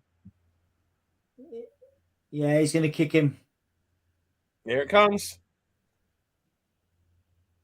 Yeah, that's it. This is what the Usos needed, though, in order to be truly separate from one another. Yeah, what a moment. Excellent. And now, oh look, the table. The table that Jey there you go. It's a sad thing that we have just been taught Yeah. that the finish, Oh. if you prop a table in the corner, if you prop any prop up in the ring, that match ain't finishing until. Yeah. And there it is, 2 and 3. Roman Reigns retains the championship against Jey Uso. Good story, good match, but it was always, as it's always going to be, about what comes next in the bloodline. Yeah, absolutely. Absolutely. And really well done. Really well done, I think, on that level. Great. Again, I was shocked by that, but again, excellent for continuity. They got to keep it going. They can't afford to lose this when they're doing what they're doing. And right now, they have the best opportunity they've ever had of creating Jimmy and Jey as solo individual stars, because there are more people engaged in this feud and in this story than there has ever been. Yeah, and more people will be engaged in accepting these two as solo stars. Yeah. In this going forward as a result of this than they would if they just broke up randomly or just one turned on the other out of nowhere, or you know what I mean? Yeah. There's a reason why the Hardys turns never worked. This maybe not will, but this is the best opportunity they've ever had of making this work, and this should work. And everyone now wants to tune into SmackDown next week because it's to be continued.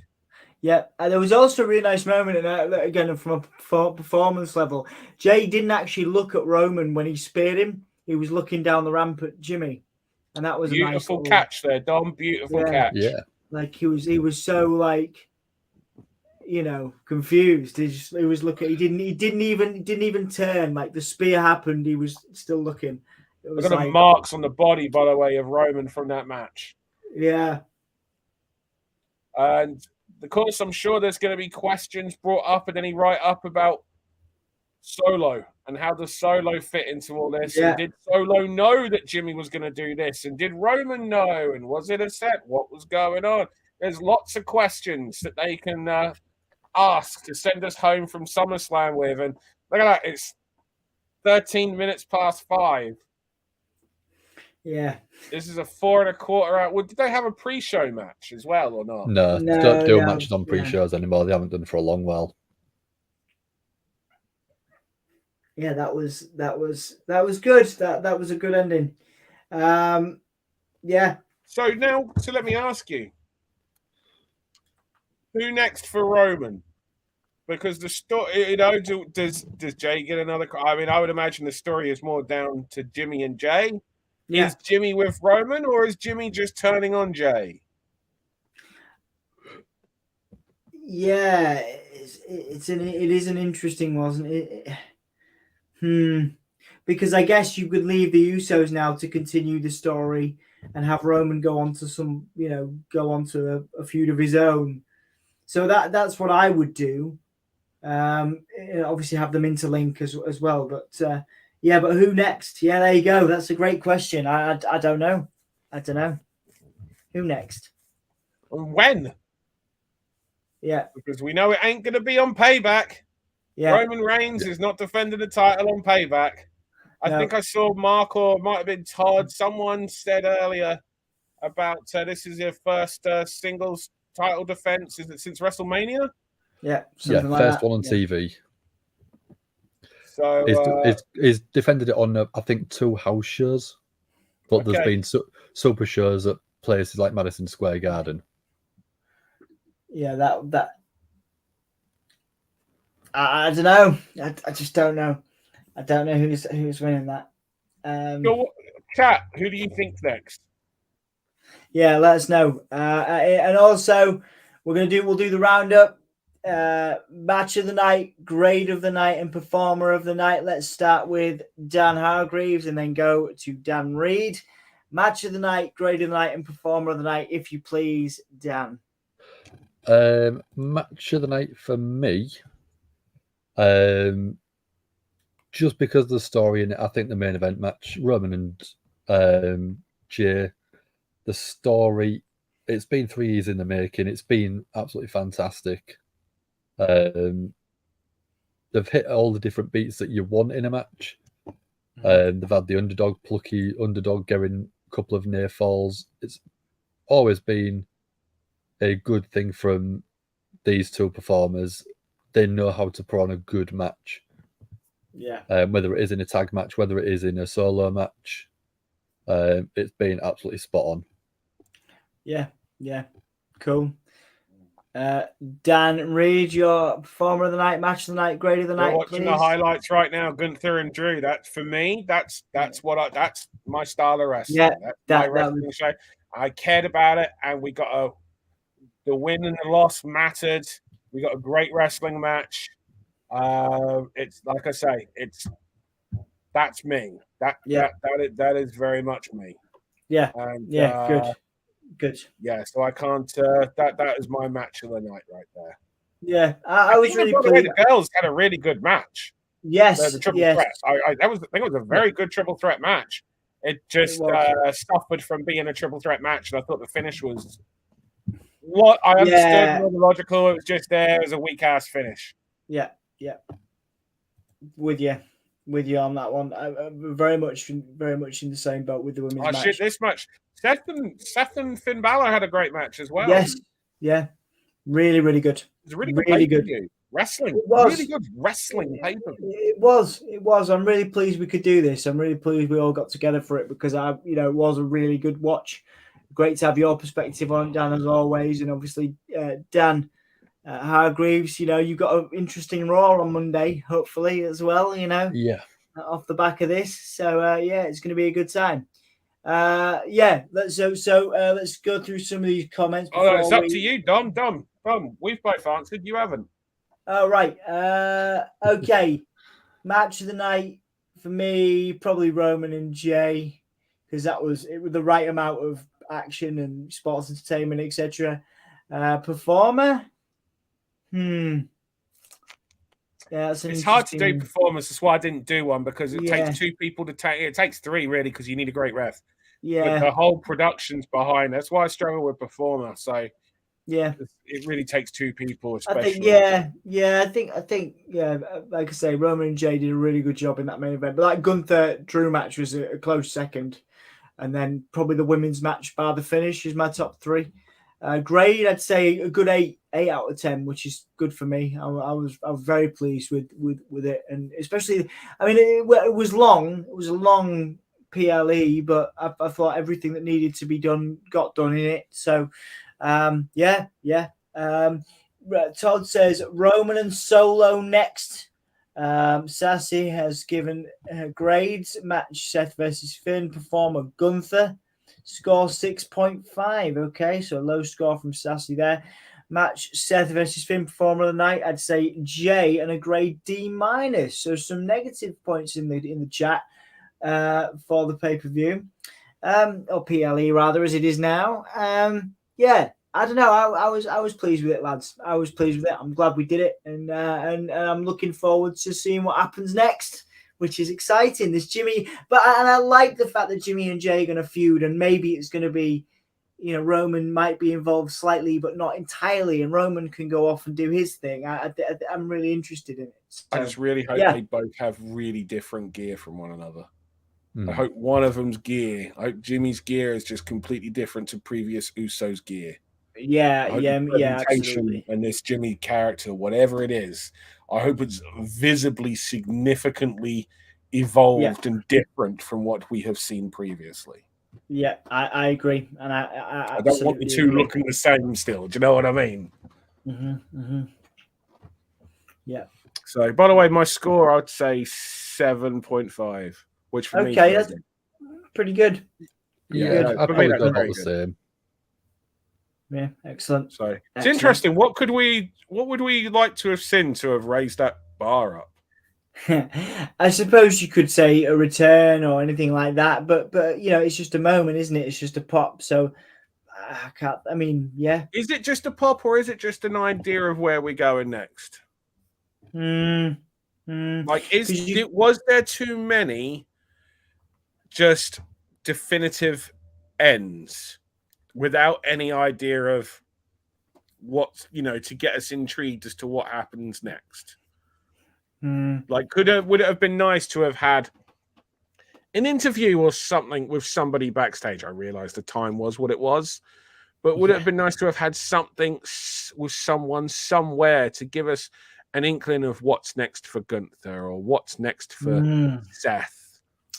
And I know the whole thing is, well, they want us to tune into the to TV, but there's nothing main event.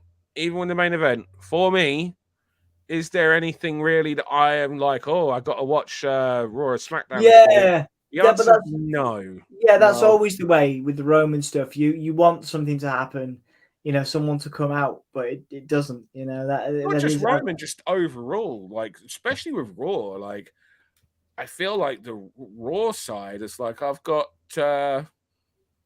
nothing. Like, do you know what I mean? Like I've got. There's I haven't got any matches for Raw tomorrow. Correct me if I'm wrong, but they certainly didn't promote. If there are, they never told me about them tonight. No. Yeah, they didn't plug it. Yeah, so but on that, go on. No, that's it. On that note, Dan's going to be here on Monday night covering all 3 hours. I'm assuming so. You don't have to be. Sam will be here covering all 2 hours of SmackDown. And Anthony will be here on AEW covering Wednesday nights. And that's what we do right here on the Give Me a Whole Year Wrestling podcast, everybody. I don't think Dakota Kai returned, Misfit, by the way. I think Dakota Kai was there to celebrate. Yeah, it wasn't a return angle or anything. Yeah, there was nothing from it. There was nothing for us to go, It was a lovely moment for the three of them. Yeah. And a nice callback to them debuting 1 year previously. Yeah. Yeah, Misfit. I'm not wrong. So there you go. Cool. Guys, is there anything you'd like to add before we finish up today? Done? No. Okay, let's all go to bed. It was fun. It was lovely. Yeah, it was fun. Let's do it again soon. Wrestling is always better when watched with friends. Yes, yeah, absolutely. It's been a pleasure. Thank you, Dan, for making the time to come on. Dan Hargreaves, thank you for making the time to be here from the beginning. We appreciate that, and I appreciate that. And yeah, I really enjoyed this. Actually, I really did. I wasn't sure how I was going to find it, but then actually having the company I did and having the opinions. And just want to thank Jay for coming on and doing the start as well. From a non-wrestling perspective point of view, it was quite nice. Yeah, he's getting more interested in it. So yeah, it's interesting to have his viewpoints too. So thank you to Jay, thank you to Dan, thank you to you guys. If you haven't liked the video yet, please do. If you haven't subscribed, please do. If you come back to this, we appreciate it. If you've been with us, that's great. If you come back to it afterwards, thank you very much. I've been Dom. That's Dan Hargreaves. That's Bookerman Dan from Pro Wrestling Eve. Dan will be back with you on Monday, probably. Anthony will be with you on Wednesday. That Dan. I can't see this. That one. Yeah, that one. And I'll see you. Not this Dan, that Dan. Not that one. Yeah. Fuck am I doing 3 hours of Raw? Yeah. Screw that. Ever again. Yeah. Right. See you guys soon. Thanks for watching. Bye. Spin Summerslam 2023. Oh yeah. Bye. This is the hardcore legend, Mick Foley. Well, hello and welcome to Give Me a Hall Yeah. I hope everyone there, right there in Yorkshire, is having a nice day. Bang, bang. Have a nice day. Yeah.